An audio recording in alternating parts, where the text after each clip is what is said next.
pick up where we left off. I'm just gonna Yep. That was weird. There was like 8 people. yeah, who knows?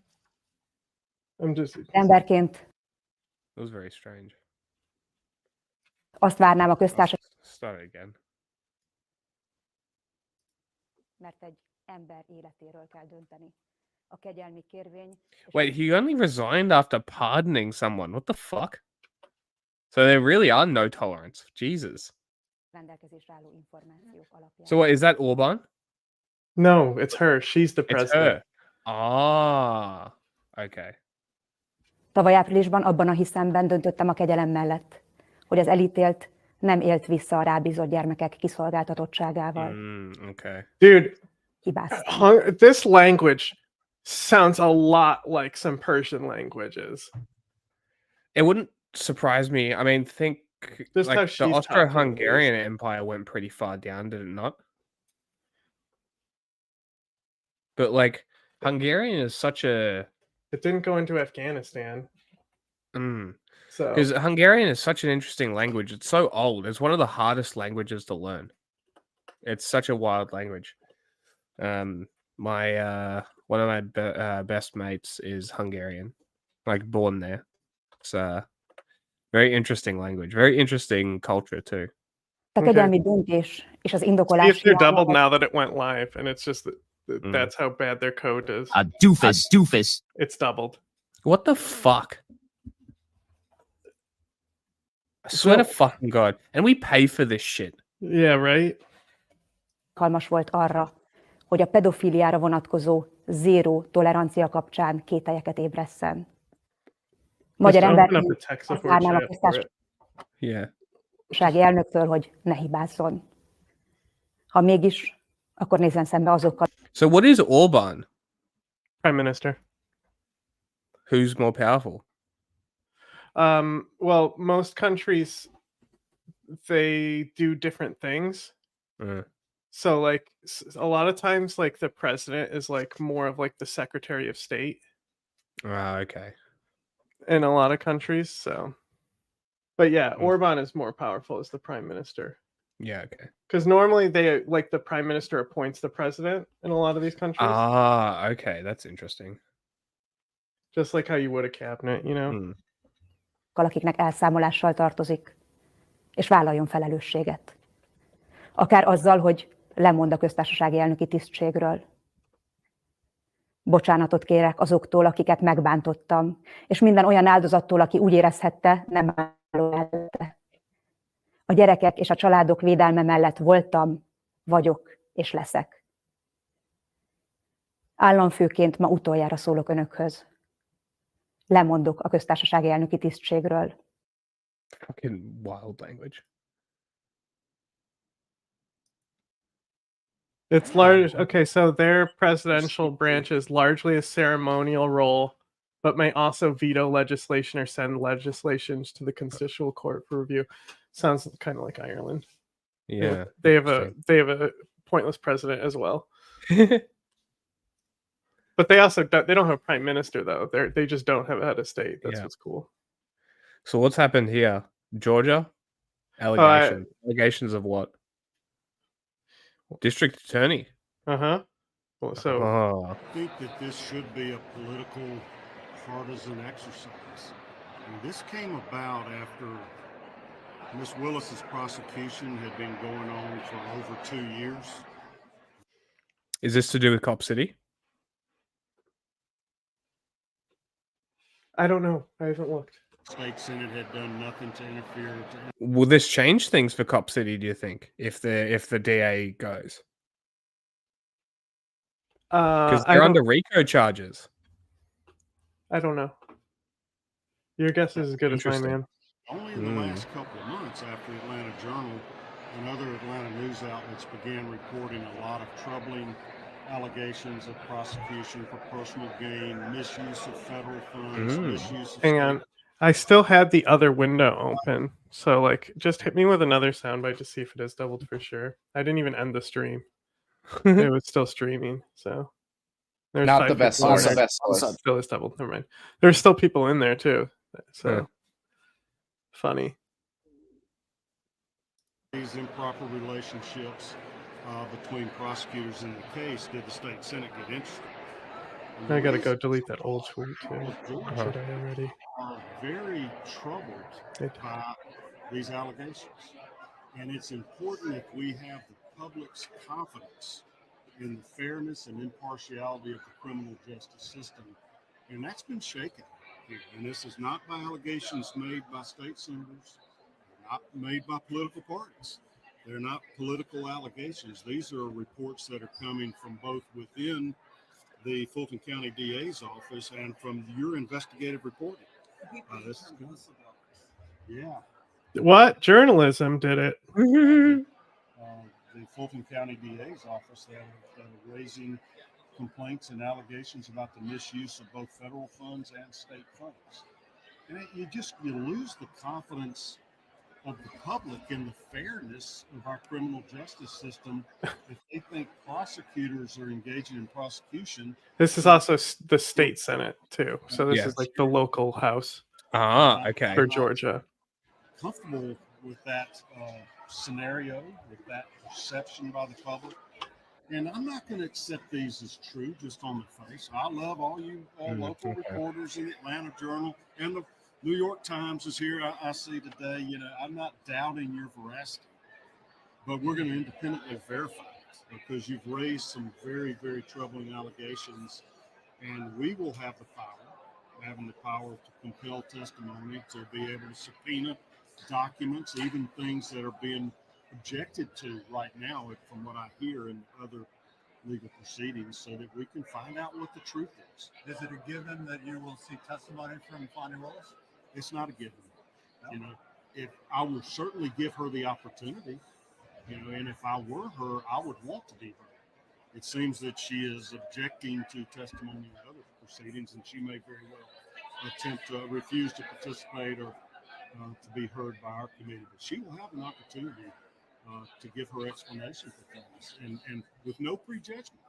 I know that's hard for many to believe, since I'm Republican, but I am appointed as the chair of this committee. Yeah, I don't believe you. Crazy. You didn't actually tell us what the investigation is. Yeah, well, I mean, you can look at articles. For us to be independent, for us to that they do. That this is bipartisan in nature, and that everybody's going to have an opportunity to be heard, but that it be thorough, and that we. A bunch of political talk to me. Yeah. When it comes, Did tech support say anything about the doubles? How would I know? Well, I mean, it's on your, like, you have to fix it on your source. So you have to talk to them to figure it out. They're going to be like, there's nothing we can do. And then tell them to give us their money back. Like, we literally like promote you in our channel, and you can't even fucking like get your software straight. It's ridiculous, bro. to maybe ask an obvious question, how much did last night underline the importance of the result of Tuesday? And two, how much are you going to be reading into the results on Tuesday as to what could happen in November? Well, the special election on Tuesday is a race between Tom Suozzi and the Republican candidate who has embraced the most extreme positions on the other side of the aisle. Tom Suozzi is a... This is to replace George Santos, right? Really? So the Republican candidate that might replace Santos is literally a MAGA fascist. Oh, great. Isn't that epic? Can we have Santos back? I know, right? Jesus Christ. I mean, he still was voting with all those people, so... Yeah, true. Get stuff done kind of public servant who has demonstrated that throughout his entire career. And that's the record and the vision that he's presenting to the people of Nassau County and Queens in advance of Tuesday. And we put it in their hands. As always, trust the judgment of the voters, and let's see what happens in the aftermath of the election as to what it all means.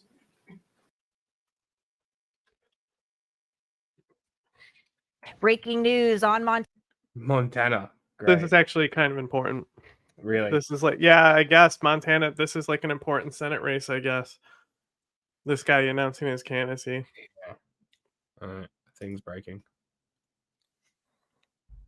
Montana's political front. As anticipated, U.S. Representative Matt Rosendale has officially entered the race for the U.S. Senate, filing paperwork with the Montana Secretary of State this morning. MTN senior political reporter Jonathan Ambarian is in Helena with the very latest. You mean the only place that's in Montana? Congressman Matt Rose. Huh? He's in Helena, and I was like, you mean the only place that's in Montana? There's literally nothing else there. Rosendale officially announced his long-expected run for Montana's U.S. Senate seat Friday, setting up what's likely to be a contentious race for the Republican nomination. Okay, it's official. Rosendale A lot of filed honkies. this seat Friday morning at the Montana Secretary of State's office. He was joined by several dozen supporters, including a number of staunchly conservative state lawmakers. For weeks, Rosendale has been increasingly hinting he'd jump into the Senate race. In his 2 terms in Congress, he's pushed back against GOP House leadership, and now he's criticized Senate Republicans as well. Many state and national Republican leaders, including Senator Steve Daines, have lined up behind Gallatin County businessman and Navy veteran Tim Sheehy for Senate, saying he's the strongest choice to defeat Democratic Senator John Tester. But Rosendale says he believes Republican primary voters, not leaders, should make that decision. So this is another fucking Republican MAGA I'm fascist anticipating that Mitch McConnell and the Senate committee is Another going one of to these races. probably in about The 10 Republicans minutes can't stop do doing this to their themselves. Yeah, I don't know. I don't get how they haven't figured this out yet. Even here. So like we had like very little local elections the last election. It was like very small time stuff. But they barred 2 of these people from running on the Republican ticket, so they made a conservative party. And then it divided the ticket between conservative and Republican, Yeah. making the Democrats for sure to win in those categories where they were in. at Rosendale, and I'm fully prepared for that. Former Secretary of State Brad Johnson has also filed for the Republican nomination for Senate. Rosendale's decision also confirms that his Eastern District congressional seat will be open this year. At least 8 Republicans have expressed interest in running for that position. Do you think I said you guys can't fix your code with the issues. Also, we have been asking support to add audio monitors so we don't have to do as much audio correction when your service inevitably ruins our recording. Do you think that's concise enough? Yeah. And more are likely to jump in. In Helena, Jonathan Ambarian, MTN News. Well, I mean, this is like as much as like Chris Christie was there to be the clown, everything he was saying was 100% right. Mm-hmm. Like, oh, crazy. So my tooth really hurts, right? You'll never guess what. Yeah. Right. So like this was just like a fucking like it was like a bacon mac and cheese thing, right? I put it in a plastic bag because I didn't want it sitting around. I literally, I like may have cracked my tooth and fucked up my tooth. Great. That's great. Just gotta get it in focus real quick when I. Is that your tooth? No. I'm just trying to get it in focus. What is it? It's like a really hard bit. Literally like a piece of bone. Oh, you know, I should pop up my resolution real quick. That's what I'll do. From what? It was in the mac and cheese. Oh, like it was like bacon mac and cheese? Sue the company. Do an America thing. Personal between Donald. Like, you want to hear how like hard this shit is? Like, this is literally like bone. Like, how's that sound? Does that sound like anything on there? Sounds like you're just scraping it. Yeah, because it's literally like bone. Crazy. It's hard as a rock, bro. So I assume it's fucking a pig tooth or hoof or something. So or bone. Trump and Nikki Haley, 2 weeks before South Carolina's Republican primary. The former president is taking personal shots at Haley rather than focusing on policy differences. He mocked her husband for not being with her out on the campaign. Yeah, and I know what you meant. Endorsing the primaries. What a dickhead. Oh yeah, What an actual no, asshole. he has no clue. He really had no clue. He's just like, where's her husband? How come her husband isn't around? Does he typing not love her? Oh, dude. It truly is, the longer she stays in, the more he looks worse.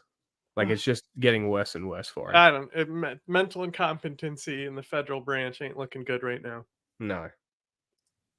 With the South Carolina National Guard, but here's what he said. Where's her husband? Oh, he's away. He's away. What happened to her husband? What happened to her husband? Where is he? He's gone. He knew. He knew. They were Again, he literally is yelling deployed it out overseas to right him. They were like, he's deployed. She said as much, didn't she? There's this. So you know how they just had the immunity case. Trump's response, he goes, you know, that he can do anything and they'll ignite you. Like, you know, he says it's so funny. ago, the former South Carolina governor hit back at Donald Trump, demanding that the former president confront her directly.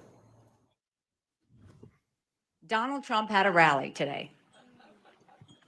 And in that rally, he mocked my husband's military service. And I'll say this.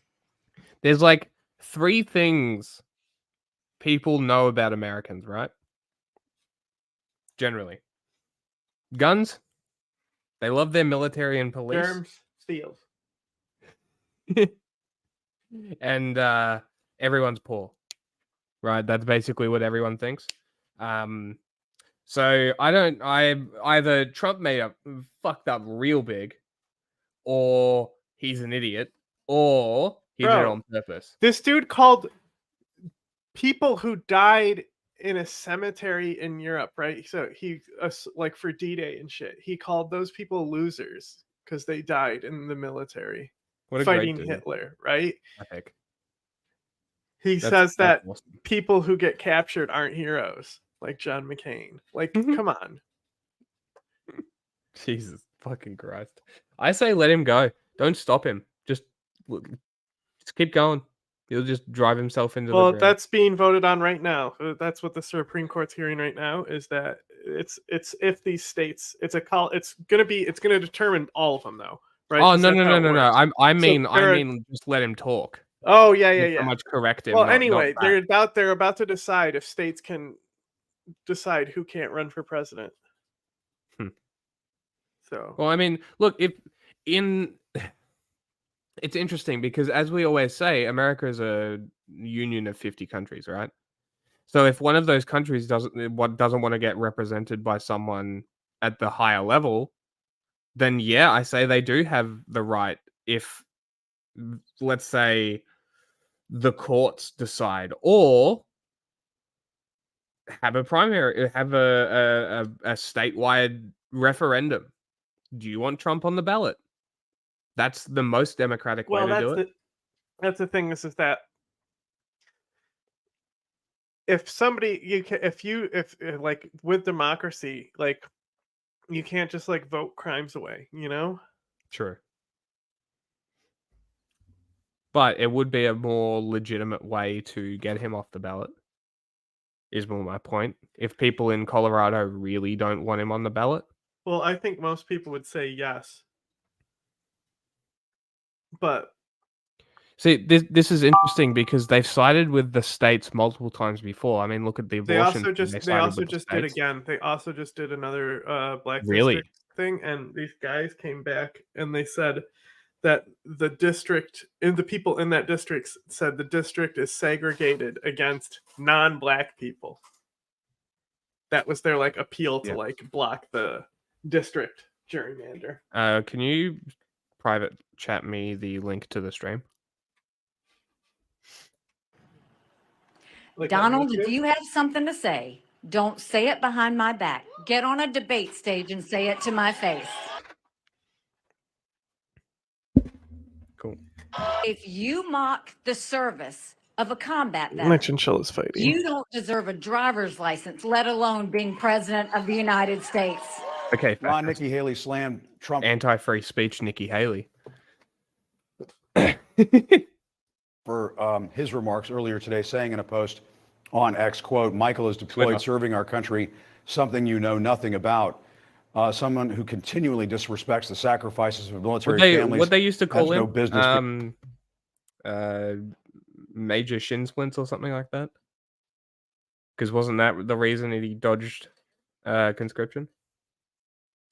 Something like that. Being commander in chief, you know, Ron, Trump has repeatedly mocked people serving their country in uniform. What do you make of this? Yeah, I mean, and this is part of the strangeness, I think, of the entire Republican primary. I mean, that language from Nikki Haley is in line with much tougher criticism that she's offering of him on a variety of fronts. There was something they said in the beginning there. What was it? It was before you were asking me questions. I was trying to remember my response, and then you started asking me questions. Can't remember. Go back. Go back. How far? Like the beginning. Oh, what she said. Okay, we're good. You can forward. Okay, now I remember. I just needed to see back. So she said, you were like anti-free speech, Nikki Haley. Yes, You said doesn't deserve. That is true. That's totally fine. True. So go back to It where is we just true. were. That's it. Continually what I was trying to disrespects the remember. sacrifice. Yeah, that's Okay. Of military families, has no business being commander in chief. You know, Ron, Trump has repeatedly mocked people serving their country in uniform. What do you make of this? Yeah, I mean, and this is part of the strangeness, I think, of the entire Republican primary. I mean, that language from Nikki Haley is in line with much tougher criticism that she's offering of him on a variety of fronts that simply was not there in all of 2023 when she had the forum of Republican debates in Iowa and New Hampshire. I don't care. The race when the media attention was most intense and the concrete had not No, hardened. whoa. You mean when other people were, it's almost like they put other people against her to make sure she couldn't talk shit about Trump on that stage the whole time. Seems like there might be like two opposing like strategies going on here, you know? Like one side was backing up Nikki Haley and the other side was backing up Trump. Remember? Weird. Okay. It's almost like she had to do that because the opposition wouldn't drop out until the last. Yeah. A doofus. Still repeating? Yeah, definitely repeating. Okay. In anywhere near the terms that she is across the board. And it's really not just her. You know, we know from General John Kelly, who served as Trump's own White House chief of staff and is head of Department of Homeland Security, that Trump, he has confirmed in statements, the reporting originally in the Atlantic, that Trump referred to military service members as losers and suckers. Well, is John Kelly going to go on camera somewhere and discuss that rather than just issue a statement? I mean, Trump has had this kind of, Ron DeSantis described it as a Praetorian guard of defenders in conservative media, but certainly the Republicans inside the GOP coalition who have reservations about his conduct and behavior and inclinations haven't exactly been telling their voters, sharing those concerns with their voters in an unvarnished way. And Ron, is Trump going to pay a price for this? Nice voice break. I think it depends. I mean, a lot of it is baked in, Jim. Obviously, I think he a lot of it is baked in, Jim. President in Biden is celebrating stuck at 40%. But the two of them are essentially in a dead. That's what I call the Trump tax. That Biden runs further ahead of his approval rating than presidents typically are able to do. And we saw that in 2022. There already is a price. But the real question is whether those senior officials in his name is Brownstein. General Kelly, like Mark Esper, who I think he would be talking to you shortly, Bill Barr, John Bolton. Are they going to go out in a more visible way and share their concerns with the public that they believe the president? And the question of whether they are going to be willing to say that in a highly public way, I think will answer your question of how much cost there ultimately is for him. And Ron, and Ron, earlier today, Trump was taking credit, bragging once again for tanking the bipartisan. God, this border guy deal. needs a drink of water. The edibles kicked in. Did you see the? Did you see the? Like, I don't know what it was a interview with. Like, I think it was a. It was something that wasn't like it wasn't. I don't think it was football, but they did a post sports interview, and the guy came out and he's like, "Yeah, I accidentally ate a whole bunch of mushrooms before this. I didn't know what was going on out there, but they like won the game. Like he like played like really well." I just know that like they did the interview, and he's just like, "I love all you guys." This week, we also had another massive victory that every conservative should celebrate. We crushed crooked Joe Biden's disastrous open borders bill. Mike Johnson did a very good job, and the whole group did a great job in Congress. We crushed it. We saved America from yet another horrific Biden betrayal. Ron, they got to show more of that. What he says next is so funny. He would not accept what I was saying, that essentially Trump pressured the They show Republicans the next part. to killing It's this. in here though. He I know I didn't wanna saved go there. the stuff from Isn't that that the speech case? because he says that whole Trump speech is like full of gold nuggets. Go forward. See if it's see if Donald they Trump come back to it. is hitting the stump. Is that the same video? No, I don't think so. Yeah, it is. It is. Okay. No, but hang on. Go forward in the last It's video. fucking lagging. Hold the fuck on.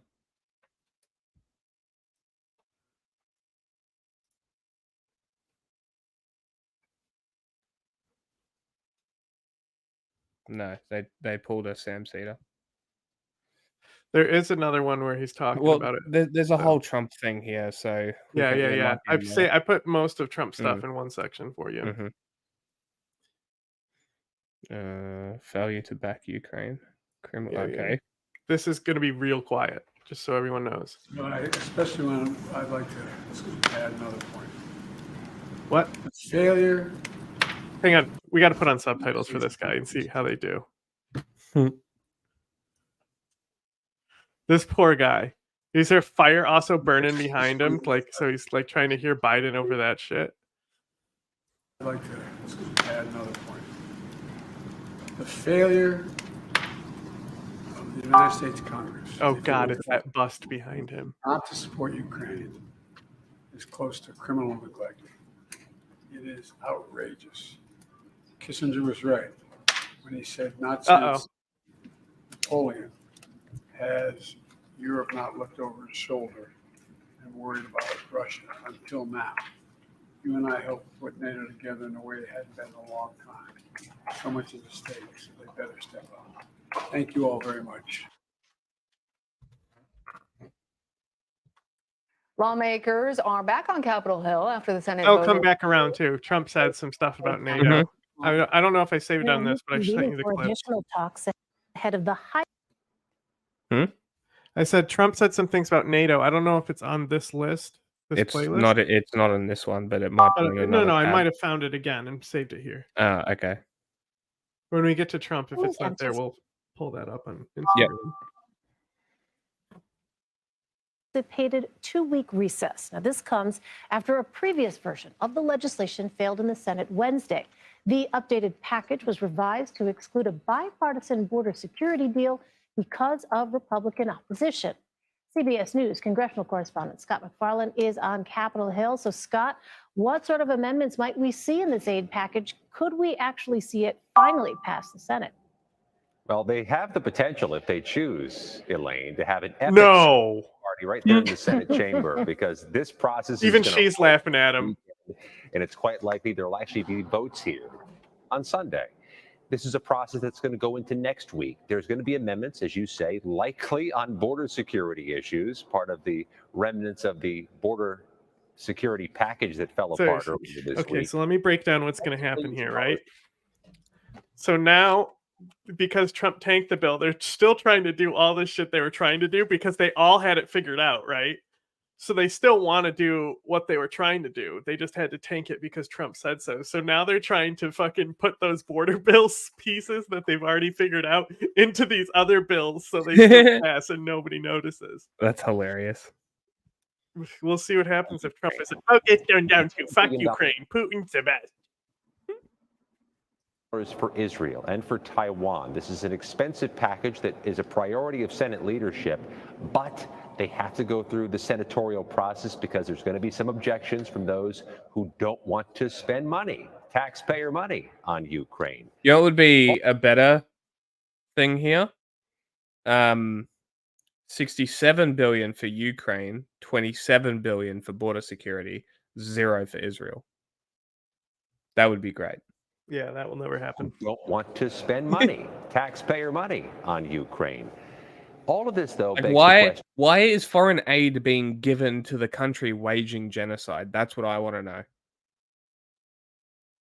What happens next? If and when the Senate finally approves this foreign aid package, will the U.S. House even take it up?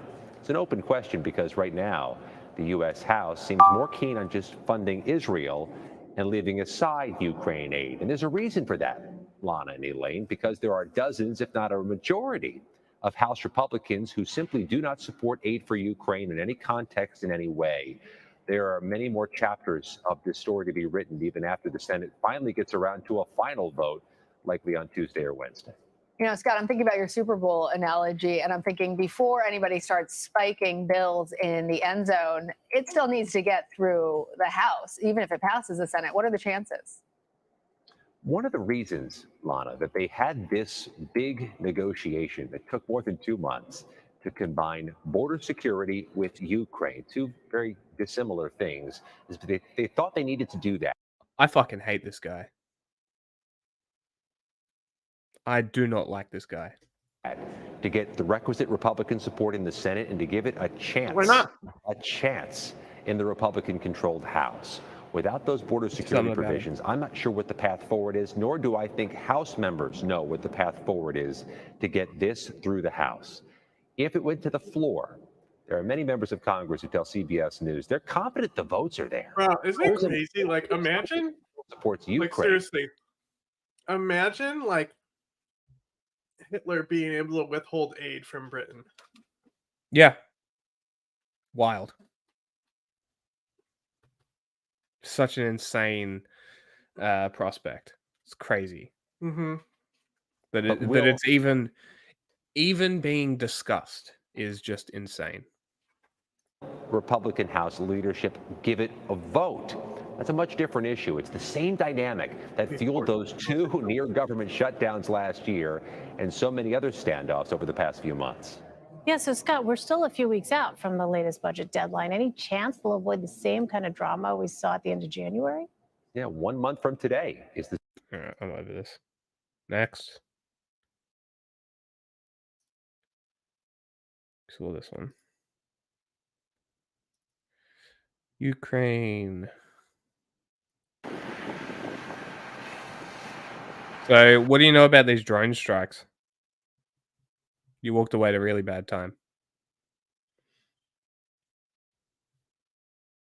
I'll play funny video.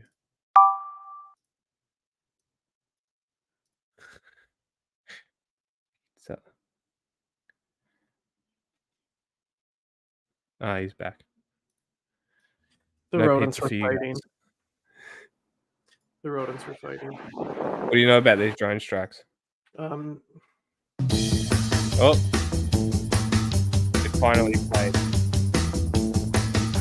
Right? Well, everything's breaking. Stop. Okay, we're back. Go. Not good. Killed a lot of people. Drone strikes have been bad. They shot down a lot of them though. Mm-hmm. And also, I'm not sure if you saw the memo, but so. God, I heard it just before this. I remember checking the price tag. It's almost like, I don't know, maybe the drones are just way more expensive than we thought they were. Maybe the Russian ones. No, the ones they're buying from Iran. They're actually costing Russia a lot of money. Interesting. Like a lot of money. And I got to look at the exact price tag because it really just shows that how sanctions work. Because they're literally garbage. Yes. They should be a couple $100 each. Mm-hmm. And just because how much it takes to get those resources, they're expensive. Yeah. So what price tag are we actually looking at here? Like rounding up. I'll just play this. I don't think there's any commentary, so it's just fire. Yeah, there's other videos of these strikes. Yeah, yeah. And also, I'm not sure if you saw the report from the Five Eyes. No. But they did a whole type of report type thing where they showed a lot of stuff. Hmm.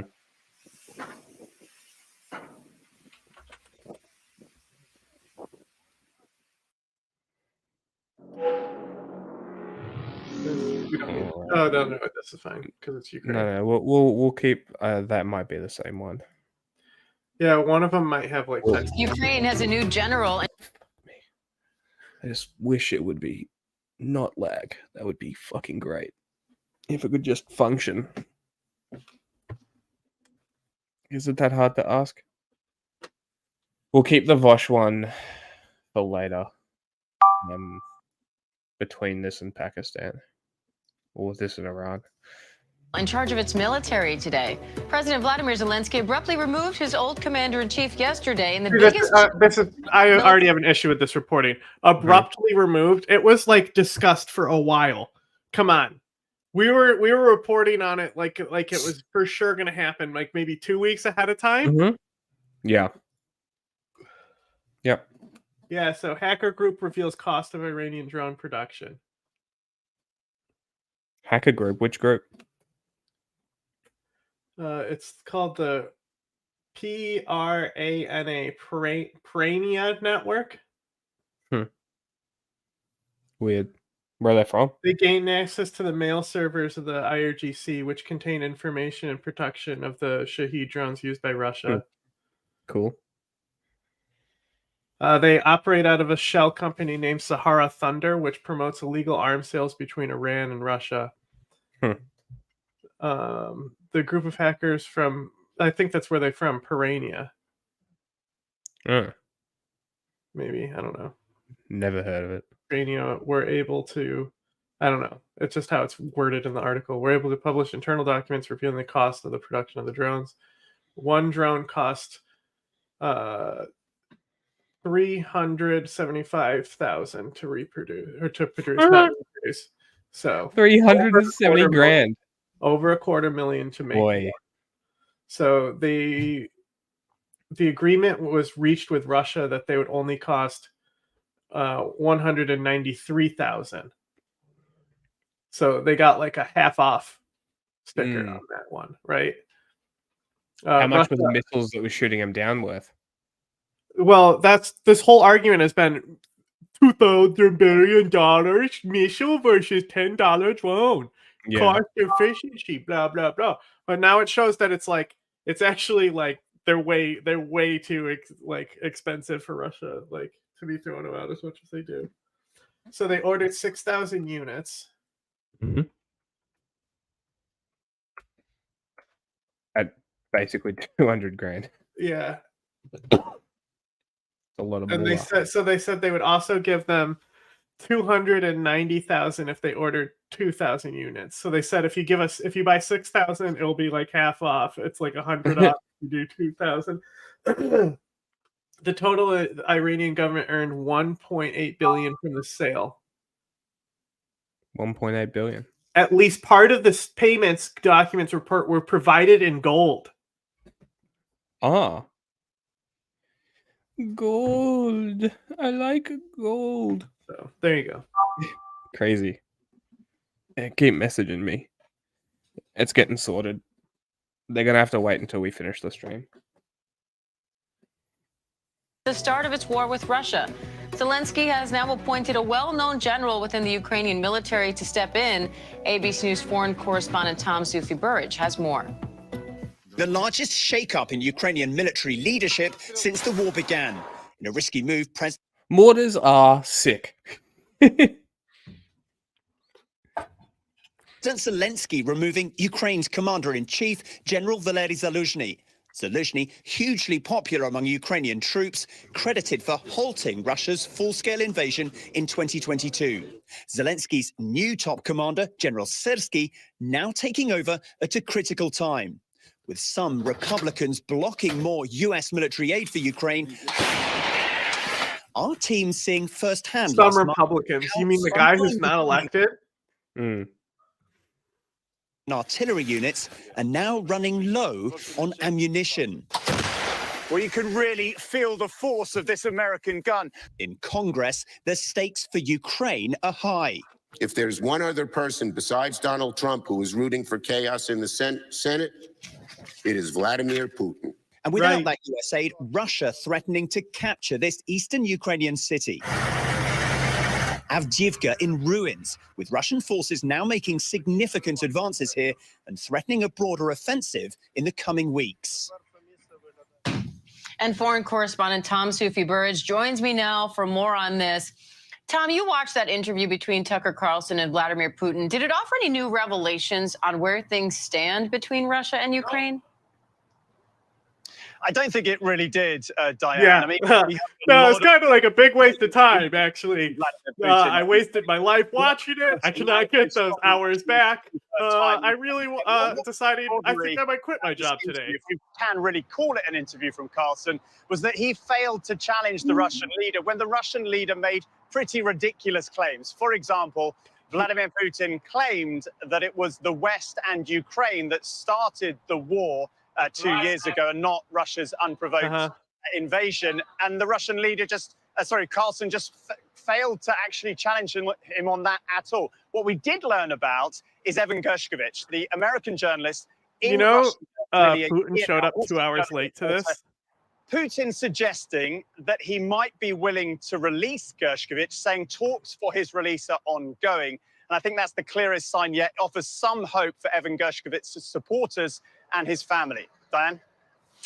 And Tom, President Zelensky also just changed Ukraine's commander in. Are we at all surprised about that? No. That he rocked up I mean, 2 they got hours to late? report on something, bro. It's a fucking disrespect. Like, he obviously didn't respect him because, I mean, he sat there and fucking took that bullshit like a coward. But, I mean, Yeah, but he's going to what make did we expect? mucho dollarino. I Oh, think it's suddenly probably we hit hate 100 million now. capitalism. Okay, here he is, Commie Jack. In chief. Why shake up leadership in the Ukrainian military at this point in the war? Because Ukraine's counteroffensive over the summer failed. So Zelensky's saying now that he needs renewal. It's also because Ukraine needs to mobilize many more men into the military. We're It's also because it's commonplace. expecting a new wave of mobilization soon. And we know from Zelensky himself and Zaluzhny, the general who's gone, that they were at loggerheads. They didn't agree on how that mobilization should take place. So, it's not an ideal scenario. Western officials have admitted that there has been tension between the two men. But General Syrsky, who's the new man in charge of the armed forces, is well known to the US and other allies. He's a very experienced general. And soldiers I've spoken to, some sort of wary. They're sad to see Zaluzhny, who was praised for holding Russia back in the early stages of the war. They're sad to see him go. But one soldier messaging me overnight saying, look, I've got full faith in Syrsky, the new general, and full faith that he is the right man to take on the job at a very difficult time for the Ukrainian military. What do you think the main disagreement Officials was? say Russia is firing 5 to 10 times. What? What do you think their main disagreement was about the mobilization and stuff? I think it would have been forced concentration. I think that's what it would have been. What do you think the general was asking for troops at all Higher costs? concentration in weaker points. I think that's what he wanted, and I think Zelensky knew that that was a bad idea, or vice versa. It was just about mobilization, so it was specifically how he wanted to mobilize is what they're citing as the issue. So what do you reckon, conscription versus asking? Well, just depending, he said that I need this many people to be mobilized and do the conscription, and Zelensky is like, basically, like, Zelensky is still, like, has to be, a general is meant to not care about human beings, okay? Yeah, that is true. A president should. A president should be prioritizing their people. A general shouldn't. A general should just be focused on what it takes to kill the enemy. You're not wrong. You know, at the end of the day, their bodies to be wasted in the grinder. So. Times more shells than Ukraine.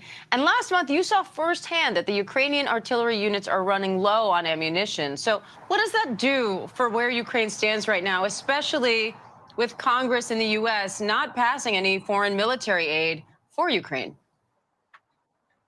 Well, it's a massive dynamic. What people have to realize is that artillery is the cover fire for your infantry on the ground. So whether you are Russia at the moment trying to move forward or Ukraine, which is broadly on the defensive right now, if you don't have artillery, if your soldiers, your artillery units cannot fire, then your infantry on the ground are way more vulnerable. And what we're seeing right now in eastern Ukraine around a city called Avdiivka, the Russians are now making significant advances, according to Ukrainian and Russian officials.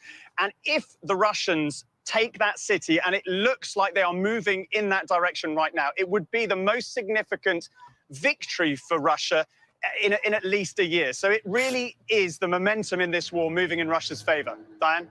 All right, Tom Sufi Burridge in Paris. Thank you. Hi, everyone. George Stephanopoulos here. Thanks for. Is this wild to just sit back and watch happen? Yeah. Fucking crazy. See, this is the one with text on screen. Yeah. Tick tock, tick tock, tick tock, tick tock, tick tock. Свекровь начала кричать, и это было последнее, что мы услышали. Потом телефон выключился. Свекровь и свекровь судьба неизвестна. Они вдвоем были в этом доме. Russia killing civilians again. Nice.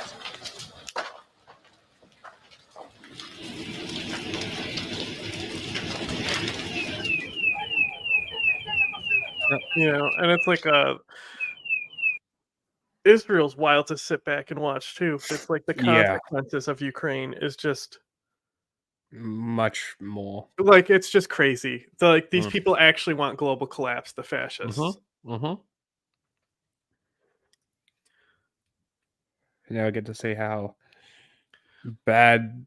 I Russia's think taken. like 80% of the people in the world don't get it. Yeah, I think you're probably right. But that's about the percentage of people who are just like normies. You know, don't regular people who only care about I bills. think regular people get it. They just try to, because like they like They avoid it's it. like knowing, because like everyone knows that the world's being destroyed by like climate change, but they choose to ignore it. Like someone else will figure it out, not my problem. It's just like we as humans, you just have to cope with those things. You don't even think about the end. Yeah. How long was this? Senate votes to advance foreign aid package with assistance for Ukraine and Israel. Well, this is the Senate. 67 to 32, though. That's a pretty good majority for Israel and Ukraine. Look, people say that people say America is socialist. People say America is fascist. I advance to you the position that America is actually neutral in an enlightened fashion, giving money to both fascists and anti-fascists in the same bill. You know, we're really morally balancing things out here. The House, where it's unclear whether or not Speaker Mike Johnson will even hold a vote on it. I would be very, very, very surprised if the House passes it. America is a pay pig, if anything. I mean, we have the money for it. Did you see Ukraine replace its top general? I did. Volodymyr Zelensky fires top Ukraine army commander. Yeah. So like, don't kid yourself. The Democrats also want to send money to Israel. As about as much people as I'd say about as much Democrats are anti-Israel as are anti-Ukraine. But like even the ones who are like opposed to Israel funding are at least human beings at the end of the day. You understand why they're opposed to Israel's funding when the anti-Russia funding is just like that. They don't care. They want people to die unless they're in God's chosen land. Fucking mega. Zaluzhny to be replaced by Commander of Land Forces Oleksandr Syrskyi. Close enough. Valery was asked to resign last week, but refused to do so. I don't actually know what the nature is of the beef between them. I haven't been caught up on recent Ukraine stuff ever since the war I don't became even know like which. tractable, I don't you know. know even know which one is which. It's like the squad. It means nothing to me. You know, The it's squad like the is Fellowship of deployed. the Rings breaks up after the first movie. You know, like I don't know. One's over here, one's over there. They're all over the place. One's talking about how they're going to invade Ethiopia and retake Somaliland. It's wild. Slog for both sides. There's not much day-to-day stuff What's to report wild on. about At it least is that unless you know more the than I person who do. complained about it was Yeah. MTG, and all she had to say is she's more loyal to Somalia than America, and that's why we should get rid of her. That was your From what I can objection? tell, Ukraine has been underperforming on certain stuff. What? Yeah, Why are you pausing? Because you kept speaking. I literally just said that was your objection. Both sides have, right? Russia has been underperforming since the war began. Now everyone's underperforming. Nobody's happy with where things are at the moment. You know, they're pretty much. It's because she lives in New York. Yeah, That's why she doesn't talk about. it's That's so why she funny. doesn't talk Actually, about Israel. I screened a Vosh video where he was talking about how because people are pissed at her because if you're not doing exactly what the pro-Palestine extremists want to say, where you have to be like genocide this, genocide that. She literally said all the things, and like she had really good prep for this interview, but literally like the things she said couldn't be said unless she acknowledged it as a genocide, which was like what Vosh was saying, and he was 100% right on it. Like, because I think we said the same thing on that interview, right? Like you want somebody like, oh, you want somebody to speak out about it. Yeah, you want them to also, that person to be able to keep their job and still be against these things. Like, come on.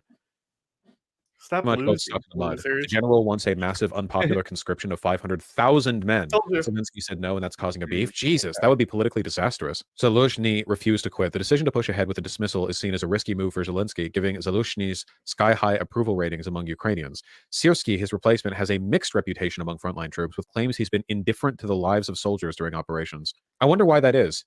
If he's the current commander of land forces, it's possible that like he's easier to blame for bad stuff that happens. Like, the top army commander, obviously, is the one most responsible for broader operations in the field, right? But maybe it's like if something bad happens, people point one rung up and they go to commander of land forces rather than going, oh, it's the top guy. This is like a classic bureaucracy thing where whenever anything good happens, you take credit for it, but when something bad happens, you make sure that somebody beneath you. What is he yapping about, General bro? is a guy with the military that has aspirations for presidency. One guy got promoted.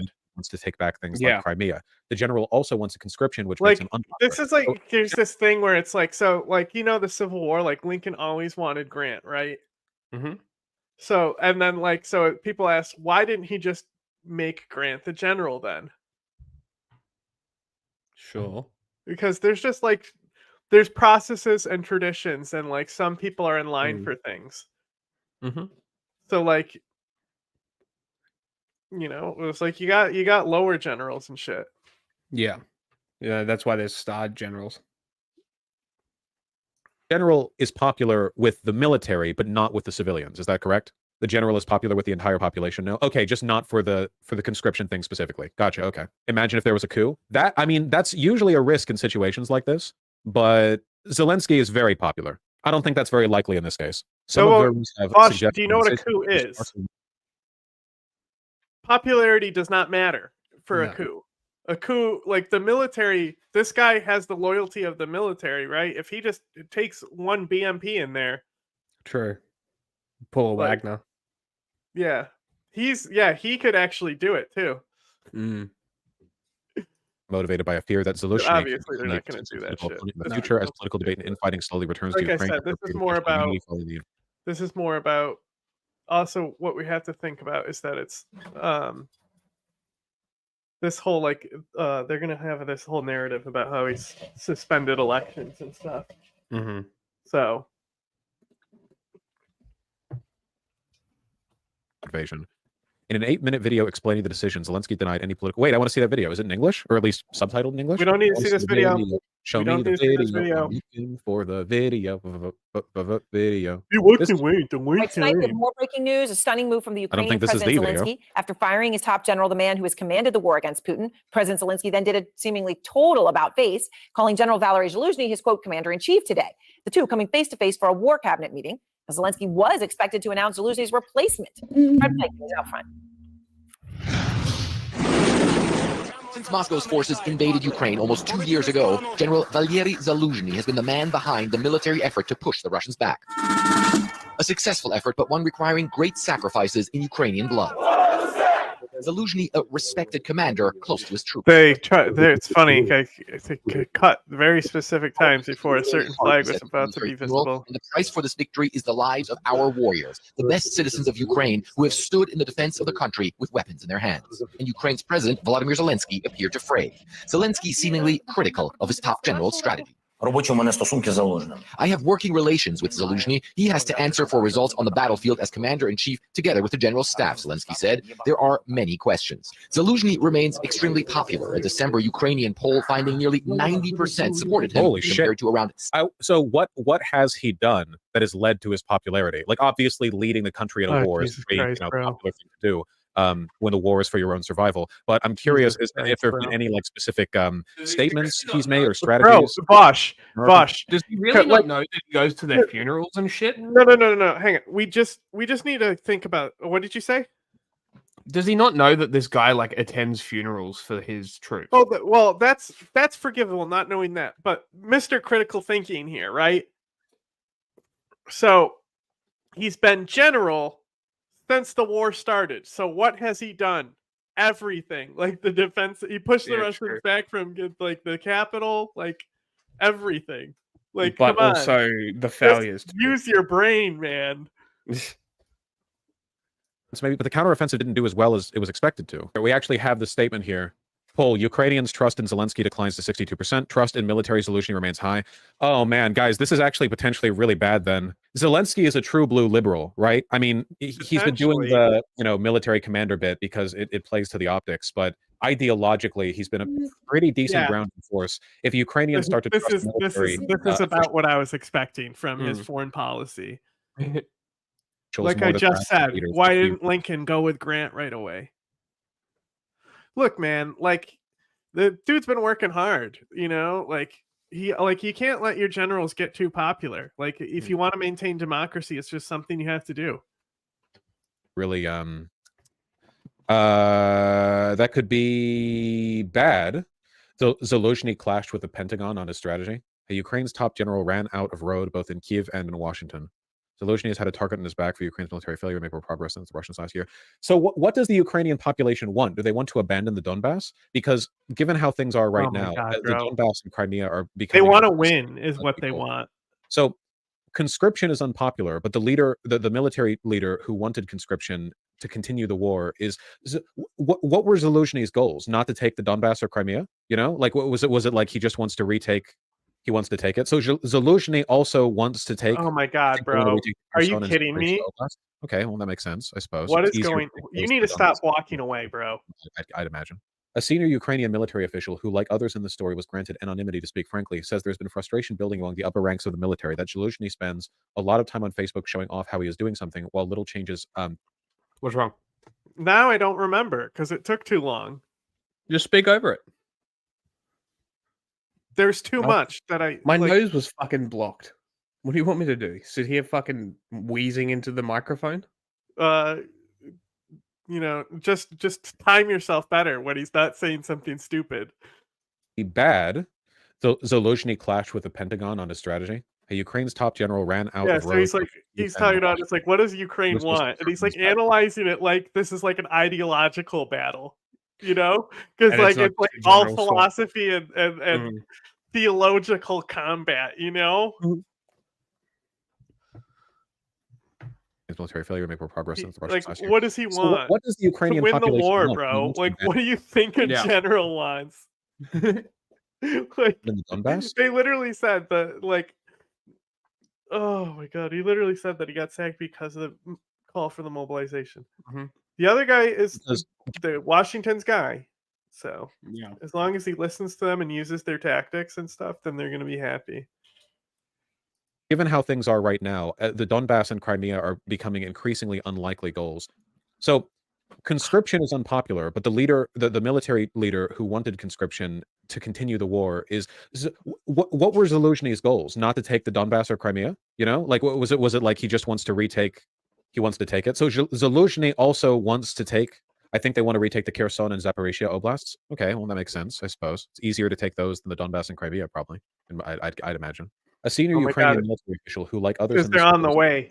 To speak frankly, says there's been frustration building among the upper ranks of the military that Zelensky spends a lot of time on Facebook showing off how he is doing something, while little changes tactically or strategically along the front lines. Yikes.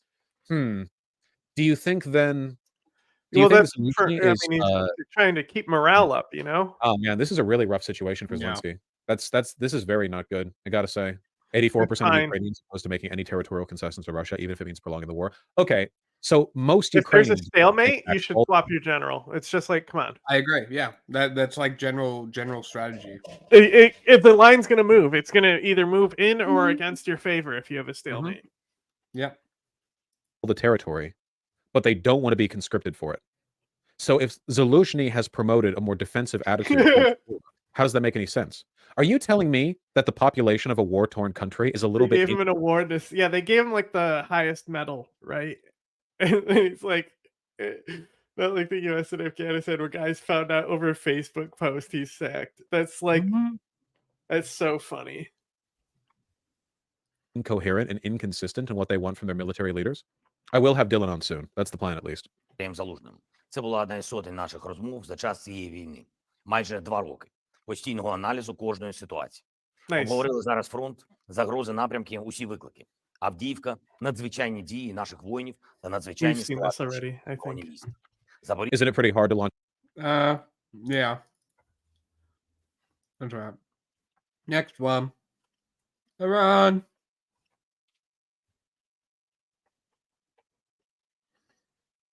Unless we want to say more. No, we're good.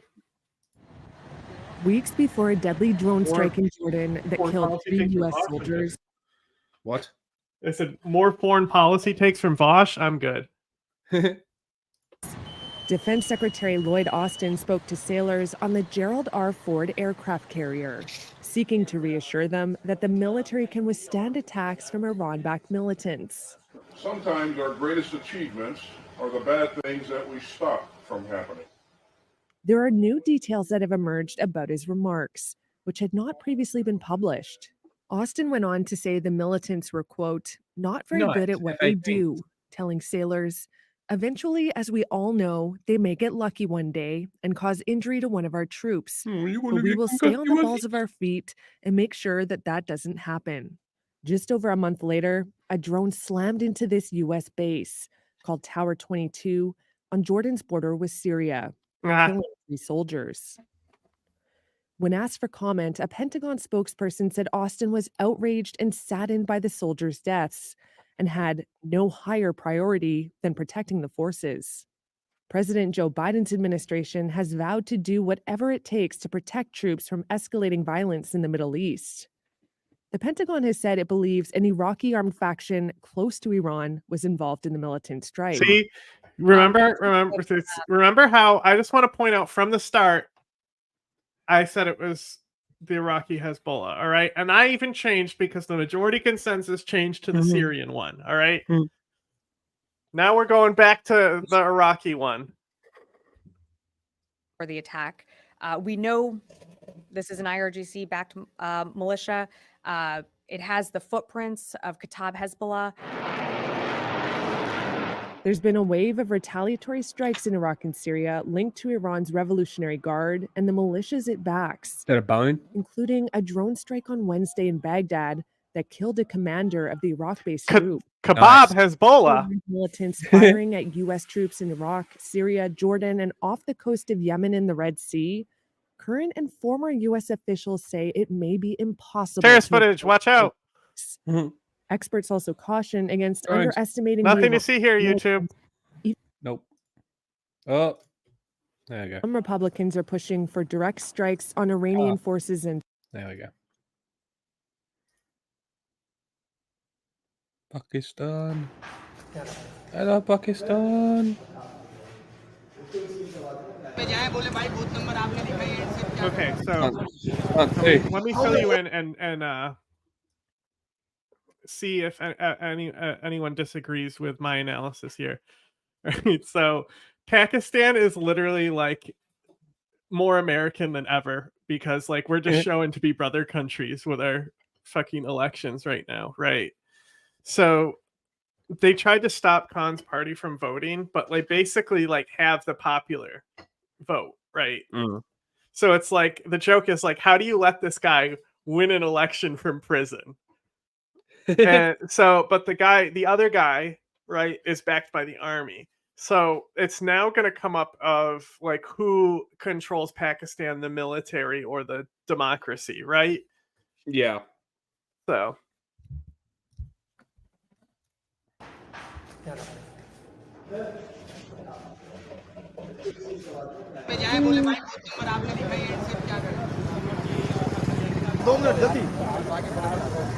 is probably just going to be mostly B-roll. Yeah. With some text on screen. Mm-hmm. That's what I'm expecting. Yeah, you can jump it.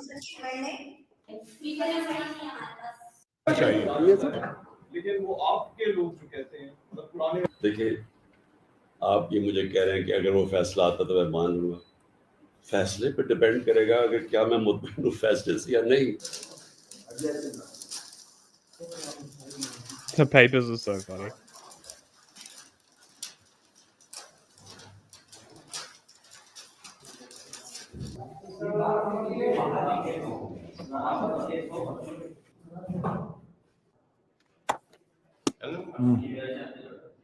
Economics is the जो key भी आए issue. हम जिनको भी select करें वो हमारे मुल्क के लिए तरक्की और हमारे मुल्क की मुआशे और बहबूद के लिए और मुल्क के लिए और खास अपनी आवाम के लिए That won't happen. Sorry. बरकत का बायस हो. Okay, next terrorist footage. Next. Seeing this terrorist footage, we don't need to risk more of it. See if this is any Former reporting. Pakistani Prime Thank God, Ministers reporting. and bitter rivals Nawaz Sharif and Imran Khan both declared election Bitter victory. rivals. I wouldn't really describe them as that. It's more of one is Comes after Thursday's vote this and one is that, you know. saw delayed results and violence, with 28 people killed in militant attacks. They flip cars like they in crazy washing machines. The party won the most seats by a single party, but supporters of imprisoned Khan, who ran as independents after his party was barred from the polls, won the most seats overall. Sharif said his party would try to form a coalition government after failing to win a clear majority on its own. Khan's PTI party released an audio-visual message created using AI and shared it on Isn't that epic? Isn't that epic? That's awesome. Because he's in prison, he can't do videos, so he had his team do AI. All right, now let's see Vosh's take on this, because I imagine this is going to be wild, and he's going to freak out about it. Because like, there's no way he knows about Pakistan. Because like I say this all the time, Pakistan is one of the most complicated democracies to follow. Because it's like both. It has some democratic stuff, but it's obviously a very flawed democracy where the military is said to control everything. And then even then, people argue if the military or the intelligence agency controls it, because the intelligence agency has a lot of control with things too. Yeah. Okay, you guys are going to have to forgive some of my ignorance on this. Yes! Topic. I'm It's so a pretty big deal, though. So, right now, the Pakistani elections are happening. They're happening big time. Yep, they played out exactly how we said they were months ago.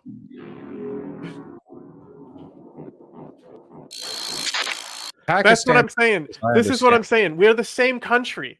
Like if he just looks by all of it and he just lets, he fades into the matrix, the news matrix, he'll see that we're a brotherly country. It's not Turkey and Pakistan. Oh no. It's Pakistan and the United States of America. I mean, think about it. Think how linked we are with Pakistan. You know, major things like if Pakistan didn't harbor certain people or do certain madrasas, you know, the history of the United States and where their hegemony is would be completely different.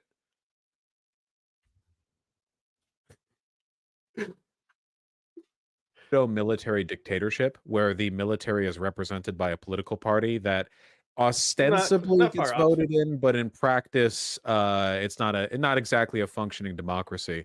Not far off. And right as the votes were beginning, like right as they were beginning the actual process, the Pakistani military shut down the internet across the country. Not unusual. Which is a little bit wacky, I feel. As millions headed to the polls on Thursday for an election in which old dynasties are vying for power, while the country's widely popular former leader languishes behind bars and militants ramp up deadly attacks. Cool. The U.S. propped up a military coup some years ago. Yeah, what year was that? The United States backs this military regime. The much anticipated vote, already delayed for months, comes as the country of 220 million faces mounting challenges, from economic uncertainty to frequent militant attacks to climate catastrophes. China backs Pakistan at the moment, not USA. We both do, right? Because China uses them as a wedge against India because they have territorial disputes with them. We'll probably do 50-50 with 1999 was the last successful coup. Gotcha, but what about... Yeah. But they would probably pardon Khan as well if they do this. And that's not even unusual for Pakistan either. It's like every leader has basically been taken out because of something. Killed, imprisoned. About when we supported. Here, we can learn up a little bit. I'm ignorant of the subject, right? General elections held in Pakistan the 8th of February to elect members of the 16th National Assembly. When was our first reporting on this? Not sure. Two major parties are the Pakistan Muslim League, led by former Prime Minister Nawaz Sharif. Muslim League! Team Muslim League! Bilawal Bhutto Zardari. Pakistan Tehreek-e-Insaf, founded by Imran Khan, was the largest party in the previous elections. However, it is forced to field its Spirit of the what? independence. What does that mean, spirit of the what? Movement of the what? Nothing, the name. I know some of the words because I know it from other groups and stuff that it's used. After a controversial always interesting. Always something going down there. That's election. Cool. Oh, this is what Colorado did to Trump. Ooh. The Pakistan Tehreek-e-Insaf is a political party in Pakistan established in 1996 by Pakistani cricketer turned politician Imran Khan. Yep, that's pretty Pakistani, I feel. It does say mobile internet services were shut down, so theoretically people on computers there still had access, unless I'm just dumb and it doesn't work like that. Maybe. I wonder what the benefit of that would be. What? In 2018, general elections were held in Pakistan on Wednesday, 25th. National. As a result of the elections, the PTI became the single largest... That's so wild, bro. That's so wild. They think they have like internet lines to everyone's houses and stuff. Votes and seats. Like people get internet off their cell phone in these countries, in most countries. That is their access. Well, the PTI remained the largest party in... Still trying to remember what I was going to Google. The PPP remained the largest party in... Okay. 2022. The opposition parties under the banner of Pakistan Democratic Movement submitted a vote of no confidence against Prime Minister Imran Khan to the National Assembly Secretariat. Okay, you want to... I just remembered what I was going to look up. I was going to look up when we first reported on this. The diplomatic cipher from the U.S. Republic claiming that it demanded the removal of Khan's government in a coup. Lettergate is an American... Oh my God. Oh my God, he's going to learn about Lettergate. Oh my God, this is so funny. This is so funny. It's everyone is suddenly realizing foreign policy is way more interesting than America, you know? It's so funny. Okay, so our first reporting was 10 months ago. Let them eat cake 22, where we talked about the Pakistani elections. Then Pakistani ambassador to the United States, he later changed his stance about the U.S. conspiracy against his government in an effort to mend ties to the country. That's However, so August funny. the I didn't Intercept- know that happened. He did? That's so fucking funny. Cause like this is like internally, this is something like we argue about, like because we have so many differing opinions internally, right? So like my thing has always been like, of course the US is involved, right? Because they have to get foreign backers. If they say, hey, if we oust this guy, are you still gonna be with us? That's involvement. But to the degree where he's holding up the letters being like, this is the evidence I have that the US is responsible for this. Like, come on. That's literally the birth certificate move from Trump. They're literally us, okay? America's been in there for a long time. You know, they're more Americanized than ever.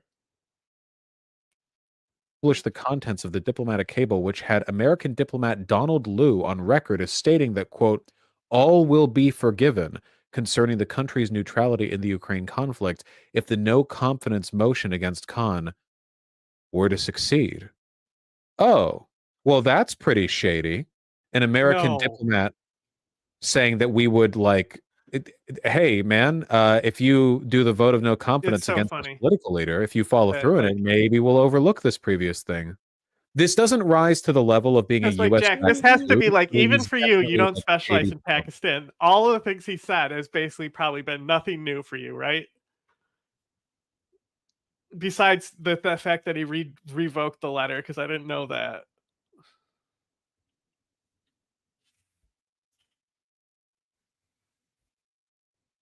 You're muted.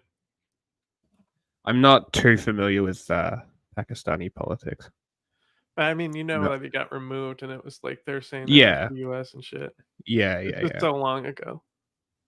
When did he get 2022. removed? 2022 okay. constitutional crisis. Yeah. It was like right after the fall of the Republic, I think. Let's see. You know, it is definitely us putting our foot on the scale. Good work from the Intercept, I guess. We probably do shit like this all the time. Oh, all the time. I'm sure. It's just, pretty bad. Did they just conclude that America did it? That's Yeah. epic, bro. That's so funny. Motion against him in the National And then Assembly. the source was from the Intercept. Yeah, dog. Yeah. Definitely, like when I go, hey, you know who knows about foreign policy and is never wrong about Intercept. anything? The Intercept. Mm-hmm. Like literally, Wikipedia is better than Intercept for sources. Vote or elections.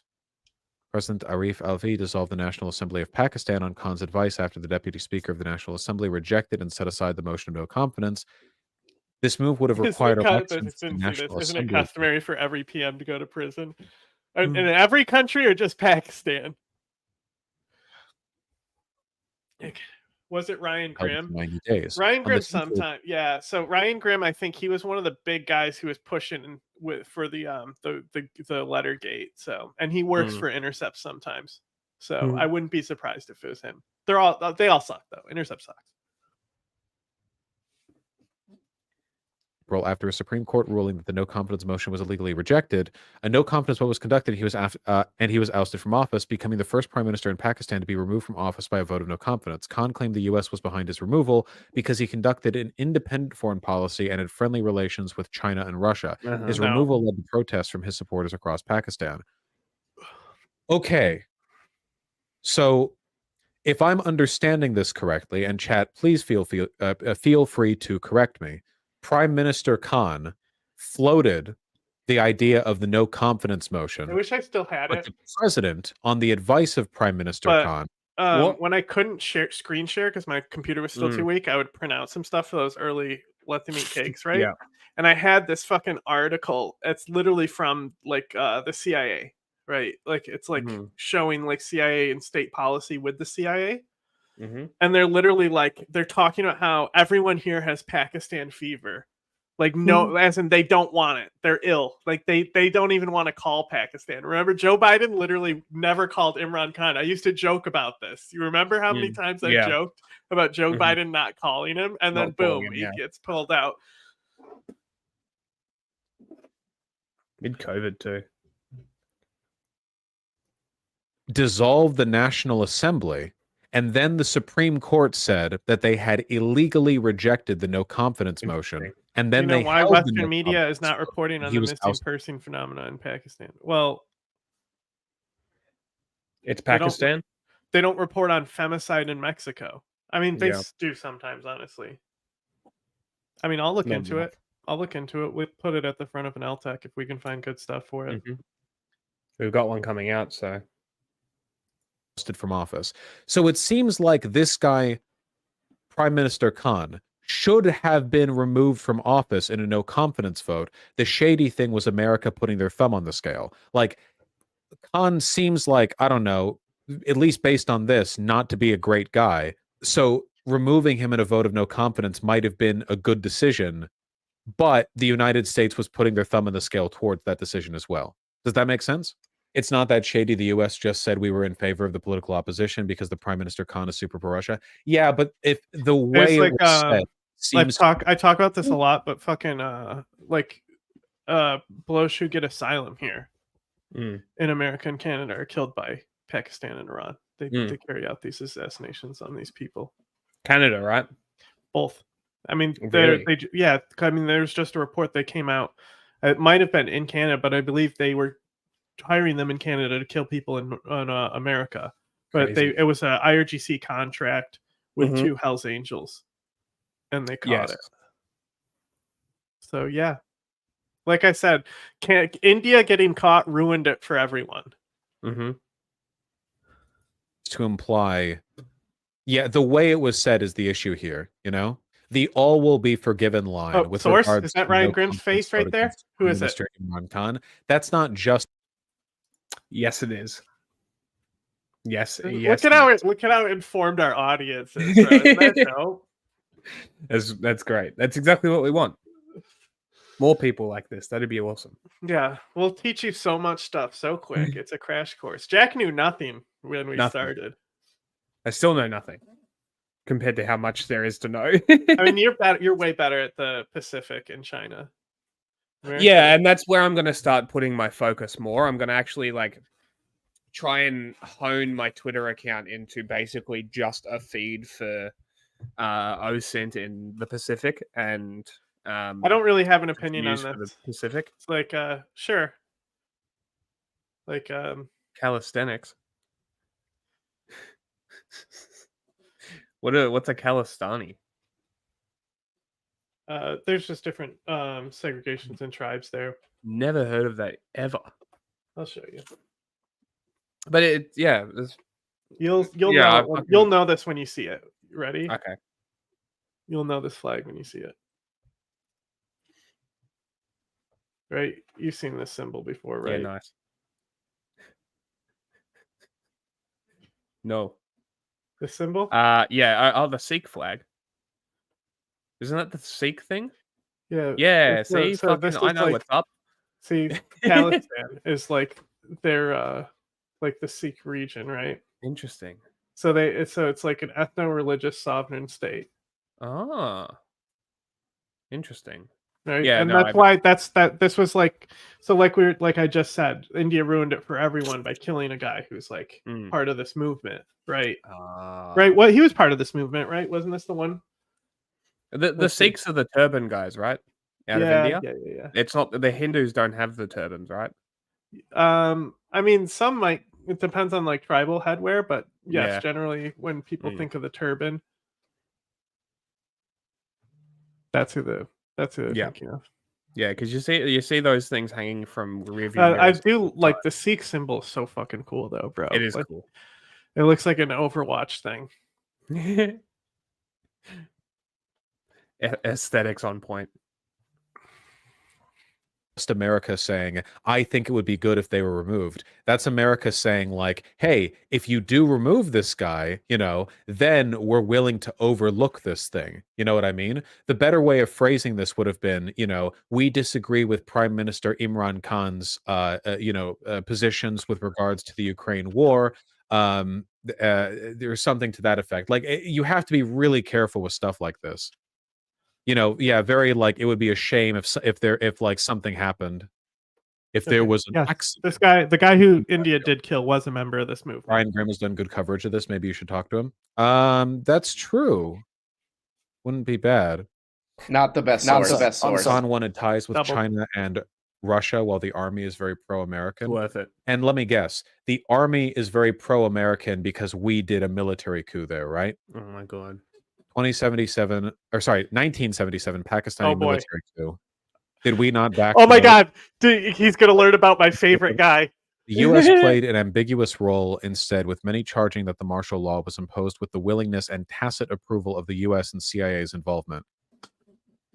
When allegations were leveled against the U.S. by Pakistani historians and scholars, U.S. officials reacted angrily and held Bhutto responsible for his act. Despite U.S. denial, many authors and the PPP's intellectuals themselves held the U.S. responsible and suspected the U.S. of playing a hidden noble role behind the coup.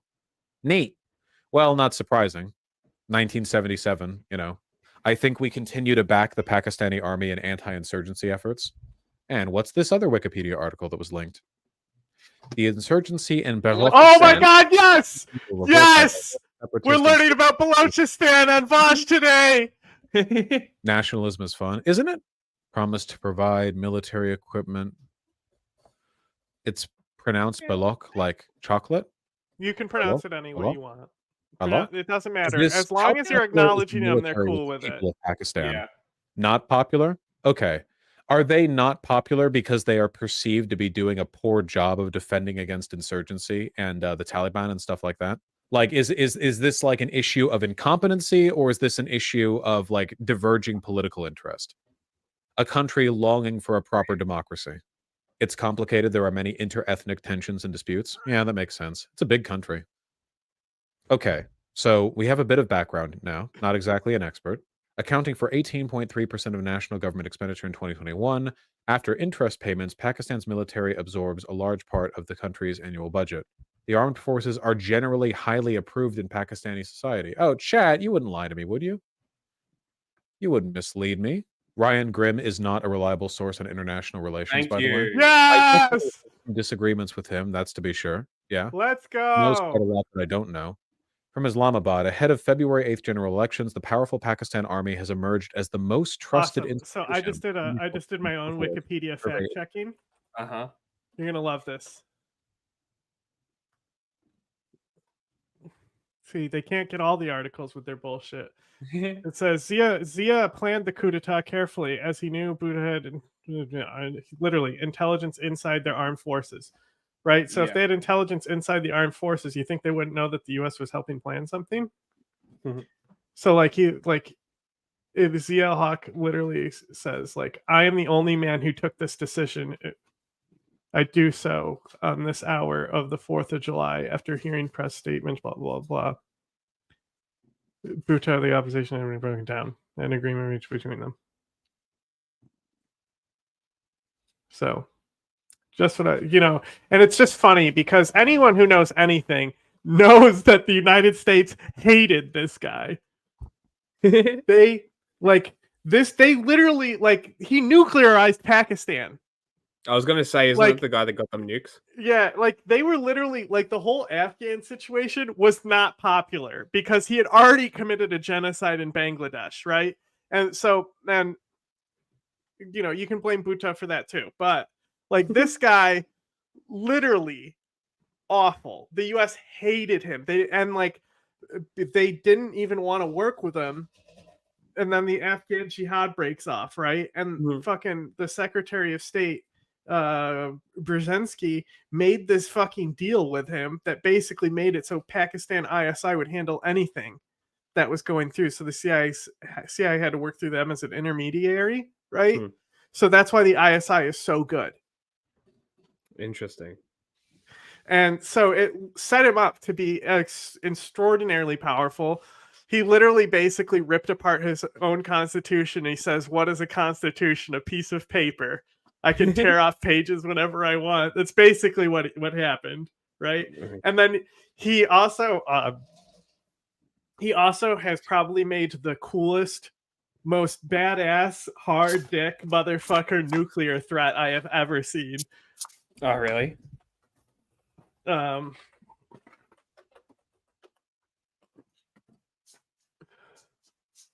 I'm still here. I'm just getting. Yeah, I'm pulling it up. It's source Reddit, not the best source, but That's it's got a good quote. It's like, so it says, like, oh, you want to invade Pakistan? Go ahead. But remember that one thing after the people will forget this. These are all different representatives. And then, they're only going to remember me and you, is what he's saying, because it will not be a conventional war. Pakistan may possibly suffer annihilations, but Muslim will still survive because there are several Muslim countries in the world. But remember, there is only one India, and I shall wipe Hinduism out and the Hindu religion from the face of the earth. And if you don't order complete de-escalation and demobilization before my return to Pakistan, my first word out of my mouth will be fire. It is pretty dick on the table. Like, not bad, solid, better than Putin, that's for sure. Cool. In which the election commission is the least trusted among 8 institutions. Like, don't back this guy up. Yeah. Institutions. Chat, you gave me the opposite of the information that I wanted. You told me an opposite truth. Chat! The survey revealed that 3 in 5 youngsters, very official term, in Pakistan think political leaders do not understand their issues or priorities. The Supreme Court had an approval rating of 58%. The media is the 3rd most trusted institution. Okay. Ooh. Political parties' approval rating is of 50%.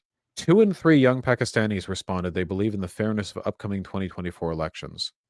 1 in 3 participants believe there is international influence on Pakistan. A whopping 75% of the respondents, 3 in 4, believe next week's elections will steer the country in the right direction, and 2 in 3 expect the elections will be free and fair. Moreover, 88% believe that their vote is important. What is this source? Probably better than the United States. DH. Thank you, Tron Panda TKF. Is this a Pakistani government source? Like, everything is good here. Everyone believes in Pakistan and our democracy, Decan Herald? Who knows? Just funny. Because it's like, those numbers are a little too good for me to believe, Yeah. Probably better than the United States. Thank you, Tron Panda TKS. I'll have to take a look at that in a little bit. After the success of the no confidence motion, Shehbaz Sharif became the prime minister after receiving 174 votes out of a total of 342, 2 more than the required majority. Assassination attempt on Imran Khan and his subsequent arrest. Oh my God. Play the video. Play the video of him getting shot. The government registered several cases against him and attempted to arrest him from his home in Zaman Park on 2 different occasions. Each time the police were unable to arrest him as his supporters intervened. Islamabad High Court in a corruption case. Man, is this a situation where both sides of this scale are bad? Anything being done by the government here is being done by like American-friendly military backing, but this Imran Khan guy also seems to be a bit of a populist despot. Oh my God, it's almost like America didn't really back anything, and they also agreed that this guy had to go. This like a Hitler v. Hitler kind of deal? Yes, but also what I said. And maybe. I don't know much about the other viable candidates. Look at that. I mean, he's pro. Vosh, he's Pakistan's Trump. Someone's in it. Oh, nice. Someone Because I knows can't something. really see his chat. I can only see a preview monitor. Hitlery Hitler. Russia, China. Look, I obviously don't like Russia and China very much, but I don't think that, I don't think that a leader, especially a leader like, of Pakistan down there, I don't think it's naturally disqualifying for them to seek their own, I guess, geopolitical interests in their region, right? It's now, more. What do we know about their region? The week before the elections, Imran Khan He's learning. was sentenced to jail terms in 3 separate cases. Man, it's difficult to not think that's corrupt. The week before the elections? Yeah, well, yeah, Pakistan is corrupt. Death penalty. What crime? For corruption? What the death penalty? A day later, Judge Muhammad Not Bashir unusual. and his wife, Bushra Bibi, to a jail term of 14 years, along with fines of 2.7 million USD, each for retaining a jewelry set that was a state gift from Saudi Arabia against an undervalued assessment from the country's Tosha Khana.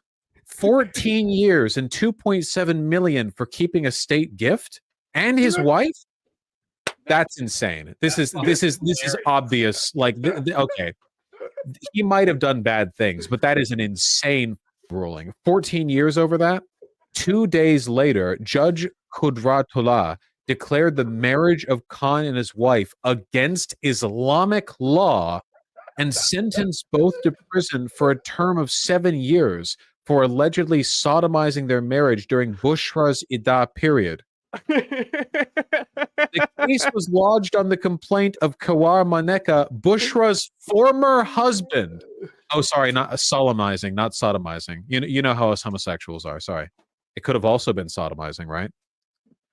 All 3 trials were held behind closed doors in Adilat jail, where Khan has been incarcerated since August 2023 on corruption charges, were marked with rushed Again, none of this is unusual for Pakistan. Like I said, it's the most interesting country to follow elections on. Irregularities that led his party to term the decisions to be coming from kangaroo courts. Okay, yeah. I don't know, man. He might be a piece of shit. I don't know. Imran Khan is like fucked. Like, I mean, like he's very clearly being persecuted here. You know. There's well, no. yeah, Like, I mean you that know, kind of happens when you start like supporting Al Qaeda and the Tariqi Taliban, and they're like killing your own people. Like my and man, you say like Ben Laden, nice guy. You know, not tends not to like go over well because the like especially like the like not minority side of the country. I forgot what the other one is called, but it's like the Punjab, and then it's like the other one is like SNH something. It's like 4 letters. I don't remember what it is. SINH, I think is. I'm not sure. Something like that. But they're the 2 like primary guys, and I think Imran Khan is Pashto. Sind, SIND. Cricket player? Oh, did I say rugby? Sorry, cricket and rugby are the same He said cricket thing to me. They're both like foreign versions of sports that America did, kind of. You know? Allegations of pre-poll rigging. Some observers, including the UN and the HRW, have pointed to what appears to be pre-poll rigging in the run-up to the upcoming elections. Okay, so why does the opposition want him down and out so badly? The current party, why are they so desperate to crush him? Like, the military is one thing. Like, I get he's popular or whatever, but like, you know, this is his bitch too bad? The Pakistan Democratic Movement is the current leading party, correct? And this guy's with the PDM?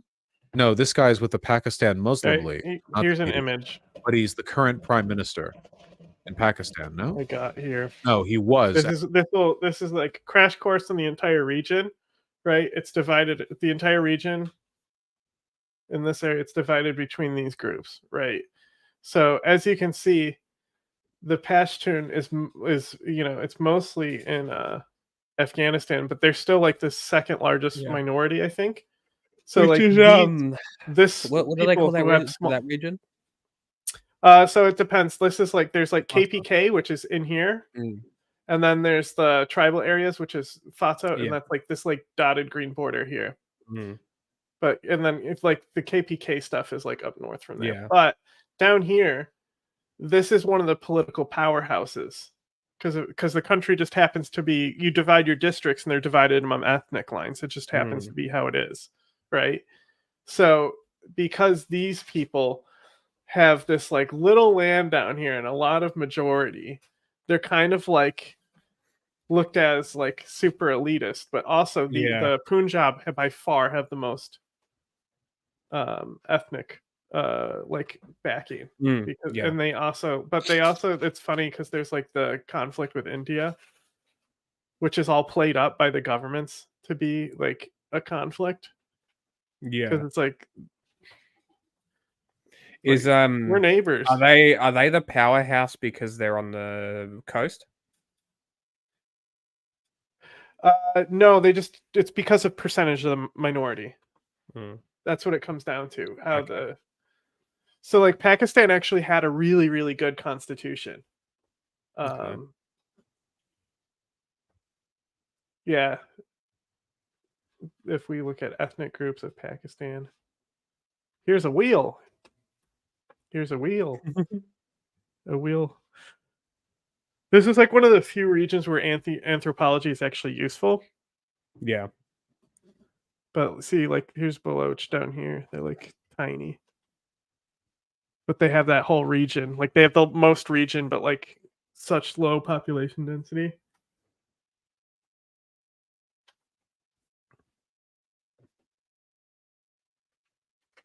But yeah.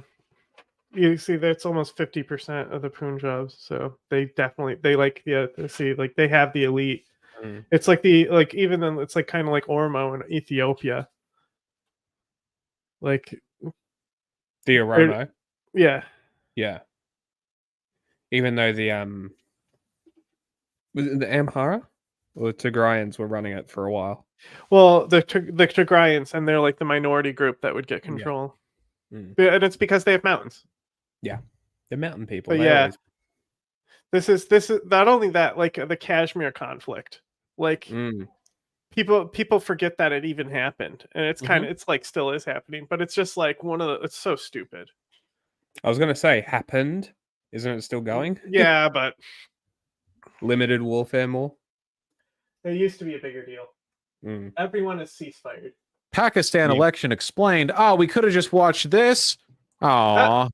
Pakistan is heading to polls this week to elect its next prime minister amid an economic crisis. See, and this is great because anyone who is behind on Pakistan stuff, right? Because like we don't expect everyone to watch us for like the last 10 months.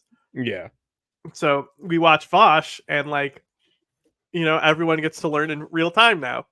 Increasing violence in the country.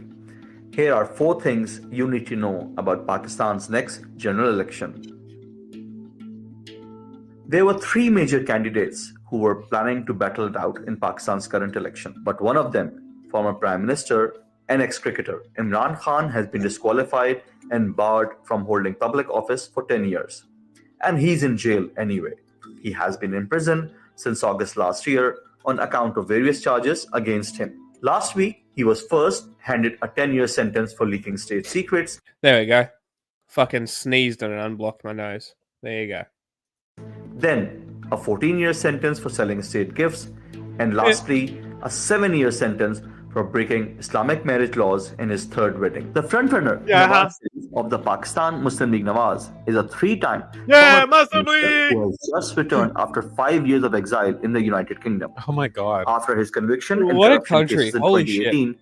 Sharif left Pakistan the next year. Maybe this is what normal politics should be, and America's relative period of stability is actually the outlier. Maybe we need to accept that all politics is just like greasy autocrats. But wasn't Khan before Trump though?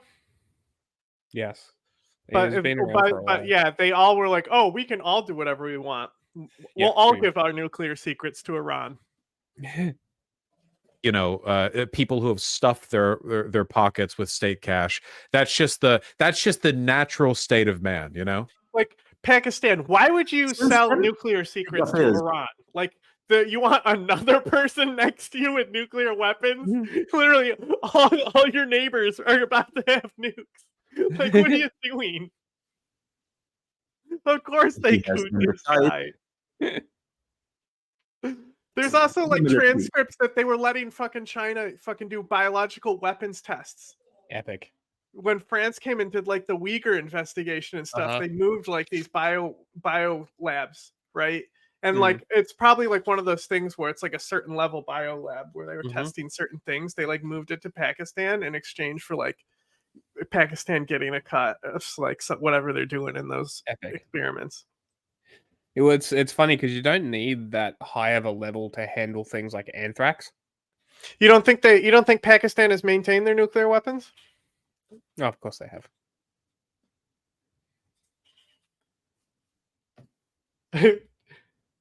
They developed them. They developed them themselves. Like they actually tested them all like underground and stuff, kind of like North Korea did, I think. I think they also stole nuclear secrets to get them. Yeah. I don't know. Didn't we watch something on it, or was that someone else? We were watching something on how Israel got it. When did Pakistan get nukes? Under Zial Haq. No, under Sharif. 98. That's recent. Yeah. So it was started Holy under shit. Zial Haq, and then it was completed under him. Sharif. Wild. How is that allowed to happen? They tried to stop it, but because of the Afghan jihad, it basically made it so the ISI was going to be too powerful. They're going to get the secrets to do it no matter what. Interesting. And in the last 2 months, he has been cleared of all criminal convictions. Wow, that's convenient. Then there is Bilawal Bhutto Zardari, the head of the Pakistan People's Party. PPP. He is the son of the former president Asif Ali Zardari and the former prime minister Benazir Bhutto, who was assassinated in 2007. Bilawal Bhutto Zardari also served as a foreign minister for 16 months.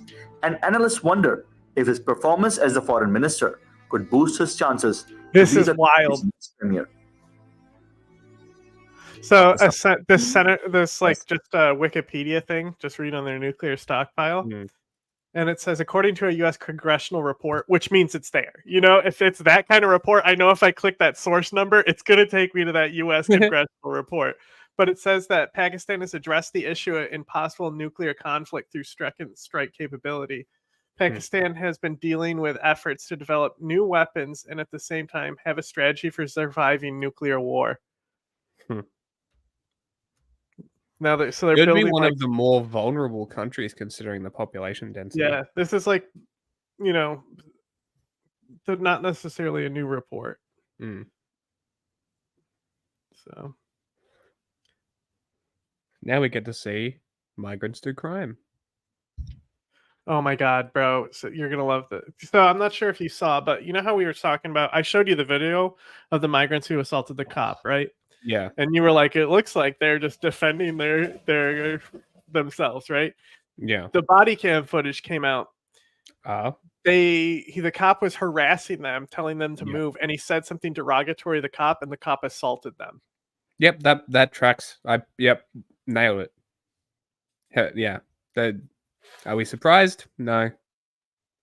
Like it literally looked like the other three were just trying to get them off him. So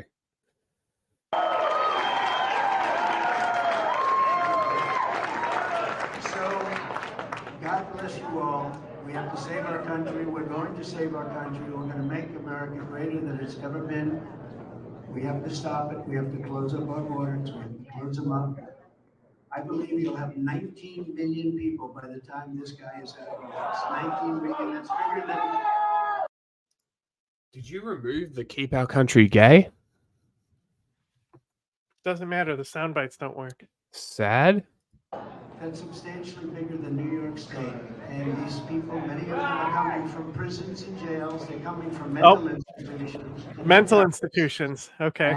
You see what's happening?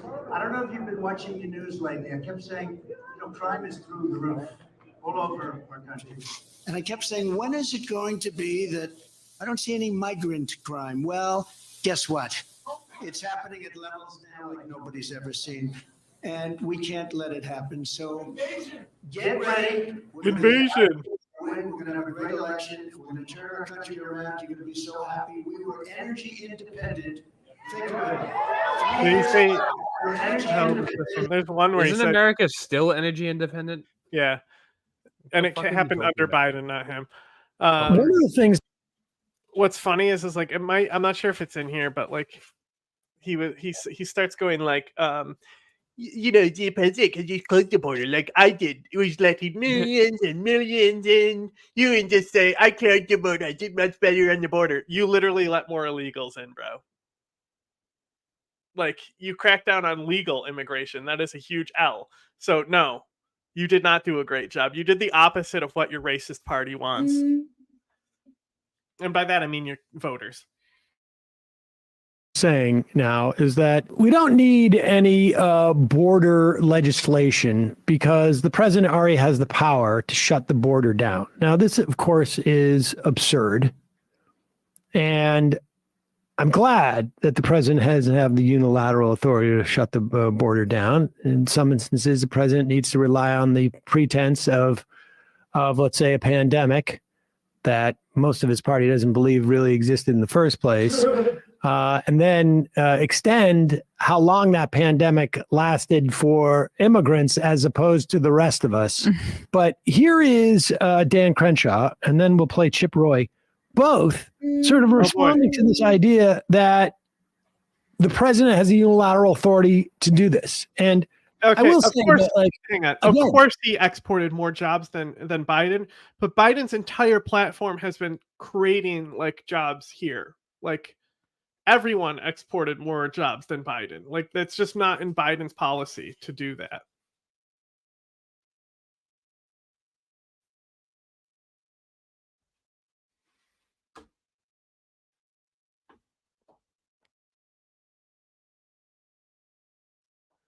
All right, there's a knock on the door.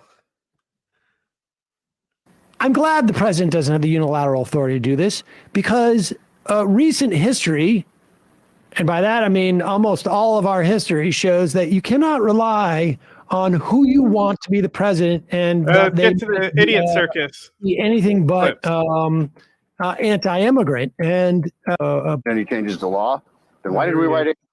I understand some Republicans are saying we don't need any changes to law. Then why did we write HR 2? Why did we do that? Why didn't Trump just shut down the border? If you just think we don't need any changes to law, he could have. He did to make a deal with Mexico, and he did a great job doing that. But he had to rely on literally international agreements to get it under control. We do need changes to law. You got to change those loopholes in asylum. You got to raise the bar for asylum. You've got to make it very clear that there's no paroling. You need to institute remain in Mexico as an authority in law. Mexico is fucking doing this. No, well, he even just said that it required international. What do you think he meant by that? Yeah, but and then he goes straight back to be like, "Oh, you remain in Mexico." Like he clearly doesn't know what he's talking about. Well, remain in Mexico is just basically you have to go back to Mexico until your asylum hearing. So people basically live in tents underneath bridges on the other side of the border. Yep. You know, these are really simple fixes that need to be done. And, you know, that emergency authority that everybody interpreted, I think, as entries, you need to clean that up. You need to make that clear that that's not entries, it's encounters. Probably I would decrease that number vastly, too. I think 5,000 is way beyond an emergency per day. You know, I think it should be closer to 1,000. But, like, reasonable people. That's the thing that they keep saying. All the Republicans are saying that exact thing. It should be 1,000. Yeah. That's all. 365,000 asylum seekers, migrants, whatever you want to call them. 365,000 a year. Yeah, that'll solve a lot of problems. That definitely won't stack a lot of people at the border and create an even worse crisis. No. That would never happen. Can actually make it. Because that didn't happen when the border was closed during COVID at all. There wasn't a massive pile up. That never happened. Good bill here. That's what the House should be doing. Do you have high hopes for that? No. Why not? But I'm still going to try. Okay, so Dan Crenshaw espousing what the reactionary Huge Hessler. and immigrants just pass the buck and what? Nothing. Oh, here we go. Chip Roy. This guy's fucking hysterical. Another fucking. Any president could walk in and secure the border. I saw former President Trump make that allegation earlier today on one of his social media posts. All the president has to do is declare the border is closed and it's closed. Well, with all due respect, that didn't happen in 2017, 18, 19, and 20. There were millions of people who came into the United States during those 4 years. No, we're not. Okay. So the idea that this authority already lies. Are we listening to we these can two? hear. We can hear a little bit about what Sam has to say about those clips. You know. I mean, that's what I was going to do. I was going to let this it is run where for Sam. like This is where Sam is actually really good. Is like analyzing this domestic is a lie. But Joe Biden and the Democrats, at least really, I mean, led by Biden. I don't think the Democrats would have done this were it not for Biden pushing it. And we'll hear him say that in a moment.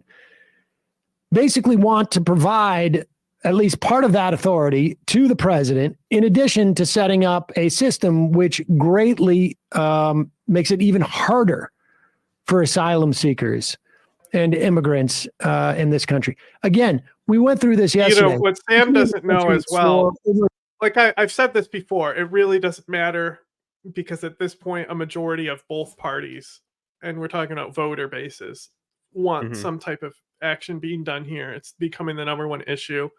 But what Sam doesn't realize is the government's further ulterior motives, right? Yeah. Beyond this.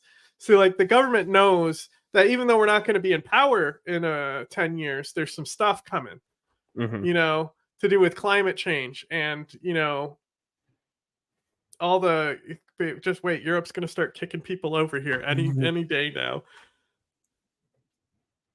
For a decade, legally, with legal documents and working papers, still not have the opportunity for citizenship. This is just about ultimately preventing non-white people from coming in. First of all, the majority of undocumented people in this country. I know he's made the analysis have before overstayed. about how this is really just about to keep the migrant farmers exploited. So I'm not gonna exactly interject and say that there because I know that he also thinks that, even though I'm totally interjecting to bring that up. Their visas. Biden They time. came in, they had documents. This they is part of overstayed. the speech he gave where he said I'm sharp as a tack. And I'm like, our tack's kind of dull. This one here. Yeah. Let's see what is that in the next one? Well, like, I mean, let's see what he's saying there.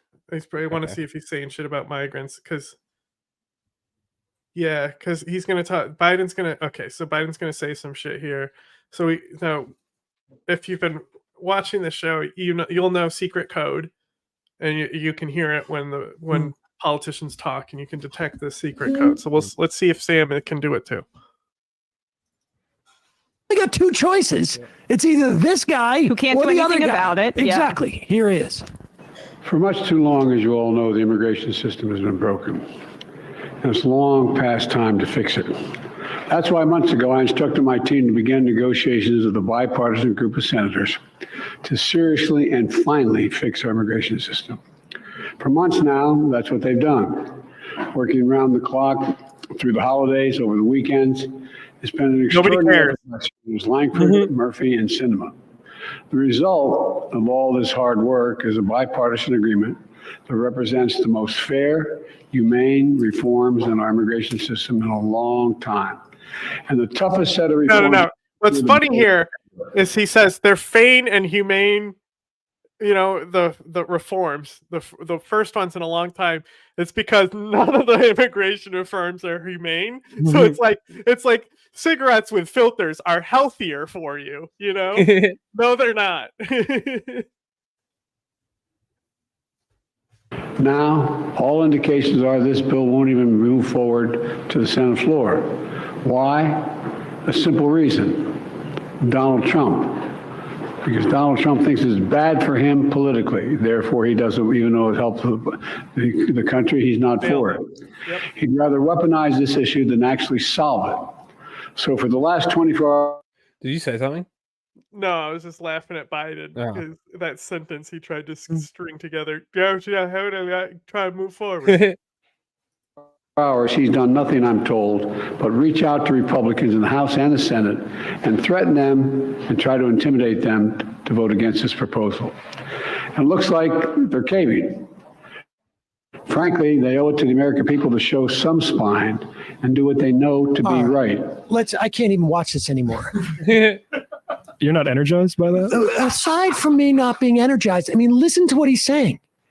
My opponent in this race is all powerful and has the ability to govern as non-president. Yeah. And what did you can't even say, like, you don't want him to be president because if he's president, he's going to push this exact same bill. He wants this bill. The legislature wants the bill, but he doesn't want it to happen until he gets into office. And now the bill is not going to happen. So the American public is supposed to go like, oh, well, I'm going to punish him for being so powerful for playing politics. And keep you in office, even though you won't be able to solve the problem. Sam, I think you're freaking out a little bit here. I mean, we all know what's going on here. That he can just tell the GOP nuke this bill. Mm-hmm. And we know the entire GOP is like hates it, but got to protect themselves. If they say anything to Trump, then the pitchforks will be lit for them. These people chanted "Hang Mike Pence." Mm-hmm. You know, like, come on. Yeah, I think we're done here. Okay, this is not the start of the story, I don't think. Because that's when he gets arrested. We want the shooting first. This one? Tonight, the victim who was shot inside that Nope, store in this will be the last one. Whatever, the shooting itself. The manhunt is over. The 15-year-old accused of 15-year-old. Just wait, it gets better. Then turning the gun on police is taken into custody in Westchester. And tonight, we're learning he may be connected Was he white? No, just wait. to other crimes. Good evening, I'm Christine Johnson. I'm Maurice Dubois. That teenager was on the run for almost 24 hours before U.S. Marshals tracked him down. Here's the moment authorities took him into custody, 15 years old, in Yonkers this afternoon. We're blurring his face because he's a minor. A police source says he arrived in the city from... Oh, you're blurring his face because he's a minor, but you happily showed mass shooter faces. Fuck yourself. Actually go fuck yourself. Like, legitimately go and fuck yourself. Please. With a rusty pole.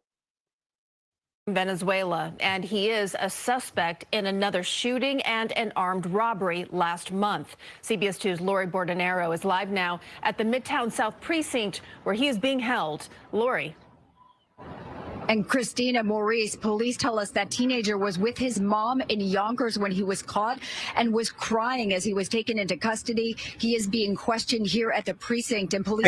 Did you hear what they just said? He was crying. No, that he was a migrant from Venezuela. Yeah. So, you were just mentioning mass shooters and the thing about memetics, right? Remember how everyone thinks Walgreens closed down because of shoplifting? Yes. Yeah. Weird that migrant crime is suddenly becoming the headline story on all these networks, isn't it? Yeah. And remember when I said that both parties are starting to agree that migration is a problem? Isn't that weird? Boy. So basically what's going to happen is the media is going to do the same thing with migrant crime that they do with mass shootings, lying about and statistics. Walgreens. And Walgreens, lying about statistics, manipulating data, and making people scared. Cool. Great. Can't wait to see lynchings come back. Good work, America. You're doing great work. Well done. Good job, corporate press. This is why we want to fucking destroy you. Be charged as a juvenile. A That said, 15-year-old hauled off in handcuffs by Times U.S. Square's guns going off in Times Square is unprecedented. Like, it's not something that happens. It's pretty. And remember we said on the show, it's like, wouldn't that be the place you would want to attack? Yeah, because it's so crowded. That wasn't that tight of a shooting. It's actually it's over shoplifting. Yeah. In Yonkers, they tracked him down to an apartment on Saratoga Avenue.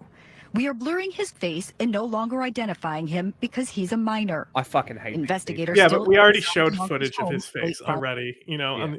Was it New York Post who was there showing his face and his mom crying?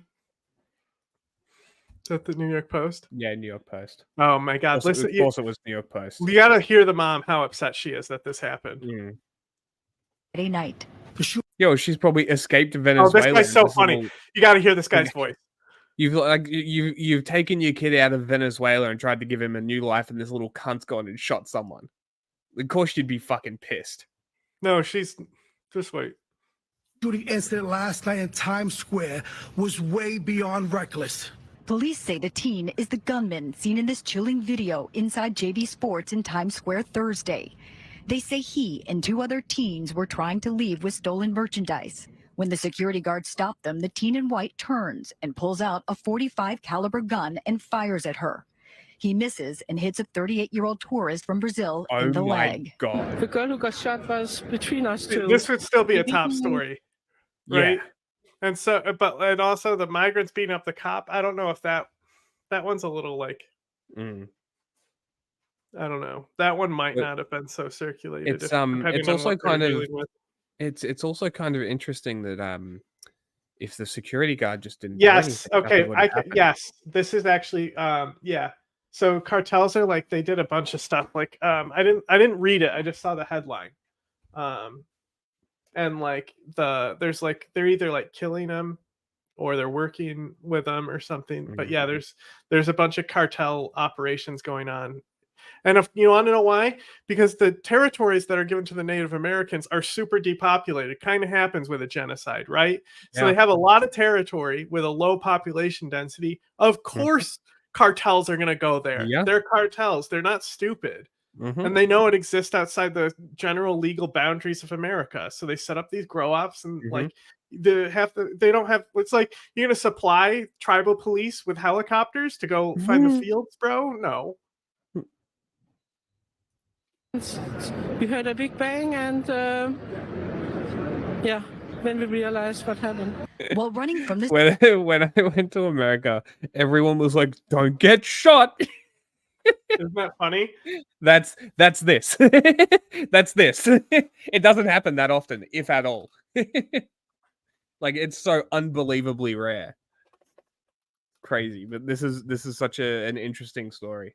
the scene, police say the gunman fired twice at officers before escaping into a subway.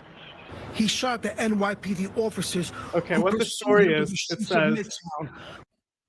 the headline from MSNBC is investigation. So I assume they did the investigation. Mexican drug cartel targets Native American reservations with fentanyls, officials say. Interesting. This is a video, but I don't really. But yeah, exactly. They're gonna be like, turn off your ad blocker. I'm too lazy.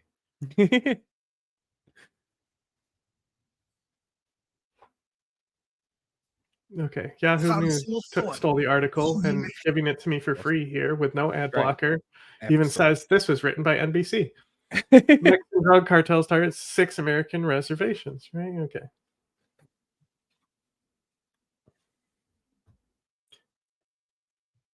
Damn. Or who he might kill. Police say the 15-year-old suspect arrived in New York from Venezuela less than 6 months ago and was living at a... They know who to choose. Again, this is still a side effect. That's what they said. They know who to choose. Like they target people. They seek them out. They know what, because there's already like a lot of like drug crises and stuff with these populations. Yeah. That's what genocide does. This type of shit. So.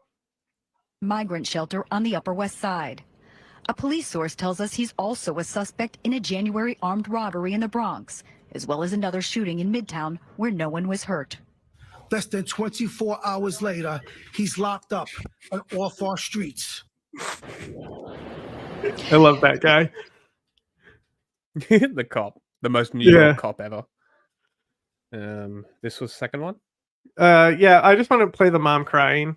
Even though it's like we're not supposed to show the minor's face. I mean, like everyone is showing it. Everyone's gonna see it. It's all headlines. Let's listen to the mom here though.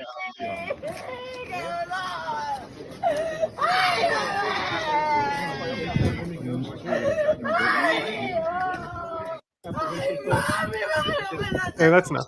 You don't need to fucking. She's over there. She's behind. She's like direct by those porta potties types things by the fence over there. They're holding her back. So you can see there's 2 like plainclothes detectives in vests, and they're like kind of like standing in front of her. Not there. She's like on the street, on the sidewalk. Oh, like over here? No, like right up against the fence. There's a guy in an orange shirt in front of her. Keep going. Not there. There. She's right there. That's her. You see your head's poked. Yep, I got it. I'm pretty sure that's her who's crying. I mean, it looks like she's. That's where I can see it. See, they're all surrounding her. Yeah.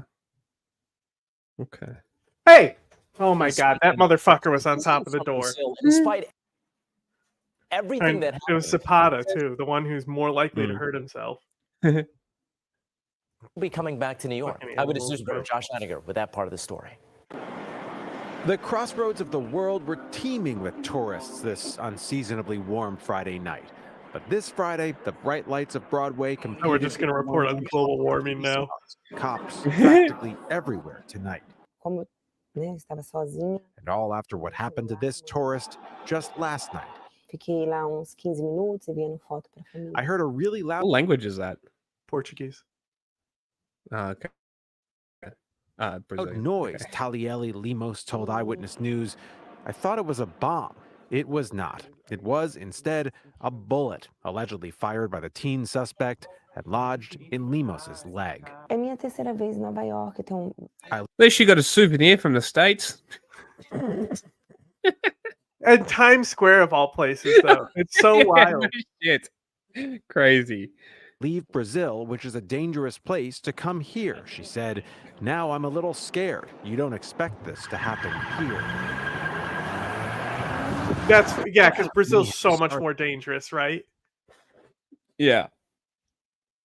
He's like, I way literally more came here dangerous. because there's supposed to be no guns in Times Square. It's supposed to be safer. The simple shoplifting incident, but so-called low-level crimes have soared in Times Square, up 20%. And that was before last week's melee there we just about go. a block west, when a group of young men set upon two members of the NYPD. No. Yep, that's exactly what No. happened. You got it. You fucking nailed it. Epic. Good reporting. All Great right. work. Eyewitness News, ABC 7. Make sure we connect all these migrant crimes together. I should leave him a comment too. No. More news. Israel. Genocide stuff.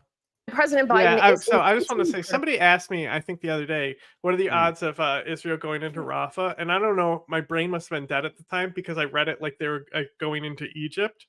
And I was like, I don't know about that one. Like, and I'm like, I think they might have asked him going to war with Egypt, but on that end, Egypt has mobilized forces to the gate. Really? Yeah. Oh. I mean, Israel's going to be right there, and they've been to war many times. This is true. So they're right there at the gate, the Mexican president. of Israel's offensive in Gaza. This as the IDF appears poised to expand its ground war further south, where thousands of civilians have fled for. What happened to not going south? That it was the safe place for refugees. Oh, that's right. They're trying to get them to leave by force. Yeah, and this is literally where they can leave. Yep. Cool. Isn't that Okay, so epic? what we're going to see is a massive migrant crisis of all the Palestinians being forced out because of genocide. Great. Cool. And America just gave them $14 billion. Now. This is the exit. Yep. This is like this is is like the firing squad. This is like Sinjar massacre Daesh shit going on, right? Then I don't know. The ground offensive may have launched already, but technically I believe it hasn't. So we don't know if it's gonna happen. And they like literally had fucking Blinken's over there just trying to negotiate a ceasefire, right? And I think he just left, right? So he tried to get the ceasefire to happen, and they were like, nah, Hamas said, hey, we would like it if you don't kill all our people. We can't refuse. We can't. Those are asking a little too much from us. We're not, no. Like, at this point, why would people not just pick up arms? Other than the fact that they're not there. But, like, at this point, why not?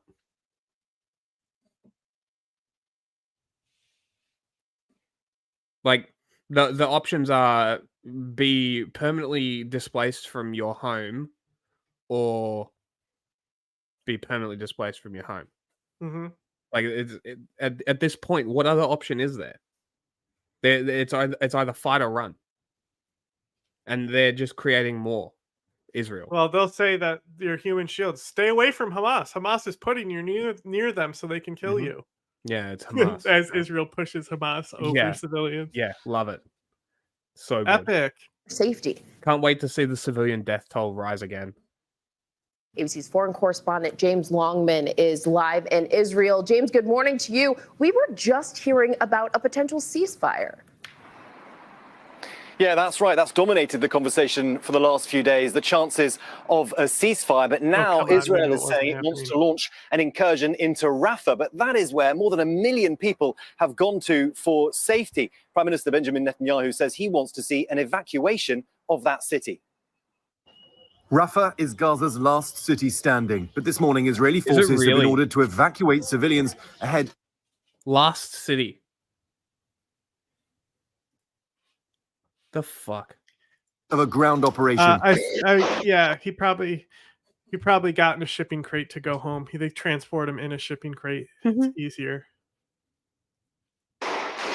More than 1 million people have fled here to escape the fighting elsewhere. Rafah is Gaza's southernmost city, along the border with Egypt. Its population is 6 times what it was at the start of the war. Families. If the IDF does make a move to civilians, would Egypt intervene militarily? That's the question. Homeless and desperate with nowhere left to go. UNICEF says there are 600,000 children here, many living in these makeshift tent cities, like 12-year-old Fawzi Mohammed Fawzi Al-Najjar. He's from Khan Yunis, which is now a battlefield. We want a solution, he says, a ceasefire for the war to end and for us to go to our homes and to school. The Norwegian Refugee Council... Sorry, buddy, they don't exist anymore. Israel made sure of that. Warning an expansion of hostilities could turn Rafah into a zone of bloodshed and destruction that people won't be able to escape. But Israel says they're pursuing 4 Hamas battalions. How long until we see a bomb dropped right in the center of that refugee tent city? That's the question. Netanyahu has said Israel will not stop until it achieves total victory. The US is ratcheting up its criticism, saying it would not support an Israeli ground operation into the city without due consideration for the civilian population. And as Hamas says, the death toll nears 28,000. And President Biden has had some of his harshest criticism yet for the operation in Gaza. He's called it over the top. And I think there's a sense after more than 4.5 months of this war, from the US's perspective at least, that Israel might be on borrowed time. Gio? Hi, everyone. George Stephanopoulos here. Thanks for checking out the ABC News YouTube channel. If you'd like to get more videos... Okay. Here's the thing. If I was Egypt, I mean, like Egypt has launched surprise attacks on Israel in similar type situation. You know, like they just suddenly, hey, cross the borders. Now we're here. I mean, realistically, if nobody else is doing anything and Egypt's mobilized already and the IDF moves into civilian areas, would it not be morally justifiable for Egypt? But this, come on, bro. This is Sisi we're talking about. Do you remember what happened in Sudan when people said, hey, maybe Egypt will help clear this up and figure it out? No, he was like, Who no. knows? Who knows? Maybe because they're Arabs. Egypt has to put their military there. Because at this point, I wouldn't be surprised if Israel invaded Egypt. Like, it would not shock me. Like, I don't think that's something that's going to happen, but I wouldn't be shocked. No. To try and force the Palestinians into that Sinai Peninsula. Yeah, to be like, now they're your problem, and they take all of Gaza. Could be something like that. Yeah. Well, hopefully, I'm right. And Egypt does the morally correct thing and stops Israel from committing total genocide. Yeah, bro. President War Criminal gonna be right on it. I mean, who fucking knows? It's been a wild couple of years. I mean, Biden, in this flub where he says Sisi is the Mexican president, he's talking about shit like this. I mean, who knows? I guess time will tell.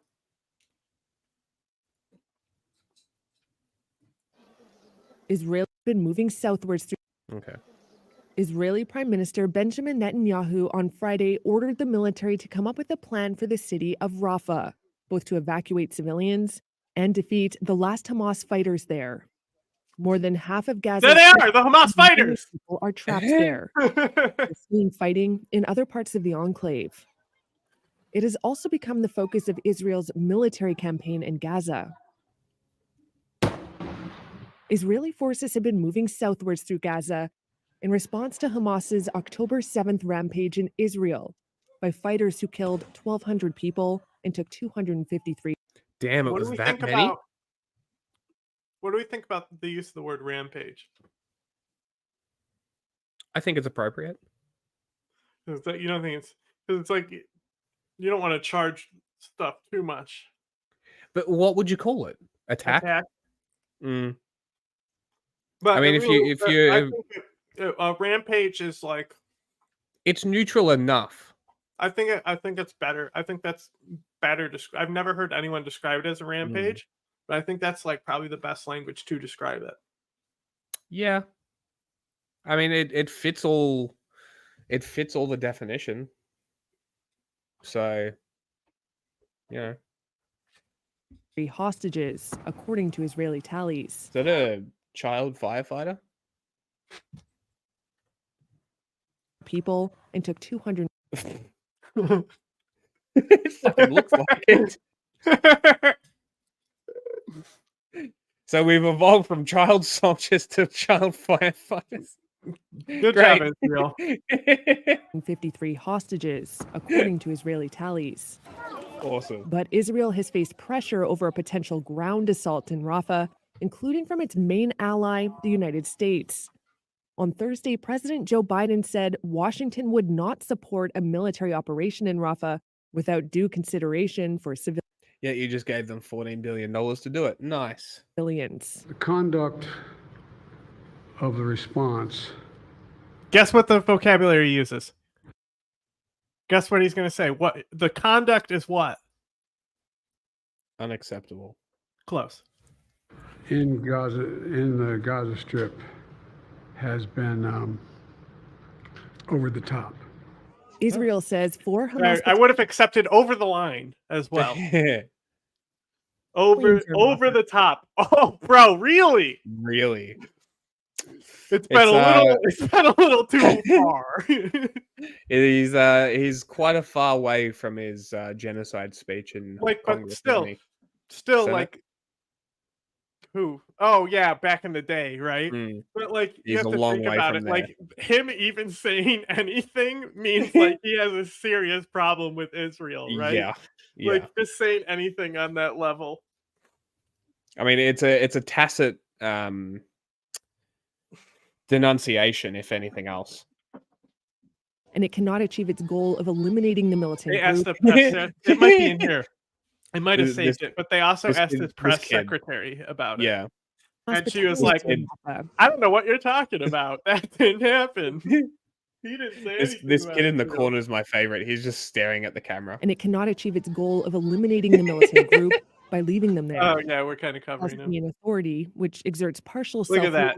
self-rule Oh, Jabba the Hutt leader. accused Israel of trying to drive Palestinians from their land. They are. Aid groups have sounded the alarm too. He's Why also else? older than Biden, the Palestinian Authority guy. Is he really? Yeah, I think he's like 88. He might Saying be. many Palestinians will Maybe die. that's the president of Ireland who's 88. How did he last that long? Don't even. We need to go. Look, we have whole things getting into the Palestinian Authority. We did 3 live specials talking about the politics of Palestine. So. Were they the Gaza specials? Mm-hmm. Yeah, he is 88. I was right. Boom! Look at me knowing the age of the president. On top Because of somebody the posted a meme saying, like, you think Biden's Gaza old? authorities say have already I died get my in facts the from months-long conflict. An Israeli official I told get my Reuters news from the idea TikTok. would be to move people in Rafah northwards before any military operation. But the UN says people should not be forced to leave en masse.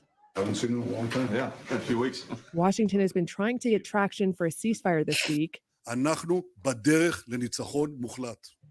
Netanyahu just rejected Dar. one from Hamas. It called for a months-long ceasefire, freeing remaining hostages. Tonight, new tensions between the Biden administration and Israel following President tensions. Israel's Tensions. Huge. Like, I just want to talk about how many angles they needed to like distort this picture to the artificial zoom with their fucking like screens in the background. Yeah. Like how many times the camera is moving on an arc and the other arc is like going on this green screen this way. Why? Because Biden said, "You're over the line, pal." Watch out, buddy. Breaking news. Over the line. What did you cut out of that one? I wanted to keep seeing how intensely they tried to sell it. That Biden said, "You're over the line, pal." Okay, hold on. I can pull it on mine too. It'll be here. I just have to find what this video is. It'll just be in history as well. It'll be Yeah. in your history. Tonight, new tensions between the Biden administration and Israel Here we go. following President Biden's rebuke of Israel's war against Hamas in Gaza. Andrea Mitchell has new reporting on all this. Andrea, good evening. New reporting. Lester, that growing rift became more apparent with a rare. Did he say anything Oh my else? God! Look at the lower third, bro. That's so awesome. That's so fucking epic. Oh my God. Last night. The conduct of the response.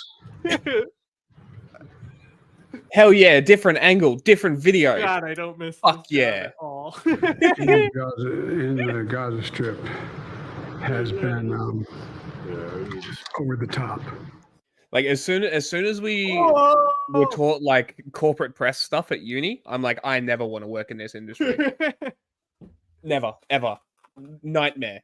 Fuck that. Yeah, well, the thing is like the whole point is it's like there's supposed to be like institutions and stuff that like hold the press accountable, and there's not. Like literally, the corporate guys will tell you that you're not a journalist because you don't have these institutions behind you. But like there's like a bunch of indie institutions now, especially after like Portland, they handed out a bunch of credentials to people. Yeah. And those are the reporters who keep getting arrested and assaulted by cops, which is skyrocketed our statistics on violence against journalists. Yeah. And that's what we're gonna aim to be, is to be, one of these, if not the cornerstone. Train people up and get them in the right not in corporate press. And not in corporate We're press. We're gonna revolutionize TikTok news. TikTok is a really popular news medium, man. Yeah, and we are in the process of TikTok specifically making. So what we're going to do is we're going to get Tanya, which you guys haven't met yet, to film TikToks. You know, the TikTok where you talk really close into the headset microphone. Yeah, and then like there's like a background graphic behind. So we're going to do it on like conflicts and rebel groups. And basically, every video she's going to break down a conflict or a rebel group, and there's going to be a and nobody on TikTok doing that. No, not at all. But Jake. I was talking to Jake isn't. From Popular Front. He was saying has people cutting all their documentaries and shit into TikToks right now. It doesn't surprise me. But this will like it's just we've got a plan. We got a plan. Anyway, I did turn the banners off for gaming, yeah, right? You did. So that reminds me, is like there we go. Yeah, this is the Patreon. Yeah, so we need funding to get NGO status to file the paperwork and stuff. Not much, but it needs to be enough monthly that we can pay for all the services that we need. The latest friction over Netanyahu's plan for a ground offensive in Rafah. Oh, you wanted the branding too. Israel says is the last Hamas stronghold. All of this during tense. We can't read the lower third though. Sources tell us Blinken was prepared to say at a news conference. New details on Hamas proposal. Turns out, tell me failed. Okay, moving on. We don't need to know. It failed. They didn't. There was no fucking ceasefire. Shut the fuck up. What about Biden being over the top? I don't think they're talking about. Yeah, so they've been while they haven't done the ground invasion yet, they're fucking bombing the fuck out of this place. Rafah. Oh yeah. Cool. I mean, they like Israel is once. It's significantly stepped up its bombing as it's been, and it's like like it's not as much as beginning, but it's stepped up from last week. Yes. Again, continued to ratchet up its attacks on Gaza, this time levying a barrage against the southern city of Rafah. That's a city on the border with Egypt. This is also the city where millions of Palestinians were told to flee. This began yesterday and continued into... Yeah. That's not even Anna and Shank, so why do we care? Listen, guys. Okay. Oh, these are the guys who had terrible charisma and the other one I saved. So. Oh, really? Yeah. But who knows? Maybe they'll also have the magic terrible charisma in this. With Cenk. Yeah, it's so funny because like the girl is like waiting for like the nod from him, you know, but he's like sitting there looking at what's next because he's a fucking like he knows what his job is. He didn't prep. Yeah. He's looking at his notes, being like, okay, next I have to read this. And so she's like sitting there waiting for approval, and he doesn't care. He's not even looking at her. You know, you can tell. You can feel the eyeballs not on her in the other clip that I have. Think this is a forceful enough condemnation from the Biden administration. It's a He joke. doesn't even have papers. Total joke. They have expressed dismay. Oh, He have was just they? staring her down, not well, laughing. Okay. Weird. Dismayed. So they're going to evacuate over 1 million people and kill thousands of more innocent civilians. But we are dismayed. Okay, so now I'm going to tell you. Don't you think it's over the top, Cenk? A whole thing, but I actually want to start with two members that I think nailed it, and I'll build off of what their comments were. These are YouTube members. Bruce City Mike said, "So now where the f are they supposed to go?" That is actually the central question. Wow, nailed it. And Miss Anonymous 617 said you can't evacuate 1 million people. That is also correct, and that is also a central problem here. So first of all, on where do they go? Well, in the beginning, the Israeli government said, "Oh no, we're just bombing the north. Don't worry, move to the south. We won't bomb the south." And a lot of suckers. Oh, we know this. You've said this so many times, Cenk. And I said at the time, there's no chance that they're not going to bomb the south. They're going to stuff everyone into the south and then bomb the south. Who was right and who was wrong? Have the people because they've done it before. They've done it before. Yeah. Yeah. People who came out and said everyone was right. Don't worry, they're trying so literally hard. Everyone called this. Yeah, literally everyone. They won't bomb the south. That's why they moved them there. Have they all come out and apologized? Because that was pretty much everyone in the establishment in Washington. Every politician, almost every media figure. Oh no, don't worry, don't worry. Well, then they bombed the south. I mean, Biden apologized to the civilians who were caught in the airstrikes in when they bombed Serbia. Like he was at some sort of a conference. Yeah. And he basically was like, "I'm sorry for your losses," you know? Like shit happens. I killed your people. Near the Egyptian border, and now they're going to evacuate and bomb Rafah. Well, where the hell are they going to evacuate them? There is no, you can't go further south. And how are you going to move 1 million people? That is exactly the right question. Here's how you move them: with great suffering and casualties. I just want to point out and starvation, which is well, it's not 1 million people. The SDF do this, and they just finished their op, right? So like they have to take people out and rotate them, right? So they have like off sites. They have to pull these people out and rotate through to clear all these camps, right? So there is a way to do it. Not evacuate. You just can go through. You can go through 1 million people like that if you're trained for it, like the SDF is. Well, still, it's numbers are way different here. You know, they're not dealing with 1 million fucking people in one camp. Is, by the way, ethnic cleansing 101. Yep. When you move people, I know because I built a company called the Young Turks. Let me explain. Back in 1982, mass starvation and disease begins to set in because there's no sanitation, and so that's already what's happening in southern Gaza. They're about to make it 10 times worse. Cholera. So our politicians here in America, let me be perfectly clear about bigoted it. fucking Our Muslims. They're terrible human beings. So I got there first. Suck shit. Did you say Fallujah? No. I hit the losers soundbite. Oh, I didn't hear anything. Because he's like, American politicians are, and let me be frank here, bigoted fucking losers. I didn't hear it. On with mainstream media and their constant like kissing up to the politicians as if they're wonderful, credible people, and we're all supposed to say, "But Joe Biden is a sweet guy." What kind of a sweet guy greenlights the massacre of 27,000 people? Did you know that Biden they gotta stop sanctioned doing this. the This fucking Israeli gaslighting that they invasion? do. Oh I'm my so god! sick of this shit, bro. Like you know how it works. You know you're lying. No, we got to get to no. Don't. I don't even want. No. Do not put Israel stuff in someone else's comment section. No. We're not doing that one. I told him I'm just typing gaslight less. No. Let's avoid this one. Lame. calling an audible. Classic thumbs down. I want to slide. hear him kick it to the other girl though, and see how she does. And imagine that. That's like people killed already, let alone what Netanyahu just announced in terms of the massacres to come. That's a basketball arena full of people. I want you to visualize whichever basketball arena you've ever been in. Oh my God! And imagine everyone dead in their seats. Basketball arena. Basketball arenas, I think the biggest one has a maximum capacity of like 25,000 people. But it's Maybe just use funny football because this stadiums. analogy is it's like sports. Yeah. But scrub if you and me you kicks it to the really other girl. like, if you really want to try and drive this point home, use a football stadium and say this could be the amount of people that die. Yeah, but it's still a sports metaphor to describe genocide. That's funny.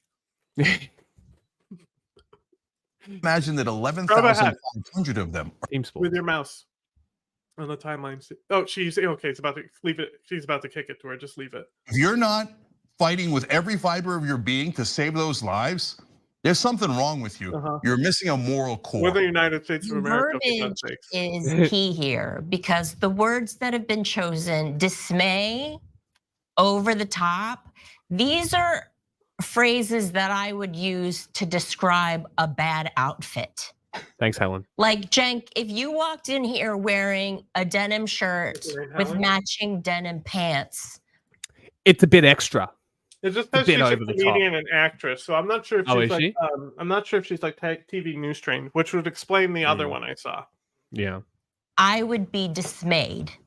I'd be like, Cenk, the cowboy suit, the denim top. The other one is really funny though. And then if you came in here, and we're done. Nothing new from Cenk.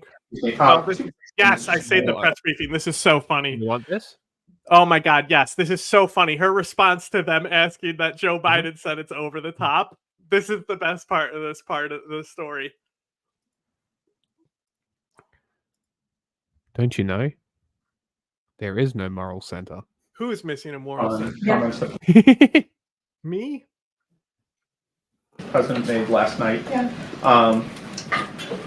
President Biden called the military operations in Gaza over the top. And this comes after the White House is pretty The constant laptop clicking is very fucking annoying. consistently defended Israel's conduct.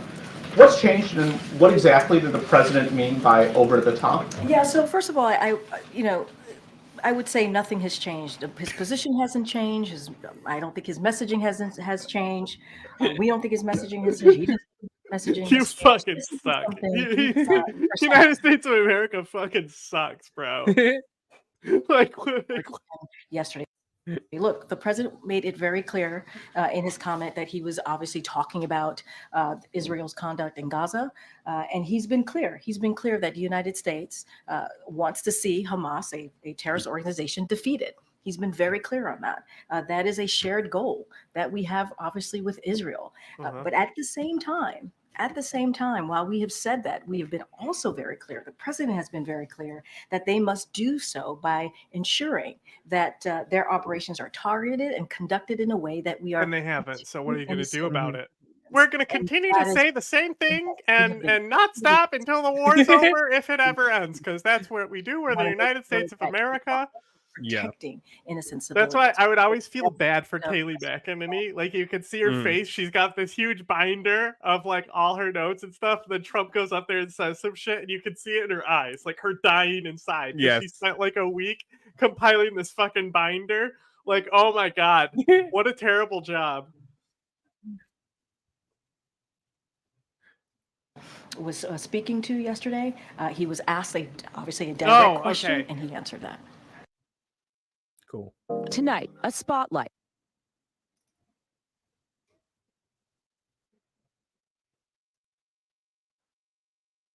There is no on one of the main moral issues facing center voters in this Europe. election. I will stand with Israel 100%. Give them whatever they need. Oh my God. Guy. What? Did you say something?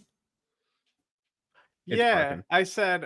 I quoted Biden in okay. There is no moral center in Europe. Yeah, that's what I said. Need it, no questions asked. You don't have to be a Jew to be a Zionist. Bipartisan support for Israel, leaving some of the Okay, Joe. feeling abandoned by both parties. Muslim Americans. American Muslims, Arab Americans, and many American voters who support the Palestinians are intensely angry and disillusioned with the policy of President Biden. There are This is about what I 8 was saying million from the Muslims start. in the U.S. From the start. I wanted to point this out. Like, all the protests and stuff doesn't matter.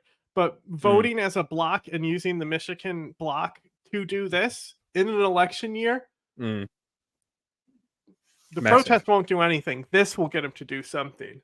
Now, the White House is literally has delegates working in the Arab population of Michigan right now. Like, trying to like go like literally the whole like gotta find the tribal elders and make deals with them to suppress the people. Like, it's the classic United States move. They've done this since the beginning of their genocidal empire, you know? Small yet mighty voting force. Got them all. 71% of them turned out to vote in Nothing. 2020, but now many feel like they're being forced to make a Don't make me vote for Trump. tough choice. So who would you vote for? Well, there is a third option. No vote. More than 2/3 Based. of Muslim Americans voted for That's President Joe such Biden. a good in line. 2020. But that could change this year, with some making calls to, quote, abandon Biden altogether. If Joe Biden cannot see us, you can count us out in November. Some saying they're upset with President Biden bypassing Congress twice to deliver emergency military aid to Israel, meanwhile providing $121 million in humanitarian assistance to Gaza. But they're not favoring Republicans either, according to recent Democratic polling of Michigan by Lake Research Partners. This wouldn't be the first time we saw such a large swing for Muslim American voters. In 2000, 72% of the group voted for then candidate George W. Bush. No But shit. just 4 years later, that's 72%, turning into less than 1%. Wonder why. After September 11, George W. Bush became a different president. The surveillance of the American Muslim community, the loss of civil liberties, the Democratic Party at least promised to challenge that injustice. And in 2024, they say they feel left Well, you're learning a very hard lesson here. behind again. They will tip the elections, especially in the major battleground states. In the 2020 race, Biden won in Michigan by just 150,000 votes, a swing state with one of the largest Muslim populations in the country. Guess in the what? Michigan precinct's highest concentration. There's 150,000 people organized for this, at least. Like, That's a lot of people. you do, like, That's come on, nuts. like that is a voter block, you know? Like, Yeah. they literally will swing this if he's. I mean, he probably won him over with saying it was over the top. I remember we said Assad crossed a red line. Oh wait, no, he didn't. We just said if you do this, it'll be a red line, and then he did it and did it and did it and did it. That's right. Silly me. Of Muslim and Arab Americans, 83% of the vote went to Biden. Now, only 16% Yeah, say they'd vote no, for him in you're literally 2024. running against the Muslim ban guy. Like, of course you're gonna get that vote. Yeah. President's response to the Israel-Hamas war, a quote, poor rating. The Biden campaign says they'll continue to engage in conversations with the Arab American community, even if they disagree on policy decisions. And the Trump campaign says the former president had, quote, peace in the Middle East in his last term. The Haley campaign has not responded to our request for comment. As many Arab Americans and Muslim Americans face a difficult decision, experts. That's because Nikki Haley's opinion is pro-genocide, probably. So there's an estimate 240,000 Muslims in Michigan. So Biden won the state by about 100 less than that. 90 technically, right? Trump won Michigan by little more than 10,700 votes. So that's like a really close margin, right? Like that's only 10,000. So like he just got enough there. 2016 or 20? 2016, Trump won it. Yeah, okay. With only 10,000. Yeah. And this is like, I think this is like the real value of America, the way it works as well. Like, as much as the Electoral College sucks, America really was set up. Like, as much as they want to say that it was set up to have like white privilege and stuff like that, there was like Protestant institutions and stuff like that fought against not changing it from that, of course. But that said, it was set up so anyone in any community would still have like a representative voice. Yeah. And just because of how settlements happen with certain populations, like they're able to still, as a minority, levy a voice that becomes extremely important to winning the vote. So few places are going to give as much like voting liberty to small groups like that. Identified the source of a deep fake robocall. The AI-generated clone of President Biden's voice told people not to vote just days before the state's first in the nation primary. NBC 10's Mary Marcos joining us live from the New Hampshire State House. Who picks that up and is like, this is definitely legit? Concord with an update on the investigation. It's not the first time something like this happened, but AI. The calls were mostly made to registered Democrats, and a media manipulation expert says this isn't the first time those responsible have been the subject of an investigation. We're releasing information releasing today true. because we want to make clear to anyone that would try this that we can find you and we will. Just 2 days before the New Hampshire primary, between 5,000 and 25,000 people received this AI-generated deepfake phone call of President Joe Biden's voice. There's no way they can do a Joe Biden AI. He flubs too much. Yes. Your vote makes a difference in November, not just Tuesday. Investigators traced the call back to two Texas-based companies, Lingo Telecom, Life Corporation, and its owner, Walter Monk. Media manipulation expert Joan Donovan says it's not their this first lady's actually really good. They have gone This lady is like so good at information warfare. She's such a good source. According to the FCC, Walter Monk and Life Corp have also been investigated. The New Hampshire Department of Justice issued a cease and desist to Life Corp, instructing them to stop breaking the law immediately, and are opening a criminal investigation. Go back to ask him harder next time. Whether this just Let's analyze the on its own or robocall whether and think someone- it sounds like Joe Biden, the flub master, you know? Like, No, if he's I not heard mumbling it his didn't way sound through that robocall, it's obviously not him, you know?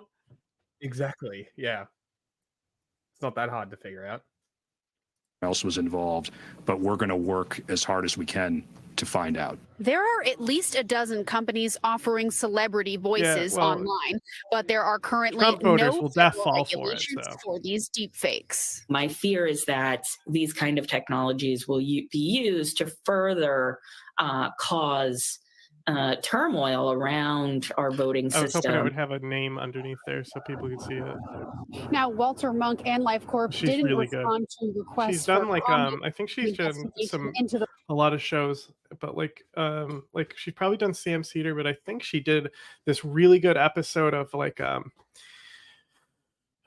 Jordan Klepper, the guy on the Daily Show who does all the I Hate Guns pieces. He did yeah, we don't care about her. She's just the reporter. She gets her fucking credit in Twitter, but the other lady, her name's Dawn. I forgot her last name though. But she did this episode of his podcast, and it's basically a whole episode about information warfare that's really good. They might not even credit her. She might only say her name. I thought you wanted the reporter's name. No. This lady, she's awesome. She's so good. To further cause turmoil around our voting system. Now, Walter Monk and Life Corp didn't respond to. Maybe they said it before they introduced her.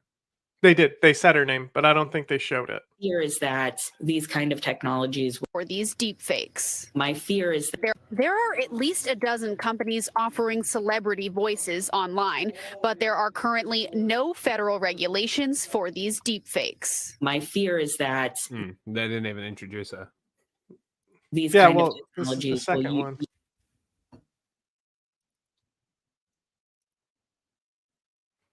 They quoted her twice. Because there's no other person you really go to besides her for that type of stuff. She's really, Right. really good. I know there's some attention paid to some language in the report about my recollection of events. There's even reference that I don't remember when my son died. How in the hell dare he raise that? Frankly, when I was asked the question, I thought to myself, it wasn't any of their damn business. Let me tell you something. Some of you have commented, I wear since the day he died, Doc Brandon, every single day, the rosary he got from Our Lady of. He literally had to stop crying because he almost That cried. we hold the service, That was remembering totally legit. friends and family and the people who loved him. If they'll say that he forgot what the name of the church is, though. Yeah. I don't need anyone to remind me when he passed away or if he passed away. Simple truth is I sat for a 5-hour interview over 2 days of events going back 40 years. At the same time I was managing international crisis, their task was to make a decision about whether to move forward with charges in this case. That's their decision to make. That's the council's decision to make. That's his job. And they decided not to move forward. For any extraneous commentary, they don't know what they're talking about. That's true, though. They literally are not. They are not medical experts, right? And like, I know a lot of people like attack the credibility of this guy, but also in there, like, he also doesn't. It's not. I think it's one of those things where you kind of, if you read the report, it's like, it's so exaggerated, the senile thing. He definitely is taking shots in there, but he's also defending him and why there's not a case. And he gives various reasons. Is now closed. I'm going to continue what I've always focused on, my job of being President of the United States of America. I'm of the view, as you know, that the conduct of the response in Gaza, in the Gaza Strip, is over the top. Over the top. What? I think that, as you know, initially, the president of Mexico, Sisi, yes, came up the gate to allow. I'm so glad at least we got the extended soundbite. Now we got it. The president of Mexico, Sisi. I convinced him to open the gate. I talked to Bibi to open the gate on the Israeli side. You can understand why he got confused though, as well, right? Mexico. Because Why? he's 'Cause they're thinking both about brown? the border right now, right? Because he's old as fuck and like literally like, I mean, come on, like we anyone can go look at how sharp he was at some of these fucking Senate speeches, you know, like Yeah. of course he's declining, but I will literally take a trash can over Donald Trump. Really hard to get humanitarian assistance into Gaza. Joining us now is Kate Bedingfield, who served I as already communications director by the White House. eating David Axelrod, from the who trash worked can with all the time. Anderson Cooper jump scared. Do we care? No. Actually, who's this? Is this that one guy? Is this Brownstein? Turtle Man. Vice President Biden, a senior advisor to President Obama, and a former Trump communications director, Elizabeth Griffin. All three are now CNN political commentators. Also with us, former federal prosecutor and best-selling author Jeffrey Toobin. David Axelrod. Is he the guy who jerked it on camera? Is that guy? I don't know. Tubing it? Done. We got pretty the sure it president is. of Mexico, though. Pretty sure it is. This is a guy jerking it to his co-workers on a fucking Zoom meeting. That's Yeah. this guy. Anderson Cooper? No. I know, I'm just kidding. I'm just kidding. Let me start with you. Is that the Move press on. conference? The president. Tubing on. Well, howdy there. Watch this guy do. I haven't looked at his video, but I guarantee you, Bo is gonna do better reporting than CNN on Biden's memory loss. Right? Like this guy is just gonna nail it. He's cranking these out in his garage every day. This guy's making so much money just cranking these out in his garage and just being generally informed. Good for him. Dude, Yeah. 900,000. Oh, you can also sub for him because it's fine if they recommend our videos on the alt channel. Everyone knows this guy. Never heard of him. We're going to talk about Biden in memory. Can't wait. And, are you an expert? That Roll with report it? and No, all Bo's of the that shit. stuff. This guy's awesome. Now, I want to point out, this is generally the type of thing that I don't talk about. Audio's still going, though. We're going Hey, to talk about Biden in memory. and Everything that is broken. report and Subscribing broke everything. Yeah, well, Thank you. That's for you, Bo. We broke the stream for One you. of the only real journalists out there who wouldn't even call himself a journalist. No, Friendly Jordies is a journalist, don't you know? Yeah, he's the best. Critical. all of that stuff. Now, I want to point out, this is generally the type of thing that I don't talk about. There are a whole bunch of topics that I just kind of let pass by. Mhm. They're easy topics to cover, and they get a bunch of engagement on social media. But most times they're just noise. You won't find me talking about Trump's sons or any of the issues that they might have. But it's funny. You won't hear me talk about the whole Moms for Liberty thing. You won't hear me talk about He the doesn't, situation but with sure, we'll go with that. DA You know? in Fulton County. Just pretend that's the case. Even though I know Like the whole time he's that been both. there are attorneys on the defense side that are engaged in relationships with other attorneys on the case. Because it's not news. That might become news. But generally speaking, all of this is just noise. It's good for views. It's good to give people their 2 minutes of hate, but it's just 1984 noise. mentioned. Every once in a while on a topic, I'll have enough questions come in to kind of feel like I have to talk about it. And this is one of those.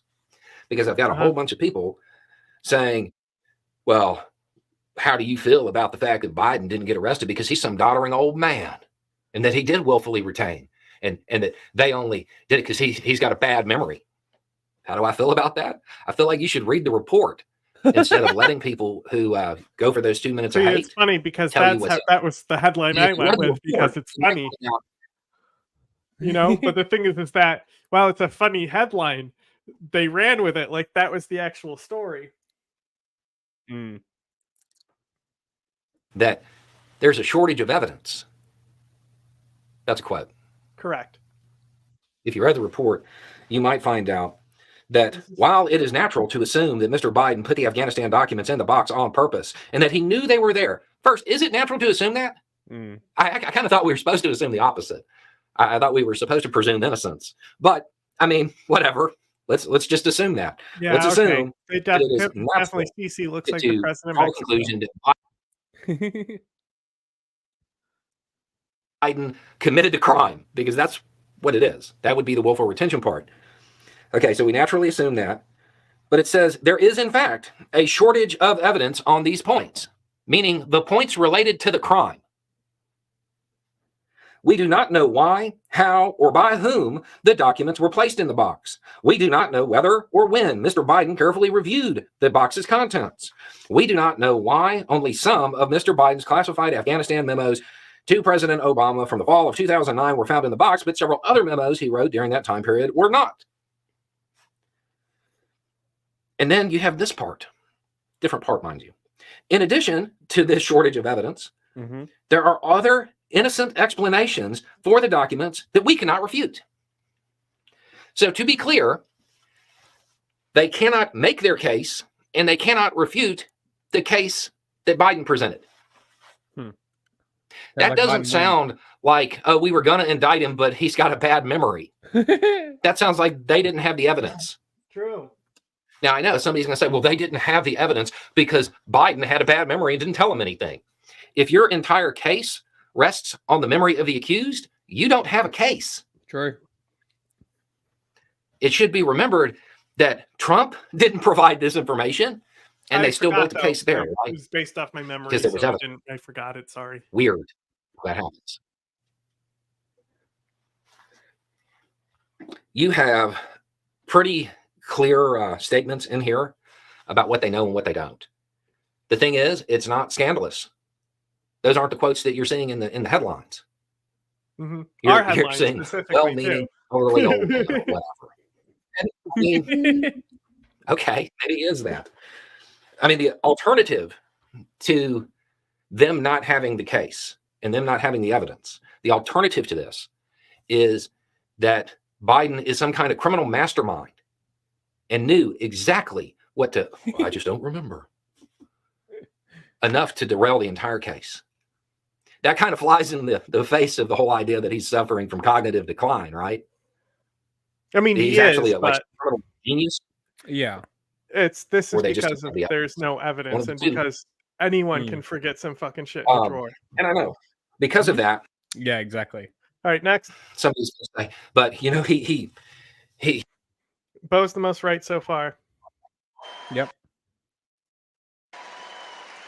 But we have a sick and corrupt two-tiered system of justice in our Yep, country. true. Do I know Racial. better than anybody? Systemic racial injustice. You're right, As an Trump. example, You say it. It's broken It again. was just announced that He'll catch Joe up. Biden, his Department of Injustice, Everything is broken. Look, he said Department of Injustice. Her. will bring 0 charges against Crooked Uh, Joe, despite the fact Trump, you got too many that he flags behind you. willfully retained and disclosed troves of ultra-classified national security documents. Ultra Now, that's classified. Is that a level of classification? under the Presidential Records Might be. Act. which I've is a never big heard anyone say ultra classified. protective It's double fact. secret probation It's classified. desperately to spin the Biden document disaster into but wasn't Trump worse? No, Trump was peanuts by comparison. Oh my God, shut up. And he did a lot of it when he was at a very young age. He was mentally a little better than Okay, he the was. closest thing is But no, in actuality, MK Ultra, I right? am covered by the very important Presidential Records Act, and therefore I did my God. absolutely nothing wrong. Nothing wrong. Ugh. But Biden wasn't president. Only the president is covered. It's a big deal. And he wasn't covered. Also, Biden took documents over this long-term period as a senator and as a vice president. Well, that you're not allowed to do. Much of this period, he was Jesus at Christ. a very strong state, and he was fine. He was probably, in terms of the intelligence of senators, he was probably out of 100, he was probably in the 95 category. I'd say he was 95th on the list. He was never What setting the any fuck records. is he talking about? He made I know, right? And they say Biden has the decline. recovery of documents. He made it all- This is why we don't ever fucking cover Trump. It It's just literally nonsense. impossible. It's Yeah. literally impossible. It's just nonsense. Absolute nonsense. for the federal government to get them. In fact, he gave classified material to the writer of his book in total violation of just about everything. And meanwhile, you gave Iran nuclear secrets. In hostile feds, I cooperated. No, you more didn't. than Biden did. No. He sent records to Chinatown and shipped them all over the place. He shipped them to Chinatown and all over the place. They don't tell you about that. He was even at Penn Biden Center. Do you know that he gets paid millions of dollars? Do you know that? How much know do who you get pays him? paid? China. China. We get it. China. He just is saying China, China, China, and nobody's really cheering. And No. you think inside he's like, "Come on, Daddy, you're losing him. You're losing him." The internal monologue, if he even has one. Dollars to the school itself. And by the way, I went there. I went to a place called the Wharton School of Finance. And so I know all about Penn. I love Penn, but Penn is getting a little bit out there. What is... And they were also sitting underneath his beautiful Corvette that he talks so much about. How do people... In a very flimsy Yeah, garage. literally, you can see the sauce dripping off of him. He's gotten increasingly sweaty lately. Does anybody have a scissor? I want to get some classified documents. Let's cut it open. It had no security, no Secret Service, no nothing. And certain members of the Biden family lived there. I am done with this. Certain members of the Biden family, there's a Hunter Biden drop in there too. Epic. Yeah. Now, remember, he might be president. Already was. I know.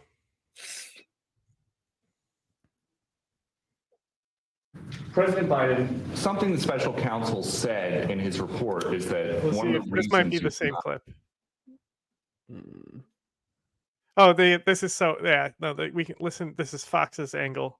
Yes, and this is him responding. Charged is because this is in funny. his description, you are a well-meaning elderly man with a poor memory.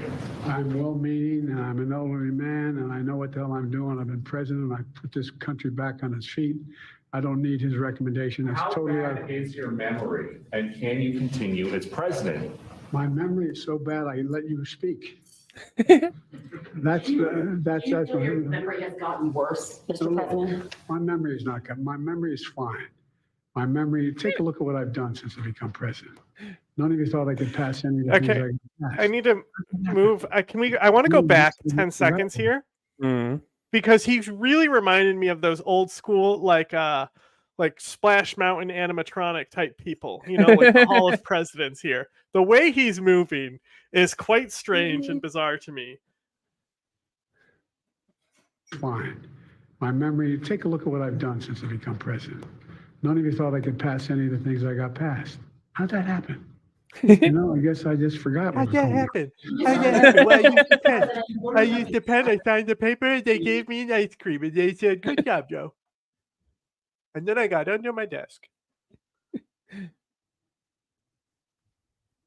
I still can't get over the fact this chair doesn't even fit the desk. Only by some of you. Mr. President, you take responsibility for at least Oh, he said, will you ask questions? And he said, only by some of you or something. I take responsibility for not having seen exactly what my staff was doing. It goes in and points out things that appeared in my garage, things that came out of my home, things that were moved not by me, but my staff. Blame it on the little guy. Mr. President, for months when you were asked about your age, you would respond with the words, watch me. Well, many American people have been watching and they have expressed concerns about your age. That is your judgment. That is your judgment. That is not the judgment of the press. See, this is funny because what was the thing that they were said? Because remember how everyone was memeing how Biden got really hostile at certain things?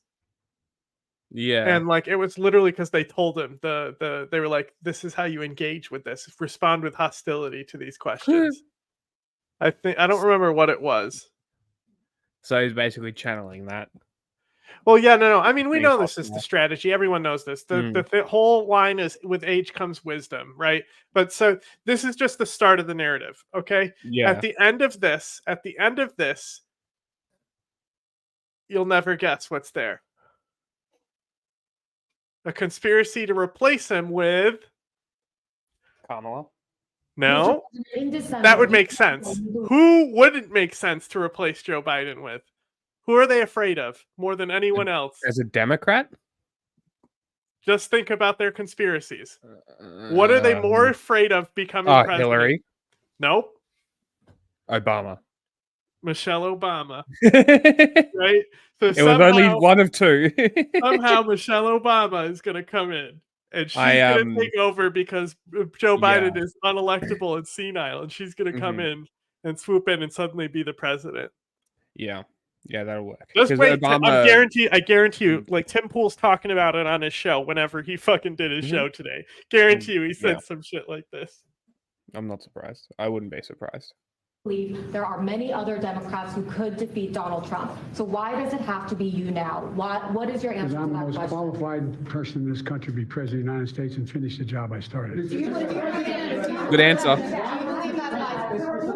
Why are you confusing the names of world leaders? Thank you, everyone. Thank you very much. I did not share classified information. Thanks for watching. Stay updated about breaking news and top stories. Epic clip of Biden talking. All right. Oh, yes. This is what I'm talking about. Nikki Haley time. She's been so funny lately. Not an appropriate amount of flags. There's more. Yeah. She does this, though. Like, they'll do the entire stage lined with the state and then U.S. flag behind the entire stage. That's kind of just something they do with a lot of stuff. But Trump's rallies, they don't do this type of shit. No. I do like I've seen it specifically with South Carolina, though. Let's just be clear about that. Yeah. I do like the South Carolina flag. I'm sure, it's one of the less racist ones, really went You know, they really Well, said, that's because because they replaced that racism with the Confederate flag flying on the fucking state capitol. That's what they did. Thank you. My team said you really rolled out the red carpet and took care of everything. We appreciate you. Thank you very, very much. Trump would never say that. They missed. They missed with this sign. It should be picky, Nikki.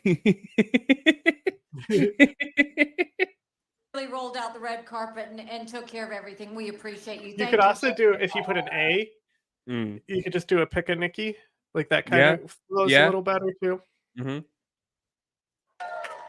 Mr. Mayor, this town is as sweet and beautiful as it's ever been. Thank you for taking good care of it. Ralph, Trump would never say that. Thank you. In DC, he's No, he never wouldn't. forgotten who he works for. Ralph, It is her home state, though. thank you for fighting the good fight. We appreciate you. No, he doesn't want to say thank you in general.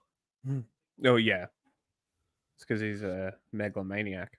I'll tell you. Think about what we did together. Go back to 2010.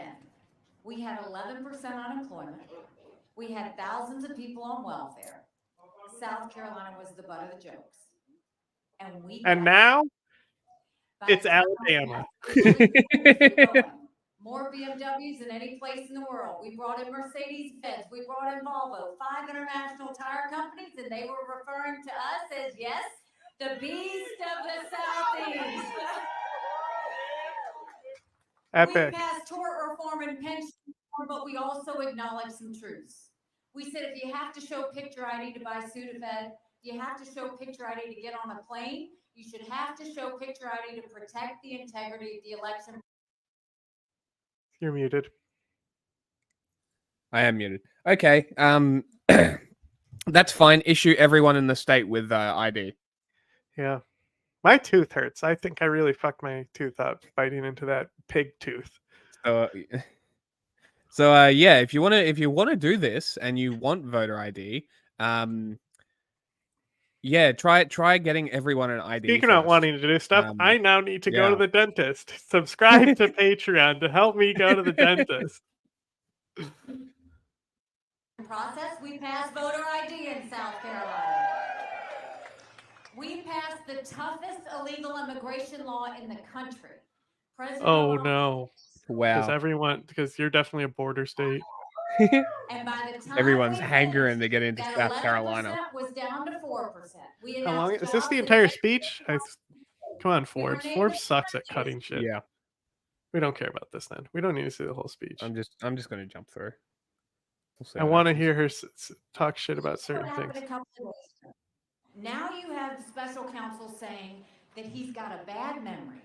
that he's Good skip. not mentally Perfect stable skip. or competent. And he can fight it all he wants. But I've said there will be a female president of the United States. Hard truth? It's going to be Michelle Obama.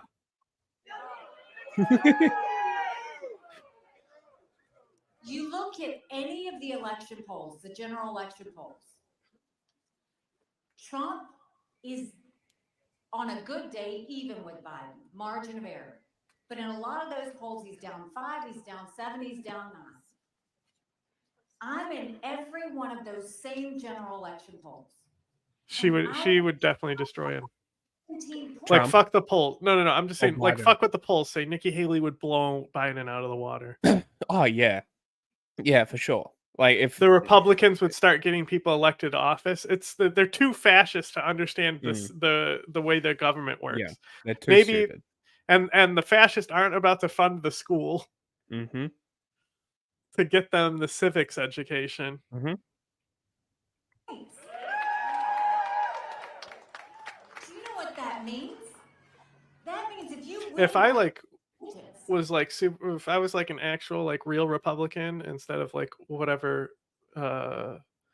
people have become nowadays, I would be pretty upset that Nikki Haley is, Yeah. Like I imagine there's a lot of really pissed off people out there who are like so pro Nikki, and it's like, she's really the Bernie Sanders of this campaign. Yeah, that's a good way to describe her. That's a mandate going into DC to stop the wasteful spending and get our economy back on track. That's a mandate to get our kids reading again and going back to the basics in education. That's a Okay. mandate to I like, trigger okay, our so no more excuses. pro-literacy, generally a good thing to just throw out always. So winning there. So good policy. Pro-literacy, I don't know what back to the basics of education means though. That's a mandate for law and order in our country, and that's a mandate for strong America that prevents wars, not starts wars. When did that we happen? can all be proud of. Don't you want that? You mean George Bush? In Because Iraq? we have that. What war was that? What war did we start? It's gonna take a lot of courage. All of All them. right, I'm done with her. Here today. Okay. Saying we start wars and shit. Shut up. You don't know what a war is. I'm kidding, because of course she does. Hey, everybody. I mean, we've seen this enough now. We've got enough coverage of that. Probably Back to our top story now as we await top the story. since Special Counsel Hur's damning report. Let's bring in Carrie Urban, Fox News legal editor and former counselor to Attorney General Bill Barr. So many things to Not go a good source. Bill Let's Barr there. go back to what we were saying. She worked just for Bill Barr, one of the worst people who worked for Trump. coming out against Robert Hur in this Epic. report. Again, listen to what she. Soon, It's you know, struggling. one day, you know, if we get that Patreon funding, I'll set up servers. Did you see the coconut tree? Did you see the coconut tree clip? The coconut tree. Okay, No? I'll pull that up real quick. Let's hear what Kamala Harris has to say. The fucking she's so underrated for being the funniest. She's person. always drunk. She's always She's drunk. the funniest She's out of all always these drunk, people. I swear to God. President's demeanor in that report was characterized could not be more wrong on the facts and clearly politically motivated, gratuitous. And so I will say that when it comes to the role and responsibility of a prosecutor in a situation like that, we should expect that there would be a higher level of integrity than what we saw. So he is a special prosecutor appointed by the Attorney General. The report was presented to the Attorney General, who reviewed it and then passed it on to the White House. So she just rolled all of that up in a big ball and threw the entire DOJ under the bus. I wonder if the White House press secretary is now going to, again, talk about the independence of the DOJ and how they stay out of everything after that comment. That gets hard to do when your bosses are making comments like that. And, you know, John, we've talked about this before. It reminded me somewhat of when the president talks about how his son is innocent over and over again. And, you know, you have to remember Attorney General is his direct report. Hunter Biden. There's no way that one can't construe these Shut comments up. as directed, obviously, towards DOJ and even a warning or a message. But separately, I will say, I actually liked what she she innocent threw this angle in the beginning, right? That's like it was a step up for Fox coverage for me, and it was like, oh, what are they going to say that the DOJ is impartial here? Because that's the excuse. Is like Trump has committed those crimes; they're impartial, and she's like, oh, but now they think the Department of Justice isn't. Blah blah blah. So they're hypocrites, right? Like that's a really good attack angle. But instead we shifted to remember Hunter Biden. Awesome, cool. Who's definitely president. That Hunter Biden guy. and this is why people don't like special counsels. You know, we saw this with the Mueller report with Trump, hundreds of pages of extraneous information for what? For no charges. We're seeing this with her on Biden. And we also saw this, though it wasn't a special counsel investigation. We saw this with Comey on Clinton. And, you know, look, this is why these reports, I think, honestly, are problematic for the Department of Justice. DOJ operates in a pretty black and white world. You're guilty or you're not guilty. There's not really. I thought the White House image was a picture because this bloke didn't move. You ready for this? You're gonna love this.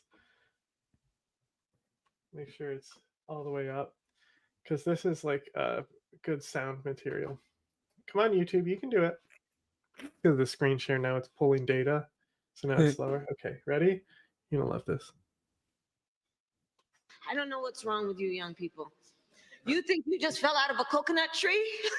You exist in the context of all in which you live and what came before you. Dude, she's drunk always, I swear. There She's is, it's permanently the tanked. context is a little misleading the way it always gets clipped and lined up. She says her mother used to say that. That said, it's still very silly. My favorite is the wheels on the bus. Have you seen that one? No. Okay, hang on. I've intentionally avoided looking at it. I'll get the wheels on the bus for you.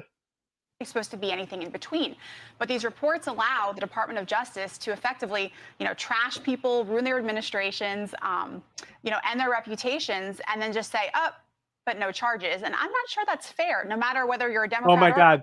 On the subject of Literally, that one that I pulled initially yesterday, it was Sky News Australia, the one that I Okay. pulled for the last clip of her. This one, the top result, also Sky News Australia, the same guy. That's fucking awesome, bro. Wait, who is it? Show me. The Kenny report. I'm not sure who that is. You got it? Hang on. The I'm blue listening thumbs to up. her.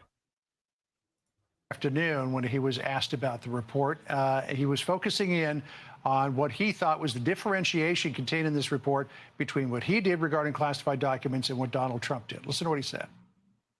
I was especially pleased to see special counsel make clear the stark distinction and difference between this case and Mr. Trump's case. Continuing to quote, most notably, after given multiple chances to return classified documents to avoid prosecution, Mr. Trump allegedly did the opposite. Clearly, he read deeper into the report before that 8 o'clock news conference last night. But on that point, Biden, willful retention, compare that to the Trump indictment, 32 counts of willful intention or willful retention. Biden gets off, Trump gets indicted. And there is a distinction with the Trump case because there are some obstruction issues at play with Trump that don't seem to be the case with Biden. However, this was always my concern, and I've been thinking about this for some time. You didn't even clip the wheels on the bus Merrick part. Garland appointed two special counsels looking at the same issue, and I thought, okay, what happens when these reports cross his desk and there are different outcomes? Good luck trying to convince the American people that your special counsels are operating in an even-handed way. Honestly, if somebody tells me this is a fake video and it's not actually her, really well done. Because it's almost too stupid for me to believe she did this. Round and round. What? There's no fucking way. The clip that he had also was funny though. She is. I'm sticking with my theory that she's 100%. I think she's. I think people people say Trump's the meme president. Kamala Harris will be the ultimate meme president. She'll be so much funnier than George Bush, bro. The law, and even with the distinction that is is presented in the Trump case, I think he's going to have a very tough time convincing the American people that willful retention in Biden deserves no charges, whereas it does with Trump. All right. Yeah, probably because all of the journalists in America, including the so-called left ones, are pointing out that he's senile, even though there's nothing to point to this. Obviously, he has cognitive decline, but come on. This is about him fucking up names. Do we care? No, who cares? Do you know what happened with him fucking up names? Well, it was the CC thing, right? No, he did another one. He called. Oh, really? He was trying to recall Macron and named a French president from the 60s. Awesome. That's epic. Under Mayorkas. Well. Okay, so we have reached our extra stuff. So what do we want? What do we want? Yeah, what do we want? I want to go to that Young Turks video I put on there that I said is really funny because their chemistry is terrible. Yeah, but now I'm going to give her a little bit of a break because I know she's not a regular news trained person. I sent it to you in post, so in private chat, but it might not that be one. in this one. Okay. Not sure if you saved that because we switched no. lobbies. Yeah, no, we switched it. I think it's this one that I have right here. So I already have it. Yeah, for you. just Just send it to me again. Yeah, just give me 2 seconds. I'm copying the link. It's slow. Mhm. But it's them reporting about the graffiti tower. I think. I I think that's the one that I was laughing at. Oh no, you know what it was? It's this one. So the graffiti tower might still be on there, and I think that's Anna. Is it the complaining about MTG it. one? No, the one that I'm thinking of that was really funny is about Ted Cruz. So click that one. Now we don't care about what Cenk has to say here. All he's going to say is like, "Oh, it sounds like Ted Listen, Cruz guys. doesn't want to get caught at the airport again." Like we get the joke. All right, Ted Cruz is calling for VIP treatment at the airport because he doesn't want to be photographed getting on planes when he runs away from disasters. Now let's cut to the guys who aren't Cenk here. While the battle in Congress Yeah. Look, we're already here. over border plans and funding for Israel and Ukraine continues to rage, Ted Cruz has shifted his focus onto something even more important, and that is special treatment for political VIPs at airports. According to a new piece in Politico, Ted Cruz has successfully attached language to a new aviation policy bill that would, if passed, give political VIPs, including lawmakers, federal judges, cabinet members, and some of their family and staff, a dedicated security escort at airports, along with expedited screening outside of public view. However, some people feel that this might be an effort to avoid being spotted and photographed by constituents at airports. You might recall that in 2021, Ted Cruz was spotted trying to leave Texas during a major winter storm that left millions of Texans without power. trying. Here is an image of Ted Cruz. That's about hearing as his good as complaint, heading he's to reading better Cancun than I as do on camera because, like, you know, I can't read for shit, bro. Yeah. Texans froze. Now, in defense of his proposal, Cruz says that this is about protecting political think you should figures. ever wear a hat if you're a Let's reporter. hear him out. He's told Politico that his amendment seeks to ensure that political VIPs who have received threats in the past are or are go under for an it. Let's get to the girl. aren't She's fine. engaged, are endangered as they pass through public I mean, spaces just and look for when airports. Cenk kicks it to There her. are Yeah, it's all fun and games with those like I want my guns until it's pointed at you. You know, like yeah. But because it's not the libs that are running around like pointing guns at lawmakers, certainly. But also, yeah, you're representing the people. And you don't want your constituents to be able to get close to you.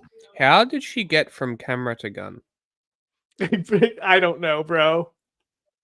I'm so confused. I laughed. Yeah, I'm not sure Like, if these what are on the is playlist, even but your- these two are really funny that I'm sending now. Like, what is the point of you? Your I mean, I whole didn't watch point them. They're is just to funny titles. And then represent there's also Ulalau. people who will. Yeah.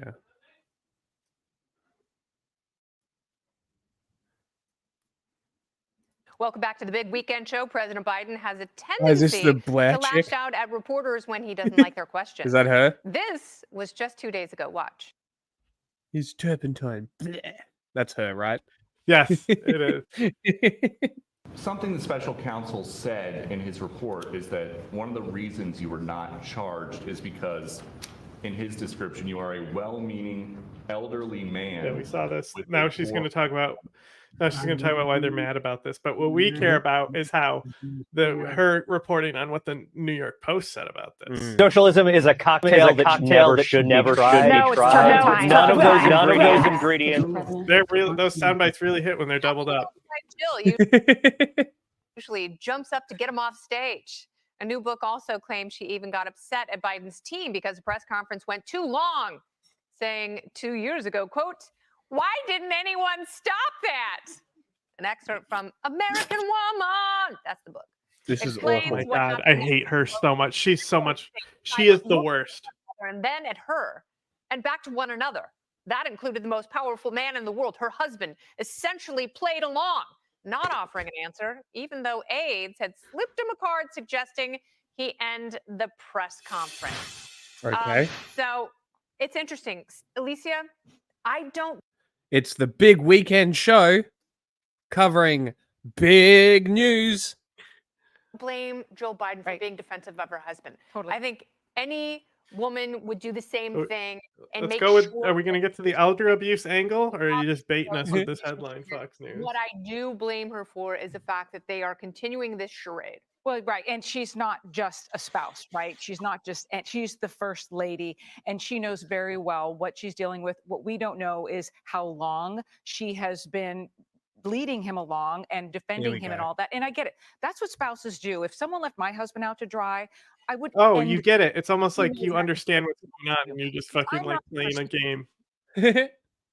Lady, and you can think about that in a warm way of like, oh, she's protecting her husband, until you consider in this book, quote, her dislike of Trump was a driving reason behind her support for him to run and for re-election. So she knows exactly not only who she's dealing with, who her staff is dealing with, but who the United States has.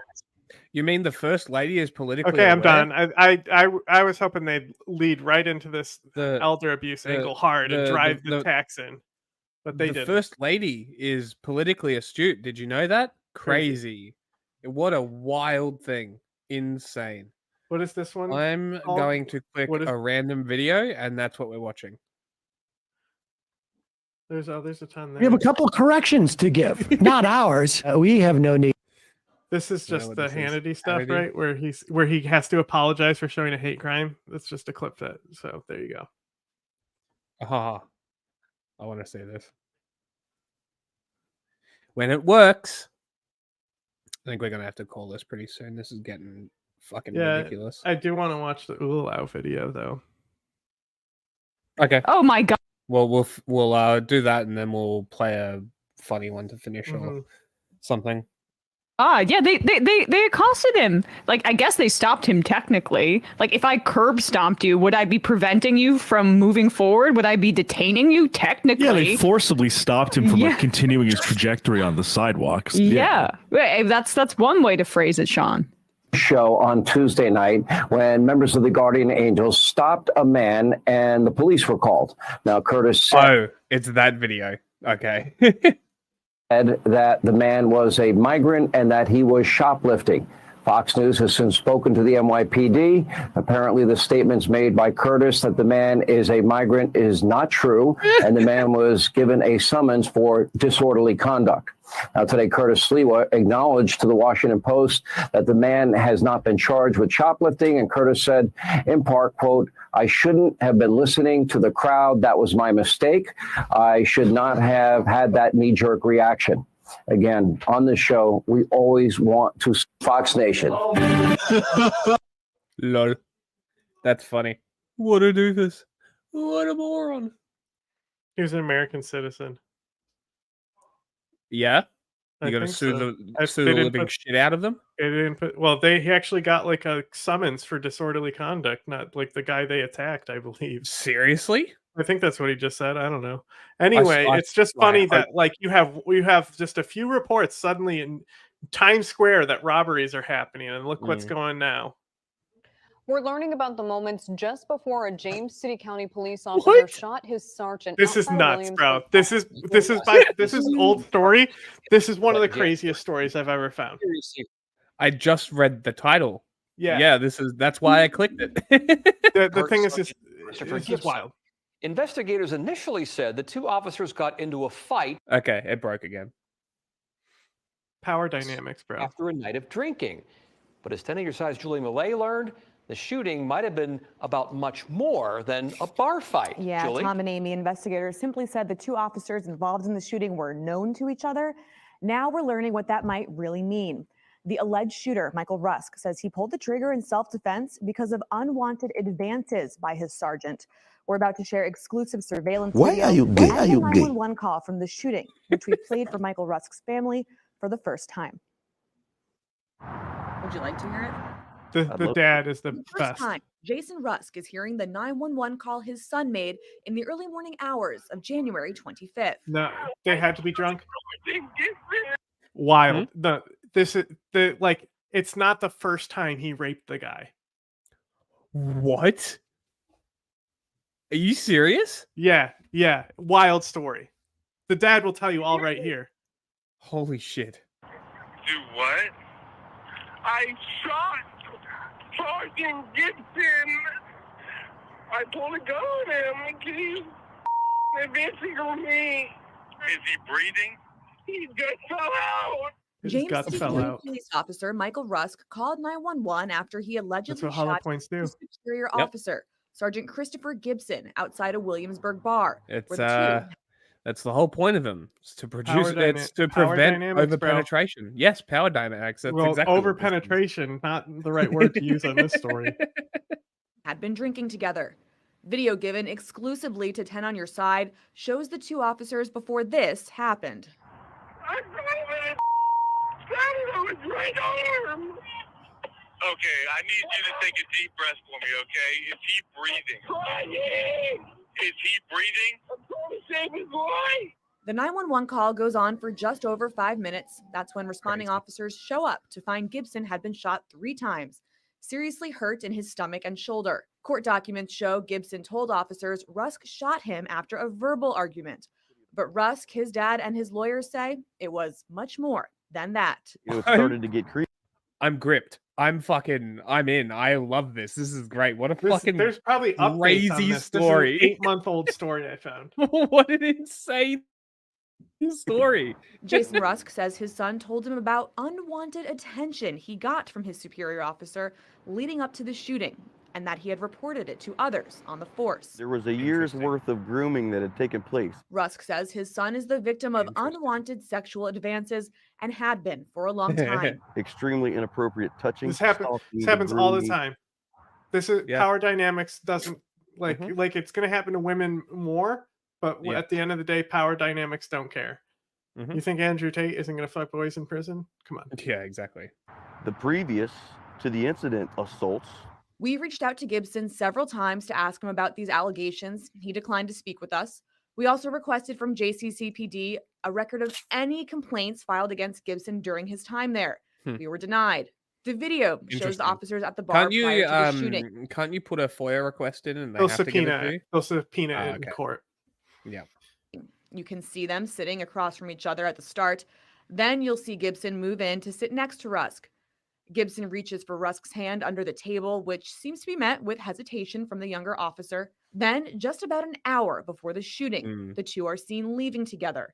After Gibson puts his hand on Rusk's shoulder, you see Rusk forcefully push him off and put a finger in his face before walking away.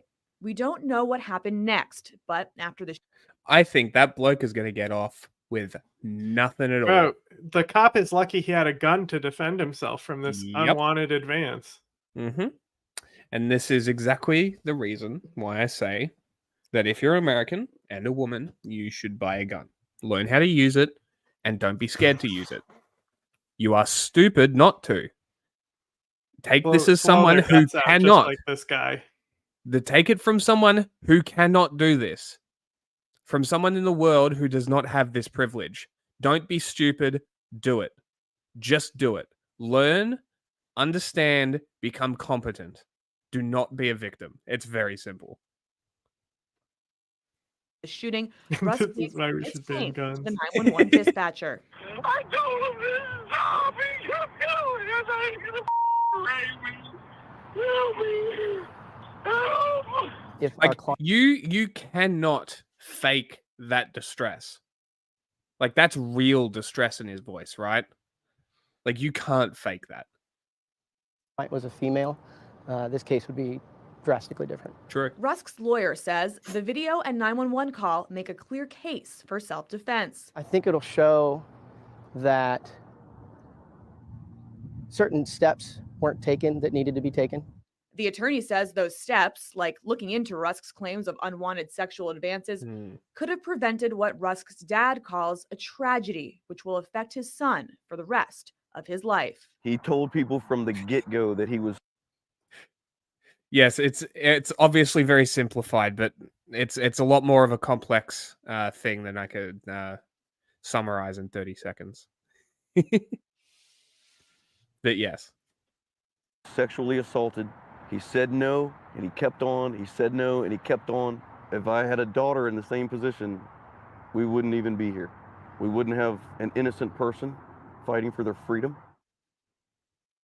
Williamsburg officers are investigating the shooting. What an insane story. Holy shit. Okay. I think. It has 4.1 million views. Pizza, pizza, pizza, pizza. I was going to find a Jenny Milk video, but fine.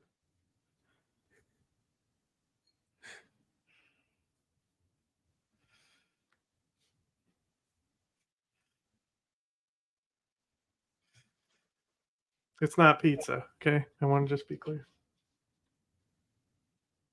It's not pizza. Also, Yeah, it's black screen. You tell me if this is a pizza. Doesn't look like a pizza to me. That just looks like an oily... The pepperoniest pizza. That just looks like an oily, sloppy piece of carb. I just sent you the FBI thing. But like the whole point, as I've explained before, the whole point of a pizza is that you basically want to be able to produce and make it so you have a 10 cent cost per slice, and each slice is like $1, right? Yeah. You need it fast and cheap. That's the whole reason. It's like a kebab, right? Like you're in and out with that shit. It's the perfect like street food. This whole thing, you need a fucking casserole dish. It's more like a lasagna than a pizza to me. Yes. Yeah, that's exactly what it is. It's a fucking lasagna. A bread lasagna. That looks like the Little Caesars pizza that I got, and it was the worst thing I've They're ever like, eaten. I just want the crookedness on this insider story. They're going to be like, what pizza's better? Look at the New York slice style they have in front of her. Gee, I wonder what pizza is going to be like, hey, this one's better. A specialty pizza shop or a fucking street pizza that's leaking grease all over the plate?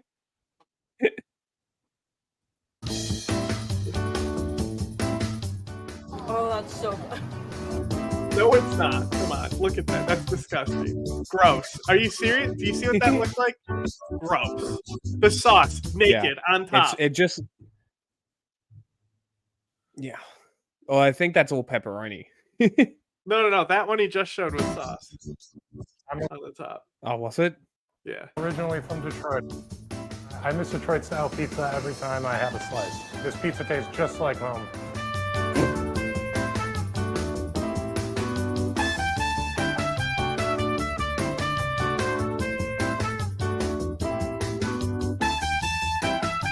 No, you just put bread in a look at this fucking container. guy. You put bread in a fucking container, and the fucking takes care of itself. No skill. You know, it's a mass-produced dough. Yeah, because most pizza places make the dough there, right? It's not proper pizza etiquette. Little Caesars makes their own dough. Really? Yeah, because it's cheaper. It's surprising because it was cheaper to do it on site than to ship it. Yeah, that makes sense. I'm obsessed with this guy. He looks like a cocaine dealer. Is that Scarface? Legend has it, there was a guy and his wife that had a bar. It was called Buddy's Rendezvous in Detroit. And they didn't have food. My wife... It's just, the point is that it's just not pizza. I mean, you can call it Detroit pizza, but it ain't pizza. Yeah. If you say pizza, if you say, hey, let's get pizza, and someone puts down this, they'll say, I thought we were getting pizza. This is a casserole. Pizza should be a circle. She didn't have It was pans. more of an artisan So bread? Yeah, a little bit. Took a bunch of pans back from the factory that they used to use to carry nuts and bolts. Took them to his wife, and she started making pizza in them, and it was a... We watched that thing where it's American accents at the best accents, right? Was that on this? I think it Yeah, was. that was the Jenny Anyway, Milk video. Chicago was number 5. Listen to this guy talk. Took a bunch of pans back from the factory that they used to use to... Wait, you mean to tell me, so if you're not, there was a dough roller there too. They literally put the dough into a machine and it rolls it. You know how like an auto pasta roller does? Yep. It was better than nothing, but like, you mean to tell me that you're not using gloves even though you're not rolling pizza? Because like you have to roll bread without gloves. It's just Yeah, too 'cause it- difficult. yeah, The bread yeah, sticks yeah. to the gloves. Mhm. So they literally don't even need to be barehanded, and they're still in there juggling the cheese with their fucking mitts. To his wife, and she started making pizza with him, and it was a hit. You're channeling the New Yorker. Uh-oh, here we go. An Italian who thinks they know what pizza is. Pizza does not exist in Italy. It is not an Italian food. He's channeling his New York City.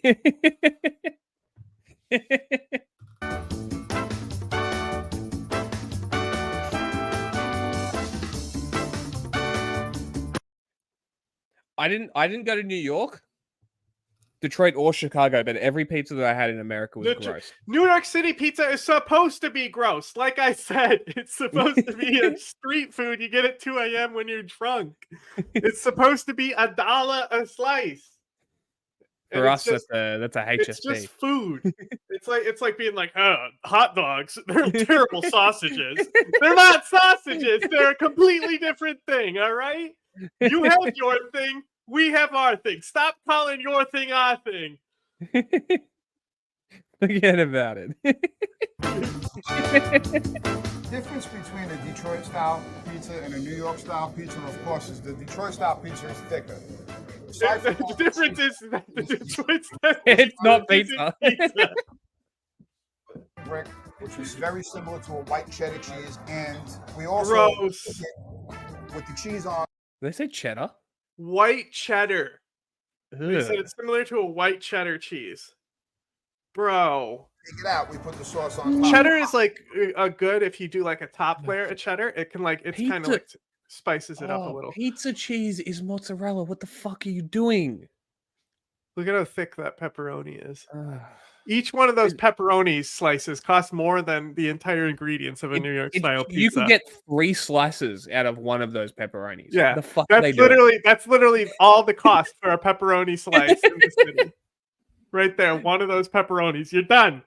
You get one. It's like Domino's. You get 6 pieces of pepperoni.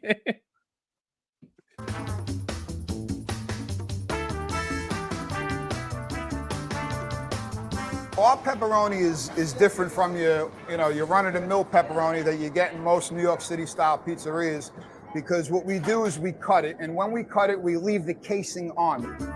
Okay. Yeah, you also cut it about 4 times thicker than you should.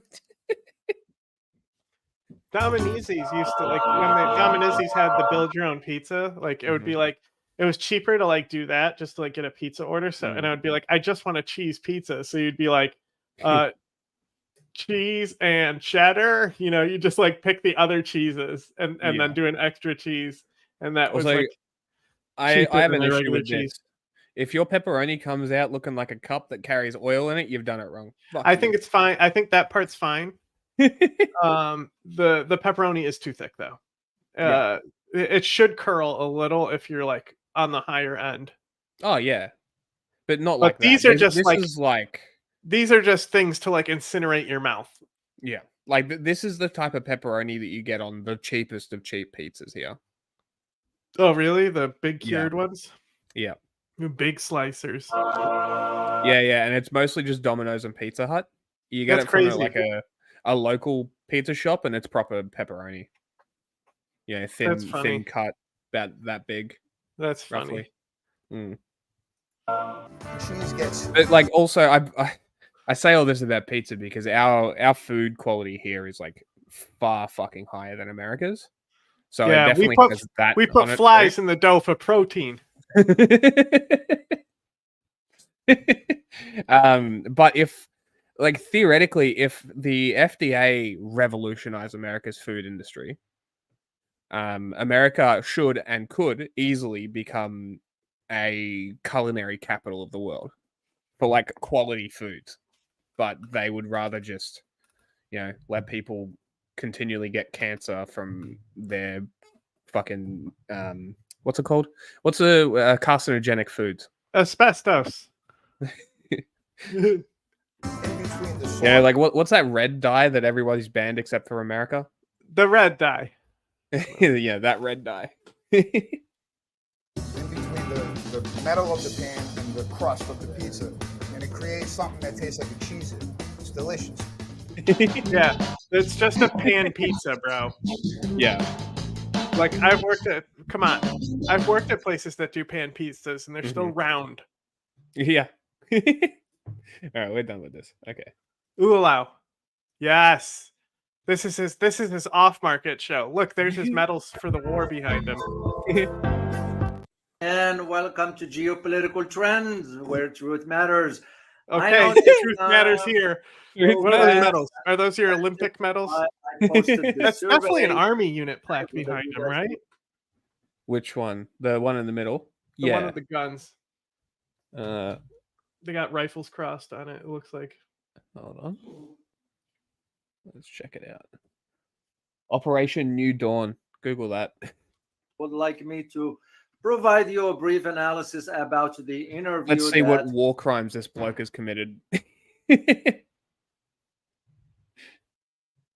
Tucker Carlson, rather, conducted with the Russian President Vladimir Putin. At first time, I saw about Operation New Dawn is like it's the period of the Afghan and Iraq war stage of the war on terror. But also the second battle Fallujah is known as the Dawn. But it says here that it's after August 2010 in Iraq or Afghanistan and it's 2010 to 2011 Operation New Dawn.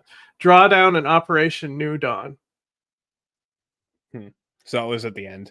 He probably worked as a translator because if he's from Morocco, he would speak the Arabic in Iraq. Sure. So.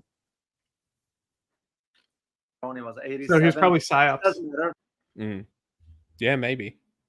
So the bottom line is that majority of you wants me to do this, but I understand that some of the avid viewers and supporters, we're not going to be here because, can anybody tell me a reason why? What's going on in China?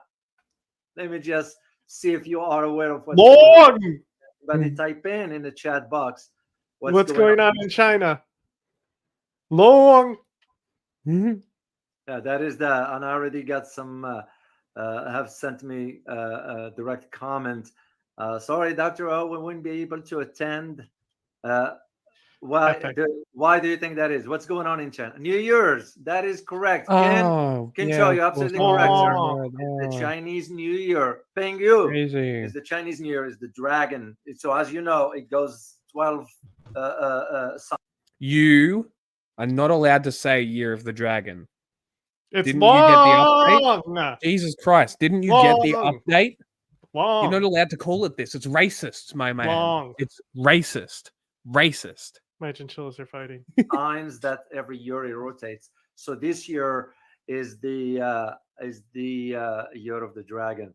No, Partha. Which markets? Are you talking about Japan? Because that might be the case for that. So anyway, this is what I'm going to be talking to you about today. Just provide you a brief analysis about the interview here. Then I'm going to take the conversation to the other location because you all know why. I don't need to be the dead horse for that.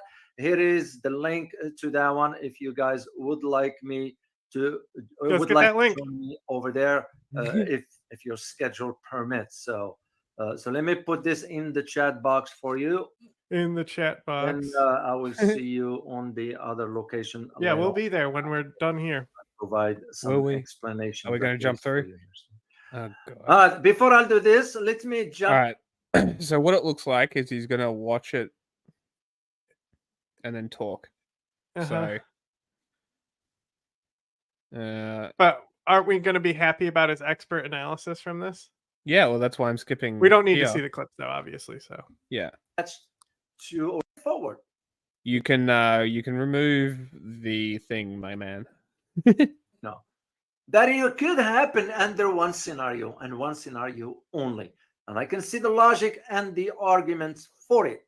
Is that Borat news attacks Russia, which you and I know it won't happen, but if we push Poland to the forefront, because that is exactly what we have been doing with other countries. I'll give you the example of Philippines. I'll give you the example of South Korea. I Oh give my you the God. example of Japan. I'll give you the example of Australia. This is what we're doing. We're pushing them to the forefront. And now give you the example of Get my Europe country's name regarding out your Ukraine. fucking mouth. Hey, wow. Are those Pacific countries? Are they already at the front because it's a Pacific conflict? Crazy, right? Let me remove this slide here. Hey, okay, here we are, epic. 12 and minutes. this is where I see. But I did not expect this personally. I did because when I wrote my book about Russia, back then I argued that if the US will move certain types of missiles into the Polish soil, Russia's going to react militarily. That's what I meant with that. The other thing that I found very, very interesting is that one of the messages the Russian president was sending to the US and the collective West. Well, when I say collective West, you know, those are useless. The Germany, France, UK, and all the rest. They are useless. Yeah, those useless countries that are like, you know, that were able the to fund G7, Ukraine the G7, you know, useless. when America can't. Let's just call it the US and collective West. One of the messages that I believe he was sending in a subtle manner. Mr. Geopolitics expert, I've got an updated term that you can use: global north. Well, that would include Russia. See, would it? Russia can. Yeah, Russia would be. Well, it even includes Saudi Arabia. Well, that would count then, because it depends on how you draw the line. north. There's two different terms. Okay. And how you measure it, because Australia is in the south too. You know. What, hemispherically? So you have to draw the line, as you know. Well, I would say the global north. The global north would be, if we're going based off like first, second, third world, right? Soviet Cold War terms, then the global north would be anything the that's not quote a third unquote world first country. world and second world, and then the global south would be third world countries. So that's how I would interpret it, and how I The have global south interpreted is it. where the wealth extraction happens. Yes, yeah, that's a perfect way to phrase it. The global north extracts the wealth, the global south is extracted from. There you go. We defined it for everybody. And for Mr. Ulul out here. Yeah, watch our stuff. Maybe you'll learn something. He's an Was expert. has to do with We should be learning from him. how much the West is in denial about What? First and second world and third world? I'm pretty sure that specifically came around Cold War, right? I don't know. I'm not I would down with I the would have to lingo check. from that era. Yeah, I would have to check. Yeah, the So, term not that sure. they like to use is acronyms for like underdeveloping nation and stuff. Ah, okay. That's like that's what the World Economic Forum likes to say. But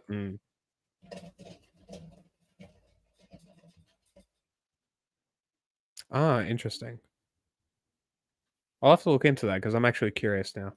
they probably the used it for a while and realization. updated it. Yeah. I imagine that's what it is. And it's just that now we've exited the Cold War, and that sort of the time of the nation state is more or less dead. That the terms changed. Or like the need for a new term arose. Yeah, well, the term that the neocons use is underdeveloped or developing countries. Yeah. That's the term they use, which is just like, shut up. Don't call these people fucking poor.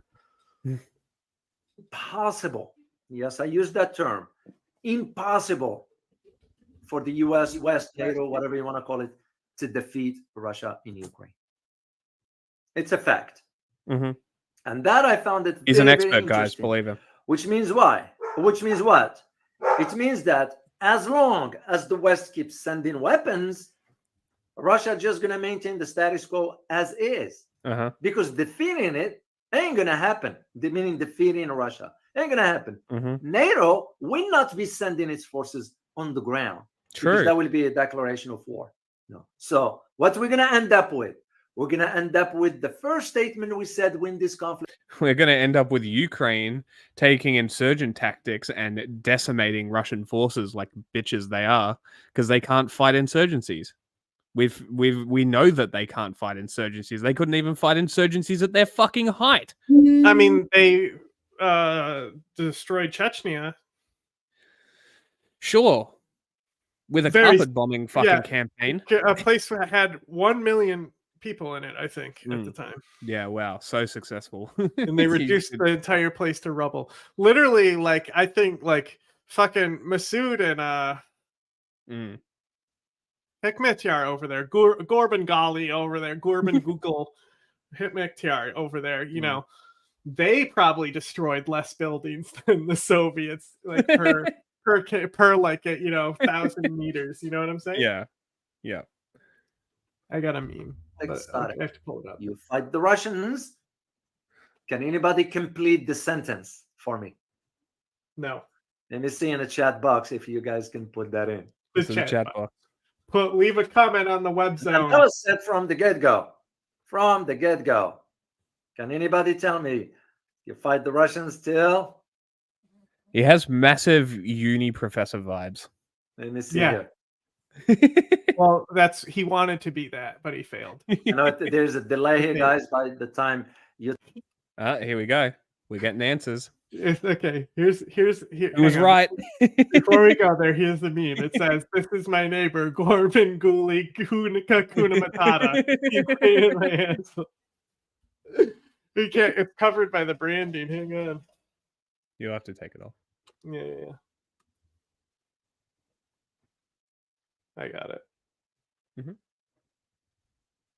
Still can't see. Epic. That's epic.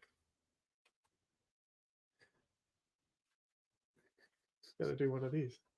Ah, my nude folder. Just kidding. Oh no. There's a meaty dick in there somewhere, I bet. Answer and it'll show up.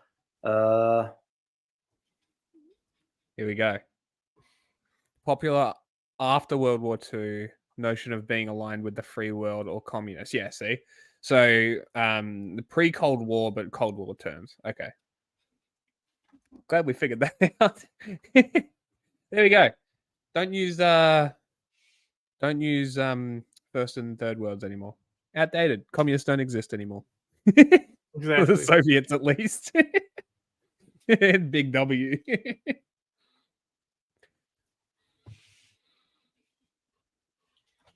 Everyone like my nude folder joke? Anyway, I'm gonna have to move on with this. So if I took We're moving on. Right. Music. All right. We're definitely gonna finish talking about it because I'm sure Jack knows nothing and it's gonna be funny. We're back. We're so back. America videos. Fuck this one, not this one. We've got best of him being salty. No, let's save that for later. Not that one. But like the reality. What's this one called? 45 minutes long. What's it called? Not this one either. Fascism Rising. Not this one either. Save that one for later. Yeah, they're all on there. Vosh torch. That's what yeah. Okay. Vanguard. Let's get some Vanguard coverage on here. I'm sure this won't be cringe and awful, and they'll have the best takes, better than Ethan Klein. Okay, so intro. Vosh discusses the response to his mistake. Yeah, do they talk about Ethan on here? The entire thing. Vosh responds to Ethan. I think Hassan might be better than these two. Even this whole last bit is Vosh responds to Ethan, so we'll just watch. Yeah, but we've seen that already. You know, like Hassan, I think is going to be. Have funny. we? No, everyone has. This at least is everyone's seen all these videos. I just want to figure out who could have the worst possible reactions to it. And the funniest possible reactions to it. And it had to be either these two or Hassan. So how long is theirs? An hour? I think Hassan's is shorter. Okay. I haven't seen it. So it's on there. Go to Hassan. See how long it is. The Hassan's Vosh horse video. Nope. It's going to be about Vosh and horses. Yeah, I can see it. How long is this one? 30 minutes. I think this one's better. We'll definitely be out of here sooner.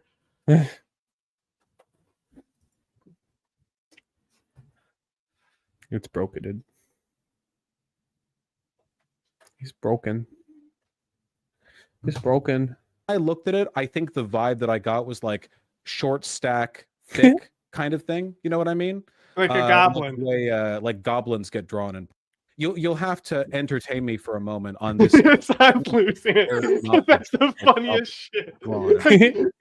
So this like I hope Hassan starts from the beginning and this isn't a cut of like a different like point of time because this is it's so funny.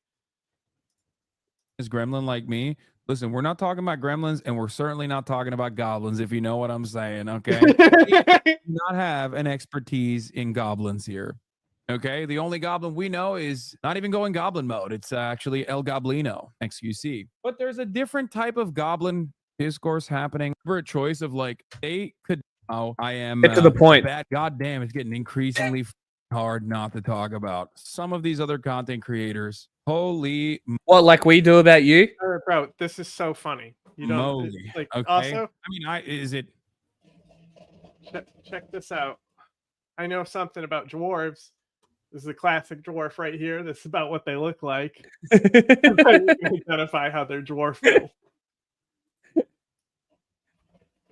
Is it my first time? Did I not know about horses? Did I not know about goblins or debating the ethics of age of consent laws? No, I did. I purposely rarely ever talked about it because I thought it was unproductive. And Yeah, because I'm caught on camera hitting on that 16-year-old. Leave it. That's why I don't talk about it. And yeah, that was Siraj. Leave Siraj me the Goblin. alone. Okay. dwarf. God damn, dude. So many of the people that have made a entire career for themselves being like, these guys suck. These guys suck. These guys suck. This Hassan guy, he's bad. He's tanky.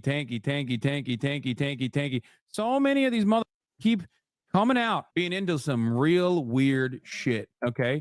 Defending real weird positions and also being into some not us. I'm fucking better than you. real weird shit. That's all I'm going to say. And I'm going to leave it at that. Okay. It's so funny seeing bro trying to butter up Ethan after leftovers ended only for Ethan to be the one to blow up his story to the mainstream. Yeah. I mean, look, I let that chopper sing. I'm not going to let the chopper sing that hard. Okay. But let me tell you, I think at this point we can recognize that like maybe it wasn't my anti-American sentiment that did not allow a bunch of sweaty ass political drama YouTubers invited to the White House. Okay. Because let me tell you something. Okay. Tacoma isn't the only. Is this just Hassan being salty that he didn't get invited to the White House? No. That's not what happened. They said that the reason why this whatever YouTuber thing didn't go to the White House is because Hassan is controversial or something. Yeah, well, I think supporting China's genocide is pretty. Yeah, it doesn't matter. Blacklisting. I think they don't send YouTubers to the White House. Yeah, they shouldn't. The only place that wept. I've been weeping for days and days, cackling. For those of you who don't know what the fuck I'm talking about, and you're probably confused, like, what the fuck is on? No clue. You rarely ever, talk about other content creators in the leftist space or whatever. For me, all the normies in here, I guess friend of the show Ethan found out about like a lot of the porn browsing habits of a anarcho-Bidenist content creator who goes by the name of Vosh. And understandably, as a normal person, he saw that and was like, this is the most unhinged. And this is so funny because like every time I'm like, I see something like this happen, I'm like, I wonder if this happened to me, what would happen? And I just think I'm like, I'd be fine with it. I'm fine. Also, who searches porn not on an incognito tab? The fuck you doing? Jack, you're not even there. You haven't even realized how funny this gets. I'm most waiting. awful I'm thing very I've excited. ever seen in my entire life. Your toenails And are it's sharp true, today. It is bad. It was apparently leaked. Well, not Excuse me, apparently. man, I if mean, it's I even not made all jokes me. about this, but anarcho-Bidenist, libertarian socialist YouTube debate guy has a Vosh loves you and is super charitable to you. Oh yeah, no, totally. I'm charitable to him. Okay. I'm charitable. I'm the one who's charitable. You understand? I've been charitable. Listen. You think this wasn't a thing that was like floating around? I have not talked about this the past What do you mean, multiple get you years. out of this These are timeline? people that, like, Look at call what's on me screen right now. shit, talking about how I love terrorism, love am a Islamist fundamentalist terrorist, this kind of shit. I'm being charitable now. I'm going light on it. Okay. Bosch made like 20 videos after the Houthi Chalamet, Tim Houthi Chalamet saga. These guys eat good. This motherfucker has also done the Andrew Tate style lies about me, as claiming that I hate the Kurds and deny. I might even deny the Armenian genocide or some shit. But So also, Vosh has no room to talk on that one. Whenever this dumb shit pops up, and I choose not to talk about it for their sake, not because I'm like worried about the retaliation or whatever. I choose not to, waste time on this shit. Not to mention the expanded hater universe that cuts content just about you. Yeah, I know. So here's the thing. We get it. Get to it already. Cuts content? Who cuts content? We use your simps. Get to it already. I thought he was about to pull it up like 5 minutes ago, and he went on Baldy. The show. I don't up, and there's more. Oh my god! Hang on, I can't hear if he's saying it. It's a tone. Like he photo onto his. See, now you went too far. He finally was explaining it. Obviously, understandably, a lot of people. You got to go back to get the context now. It gets more odd when some of the porns on the porn folder are GIFs. Okay, and this is like a Matryoshka doll of weirdness. Okay. Oh, did I say that right? Isn't that the one where like you open it up and there's? You mean more, the Russian nesting dolls, the babushkas? You fucking moron! Dolls inside. Speaking of dolls, okay, like who the fuck is cranking it to GIFs? Is my first question.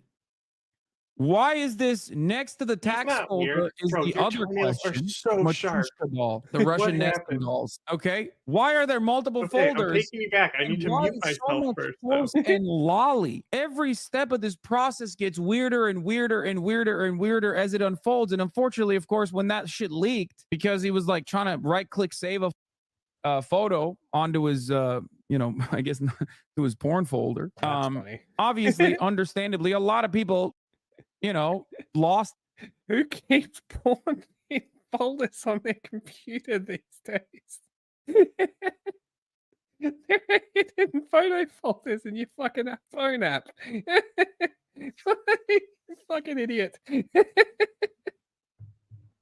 so many ways to avoid this. Have you never gotten horny during your tax return? I just don't understand any of this. I don't understand why you would download any of that shit. I don't understand why you would obviously look at any of that shit or even seek it out. And why GIFs? Well, first of all, I'm pretty sure it appears on his Twitter timeline, and he saves it from Twitter. So amazing. That's another thing. All right. Now, I think this is hilarious. And because they there's all these pedo jacketing accusations on him and stuff. Just because images might have been lolly in there. I don't know. But it was mostly about the horses. Yeah, this is why most streamers have an office that they have a setup in an office that isn't actually a bedroom. And people found this out about people like Pokimane recently. They're like, oh my God, she has a set. I'm like, oh my God, you didn't know? Well, he has a set too. It's just in his house. Yeah. You can have it in your house, but why would you use a personal computer for streaming? Also, I say, well, I'm using a personal computer for streaming. So people are like, your issue is that he's saving news, and you think that's the disturbing part? He was deliberately seeking out lolly, and it's like, no, he wasn't. Just fucking calm down. If you want to be like, he looks at lolly, go ahead. I don't care. I really don't care if you want to be like that. But Ethan basically went through and all these he did a clip show on Vosh being like, this is the time he defended child porn here. And he's defending it against the guy who is trying to say that child slavery was good. So he was trying to use child porn as an analogy to be like, oh, so Ethan was taking it out of context. Just because a kid could have a good time, the guy's arguing that the jobs that these kids do in slavery is good. And he was trying to explain to him on a unilateral position, which is I'd pick something else. That's what Ethan starts saying. He's joking if there's too many times where you bring it up as an example, right? and he starts and like the way he like dedicates and gives so much context about it Mm. is just weird, right?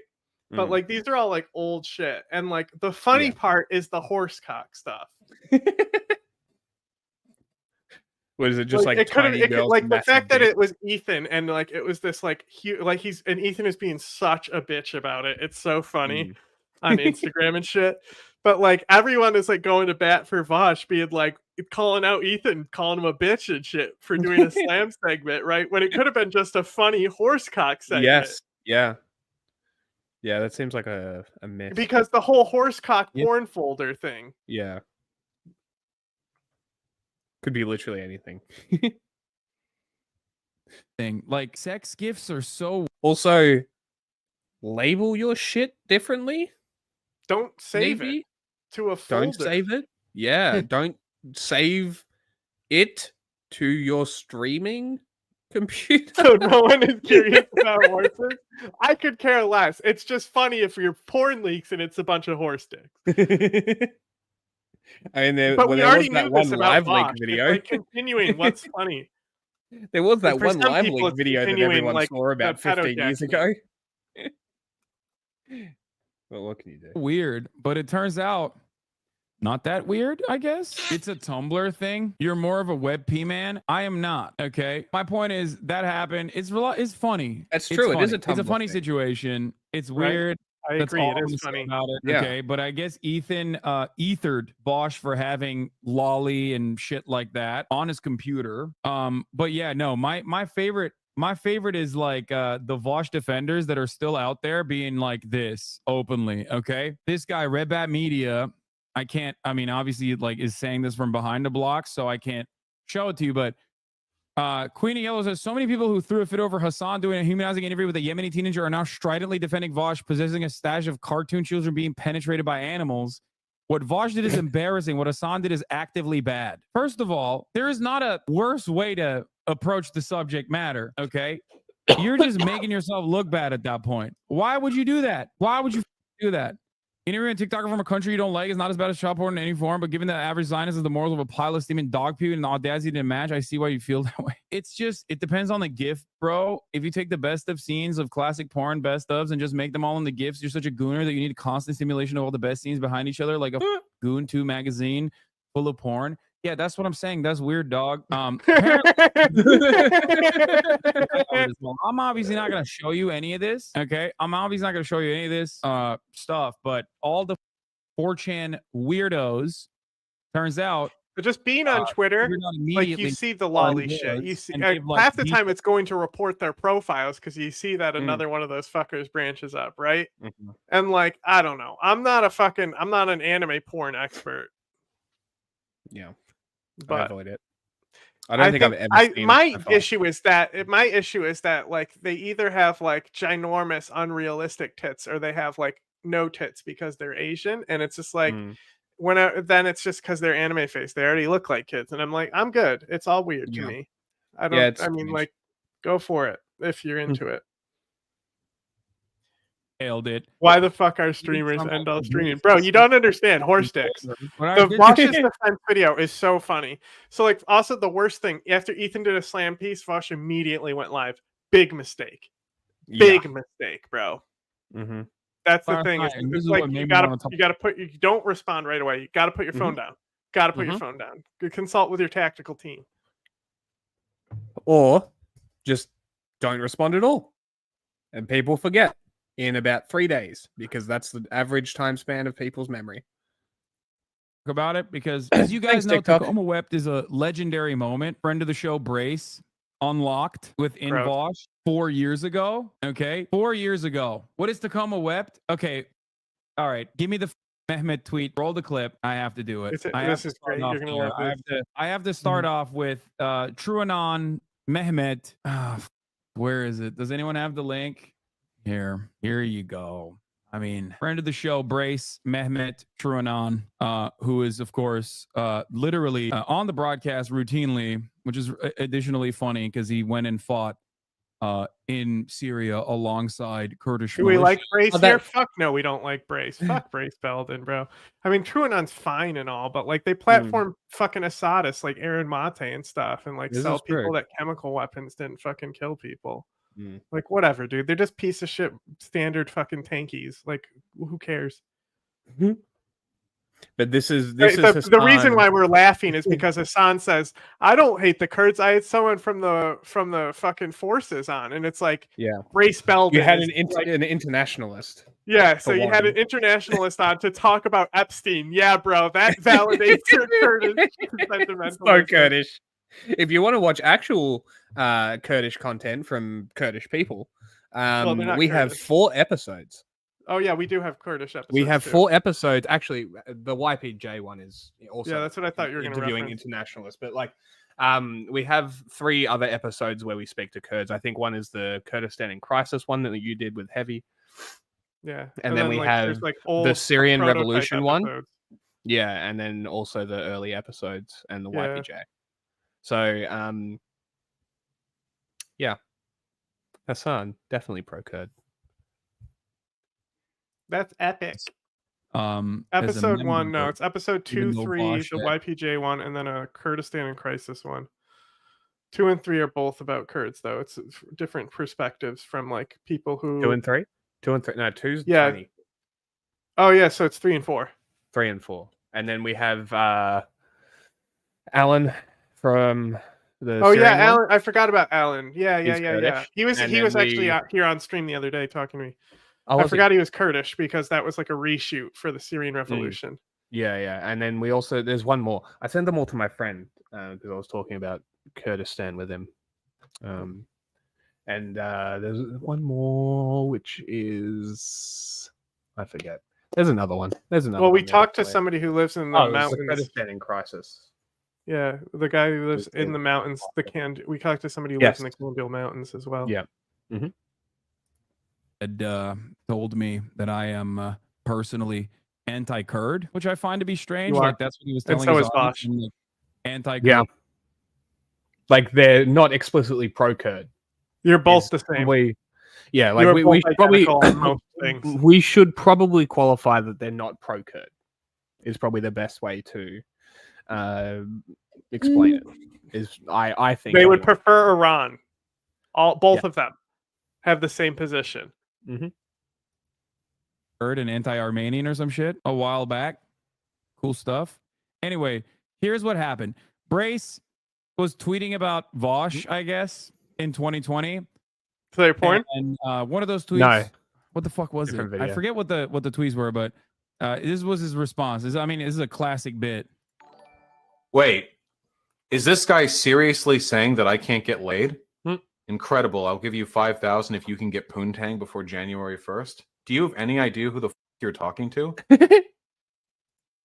When I got off Tinder because of the quarantine, Tacoma wept. Even like ignoring the fact that I have a girlfriend, even if we're just talking like randos, I'm 2 hours away right now from being inside somebody else. My God. I have 2 skills, and it's non-monogamy and speaking publicly, okay? Do some research. Every part of this is phenomenal. Okay. It Every is though. It's fucking phenomenal. hysterical. This is what we're saying. It's a hysterical video. It's so funny. Tacoma wept. Research, Tacoma wept. He truly does have a way with words. He is a very poetic guy. Also, we can see here Better than why one does not interact with a hater. You stand to gain nothing and become this at worst. Exactly. Oh, Tacoma wept. Listen, he's got 2 skills and he's all out of words. Okay. That was like that's why people are saying Tacoma wept, which is like such a beautiful poetic. Okay, I'm now not even scrub being a little remotely bit. ironic. We get into Ethan next. Oh, Vosh defense. Okay. Let's Other see some one clips about him defending is like a himself. threesome with 2 chicks and a guy. And in retrospect, looking at it, knowing now that that artist is a lolicon, yeah, I can see it. When I looked at it, I think the vibe that I got was like short stack, thick kind of thing. You know what I mean? like the way like goblins get drawn in porn. You'll have to entertain me for a moment on this presumed shared knowledge of how goblins get drawn in pornography. But you know how they're all That's so weird. How do you string these words together? like the way like goblins. You'll have Rampage. to entertain me for a moment on this presumed shared knowledge of how goblins get drawn in pornography. He's very skilled as an orator. Okay, like this is what debate guys are. They're very good at rhetoric. This is what I'm talking about. Look, I can see how it was lolly.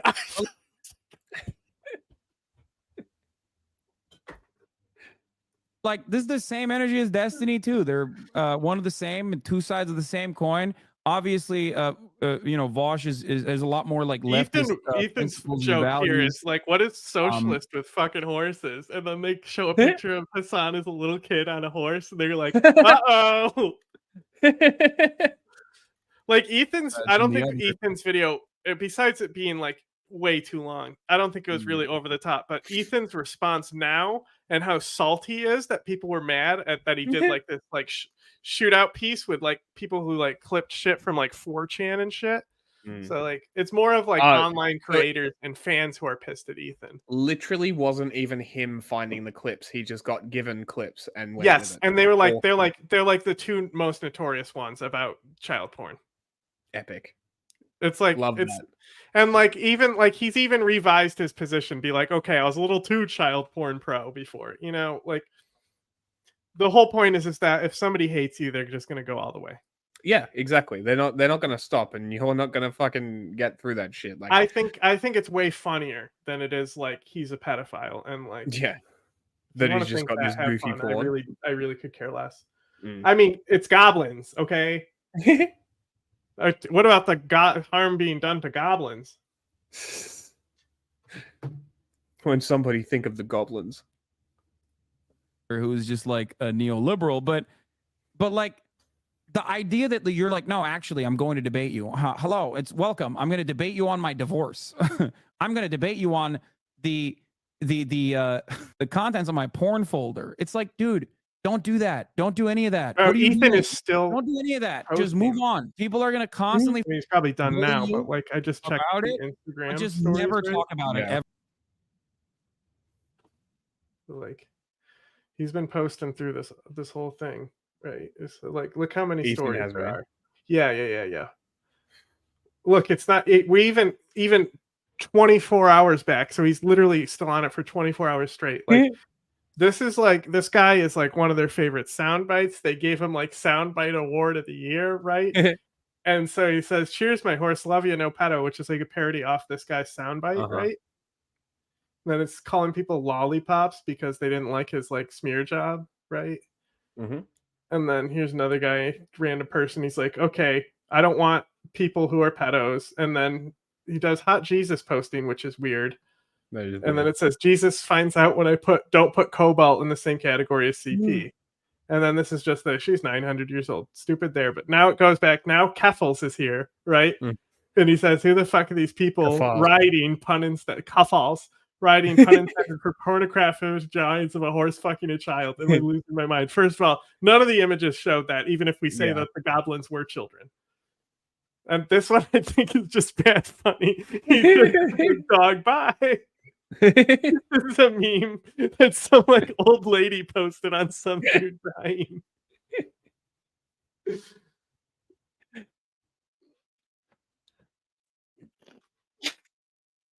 See, still going, still memeing, bro. 9 hours later, still going. Oh, look, he says, "What the fuck is pedo jacketing?" All right, this is funny because this is some shit I say. Also, what the fuck is pedo jacketing? Why do you guys have such weird ass expressions for everything? And how often are you being accused of being a pedo that you need to nickname it? I mean, Ethan, the LGBT community. Yeah. I mean, just optics. Come on. This is what this is when he told that dude Hamas would kill you for being a sex worker, when he just posted something like, "I had a great day today." Like this is Jordan Peterson's critical level cringe that you're getting into now, Ethan. Yep, he needs to put the phone down. Look, he made a Photoshop of a pedo jacket. Hilarious, right? He's really owning them. It's definitely not embarrassing. That's literally it, bro. He is still posting. This is an hour ago. He's literally still posting about it. Go to sleep, my man. What a he's being weird, man. Your dude. And like we're all capitalizing on it. You know, everyone has done a video on the horsecock folder. Has to be straight from the source. But you know how they're all like thick short stacks, right? Anyway, but it didn't end there. Apparently, he said that you know, he tried to allude that like Ethan is transphobic or something. Like the part where he said this is a pedophile community. Yeah, did he say that with regards? Like, I highly doubt he said that, but I assume that he's probably thinking that not because there's like trans members of the community, but instead because there's people that are defending your consumption and habits, and that's it. So there being a lot of transgenders here. Is that what he meant? Curious. Anyway, Goblin mode. Voss says Ethan shouldn't expose his love for horsecock or make fun of him because it's election season. I swear to God, I'm dying right now. Video on the way. Ay, ay, ay. Is it the Voss teases audience defense CP? Well, here's the thing. I'm not going to scroll any further because I don't want, obviously, I don't want like anything accidentally to show. But the reality of the matter is, it's crazy that this is going to be like his biggest controversy. And like even Ethan is getting hit from it too, just because it's like such a heavy takedown piece of like. But like Ethan literally in this video, he also proclaims like why he hates the left too. So like, like Hassan already made him hate the left, and now Horsecock has made him really hate the left, I guess. Of such things in the past, He'll be a fascist in no time. A lot of people in Destiny's fandom, for example, think that I'm talking about him all the time when I talk about. I said, "Careful, can't call Jews that." I want to see some molding from Vanguard, though. Okay, Vosh has lost like 1K sub in the last 30 days. Were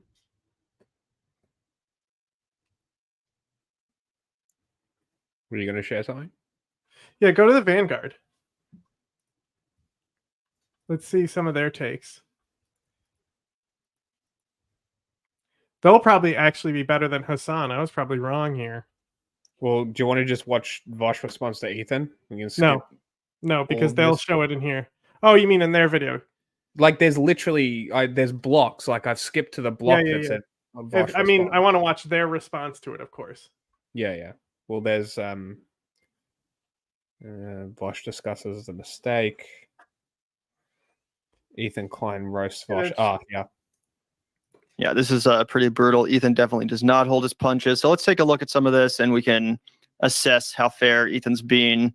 And then we're going to watch Vosh's response to this, at least part of it, so you guys can hear what Vosh has to say. That his folder leak was extremely Where's funny. the other bloke? Why is there only one? Off the hell out of all of us. This man is watching horse porn. Yeah. Let's see what they say. The clip farming on today's show in regards to Vosh really shows how disingenuous they be. Motherfucker, we showing the whole last clip. I understand the argument. I still disagree. You know, it's not like I didn't understand. The sad part is when you understand what he wants people to think he's saying, it's just as bad. Yeah, it is. It doesn't actually help at all. Yeah. The argument was about ethics, not CP. Maybe Ethan should look into how much Vosh took his side in the whole Hassan thing. I don't give a fuck about that. Dude, what the fuck? That's such a You weird owe point. him, bro. Yeah, you owe him big time. Wait, what is he saying? If Vosh took his side in the whole Hassan thing before he started pedo jacketing him, what Hassan thing? What side? It's the same Probably thing all when these he's guys who hate Hassan say, like Evan Preach, when they were like, oh, Ethan's acting this because he realized after him and Hassan stopped talking. They just You know what's interesting though, I will say, because I've started following this world that I didn't know anything about. But like I was saying, there's three main guys. There's Vosh, Destiny, and Hassan, and they all fucking hate each other. They're all social, or no, Destiny's not a socialist, but they're all like libs, and they all fucking hate each other. That doesn't bode well for the left. So for our I mean, leftist. it's the most left thing that there could possibly There's be. zero solidarity. Zero solidarity. That is left to a T. And the thing is, I think unfortunately, Hassan and Vosh have like very similar politics, and yet they both fucking hate each other. Very interesting. They're literally the same person. I think it's everybody hates each other. From what I can tell, it's all I true. really, I've Hey, there he it's is. interesting. Stayed willfully ignorant of Vouch for most. Yeah, I don't need anyone to defend me against Hassan. I don't know what the fuck, bro. You're saying because he, and even if like that's true, let's say I'm grateful that he defended me. All right. Get some. I want to hear from the Vanguard guys. That's what I'm trying to get through. Yeah. Is like a threesome with 2 chicks and a guy. Okay. Chicks. But I can, bro, why people, raise their eyebrows. So again, Vosh is A literally very obviously minor person goblin. So he's like, oh, that's his like way out. I thought they weren't like a humanoid, bro. Like guys. I'm sorry. I'm not trying to be a jerk. This is fucking disgusting. This is just fucking gross. This is just not a good look for anybody. It's like, you're going to bed. I like really just could not care less. Isn't this great? This is, and because they're pedo jacketing Vosh, guess what? This is going to be, I told you, this is the hottest story right now, bro. They're going to have him on Philip DeFranco. They're going to talk about it on the Philip DeFranco show. He's going to be in the thumbnail there. No, I want to see like before all of this though, not even like Vosh's defense, but them framing what happened. begin on this story. So we're probably going to, try to react to as many videos as possible, try to get, the full context out there, give Vosh's side, give the side of his critics, and then obviously our own opinions as well will come out in the process. But yeah, lots of stuff. So we can subscribe to us. Give us a thumbs up and subscribe, guys. Exactly. To us. That was us putting that there. Yeah, that's us. That's kind our of war around. I mean, you can totally always, they give it to you for free on fucking Capling. It's so easy to get. You can do it. Kind of leaned into the fact that he's a bit of a furry, I suppose. Like he likes horse cock. He wants to be a horse and fuck a woman. Yeah, he's part of that community. And the furry community is interesting. I think for the most part, furries are pretty harmless. Like I don't really have an issue with it. I'm not into kink shaming. Okay, this as long as it's. I was expecting way more bad faith from these two. Yeah. I they gained a few respect points for them being like, we're presenting it neutral. Let's see if that turns to round at the end. See if they're angry at the end or they're still just laughing at him because this video was a fucking mistake, bro. I don't know why you decided to make this video, but it is. Now everyone is going to react to this over Ethan because you talk about fucking goblins in it. Like there's a 2-hour hit piece on you from Ethan. People are rather going to watch your response now because you mentioned goblins. But I love the game. I do it for the love of the game. Okay, I'm out here. From what I understand, no. I love playing ball because there's like kids and stuff in the community as well. They're just like, it's some people want to be puppeteers too. Like that's fucking weird too. Okay. I don't think it's like shaming or anything. I think it's fine. Like if somebody came up to me in a fursuit, I could care less. When people have the fur icon on like Twitter, I could care less. I mean, I still go furry, but like I could care less. That's kind of, I think everyone's reaction is like I really don't care. Yeah, and it comes down to most everything, really. It's like, do they affect you? If the answer is no, then why do you care? Yeah, but they're making our kids gay with the litter boxes in the schools because they need to poop in them. Yeah, I learned it on the Joe Rogan. Joe Rogan said it. Must be true. I Vosh. We might be talking about the line where we need to log off for a little bit. I think we've reached the line where you're starting to sound like Jordan Belfort and the second half of Wolf of Wall Street. He's making a lot of really bad calls, and that's actually a really good comparison. I'm loving this. This is they're doing great here. That was great. Believes in himself more than ever. We're about to start branching out into sports metaphors. You're in the Bill Belichick era after he canned Brady and said that he was done and he didn't have any more winning in him. Oh god. Let's see how the Mac Jones era plays out for Vosh. Yeah, Vosh seems to think that like was in worse. any way apologizing You should have will stopped. somehow increase. You should have stopped. You should have pressed play and Hey, stopped. look, they're young. They can learn. Incriminate him. It'll be like, oh, yep, I admit it, I'm a pedophile. Like that's not what you have to do. You could say, hey, you're right, these are bad images. I apologize for not doing my due diligence when I was downloading hentai porn, which, as Benjamin brought up, is infested with problematic artists and elements, and I should have done a better job at categorizing these and not downloading problematic ones. That's my bad. I'll make sure it never happens again. This was super embarrassing. Let's move on.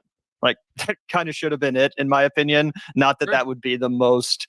The video of convincing when it explanation. happens is really People still have funny. problems. A lot of. Because Is there a clip?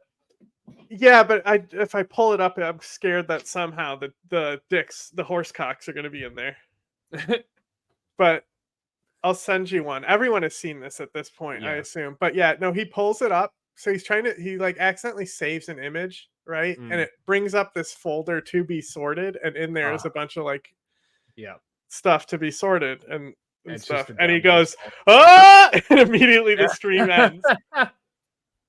Oh my god. So like he knew enough to immediately sign off after one of those things, but after Yeah. Ethan attacked him, he had to come on and say something because he got so worked up by his fans texting him that it's way worse than it is, which gets everyone was so fired up and angry over this. I like these guys for once. Vanguard I think is the winner here between them and Hassan. Hassan was like, whatever, people are talking about it, so I will. Okay, I'll do the worst possible job doing it. Classic Hassan, low effort. Be talking about this for sure, but I don't really think Vosh's instinct to just double down and triple down and quadruple down. I don't think this is the right context for that sort of as I said the other stream, know when This you're right motherfucker and know trying when to you're fight not. again after I picked him up and dominated him and made him feel so small. response. That's just my opinion. I mean, obviously Vosh can do what he wants, but yeah, this is not how I would respond. Luckily, I will never be in that position. Yeah. Yeah, thank God, bro. I'd be pissed as hell at you. You guys don't think I would be fucking just like steamed? Like that's the thing here. Like, dude, it's like you don't have. I think they're just gonna. I'd be so mad for my own interest if I found out you had child porn. Okay, bro. Is that what he meant? Like, everything we built would be gone because you looked at something. Okay. Oh, he's gone. Yeah, I feel like they're just gonna waffle on for the rest of the Yeah, time. let's see. Look here, real quick, right here, and then we'll. Made some questionable remarks on similar matters, and here we find the fact that Vosh has a very large platform of which he constantly gives his opinion and analysis to people who, listen to him intently. And he's in the past made some questionable remarks on similar matters. And here we find, dare I say, a smoking gun.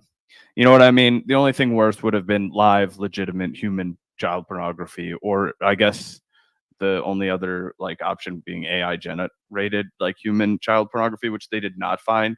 But the fact that we have to have that discussion, I thought that's what one of the issues was, is that the AI generated horse generated a young looking girl or something. It was a goblin. Short stack chibi goblin, right? Uh-huh. Let me just Google short stack chibi goblin. I'm curious what comes up. Screen share it.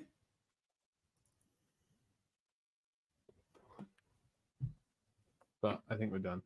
Okay. Let me turn safe search on. None of this at first glance here is nude.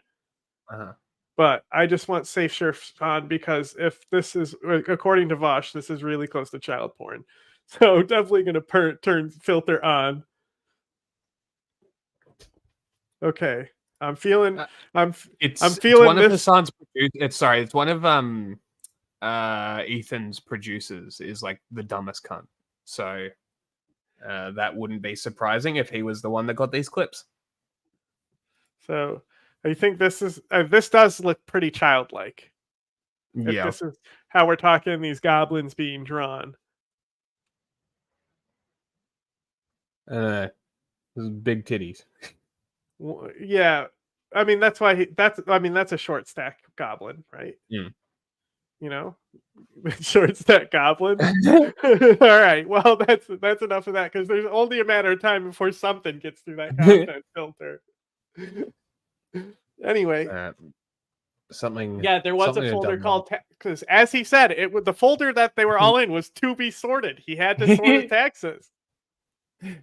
He jacks off to a tax form like a true socialist about how much money he's not going to pay the government.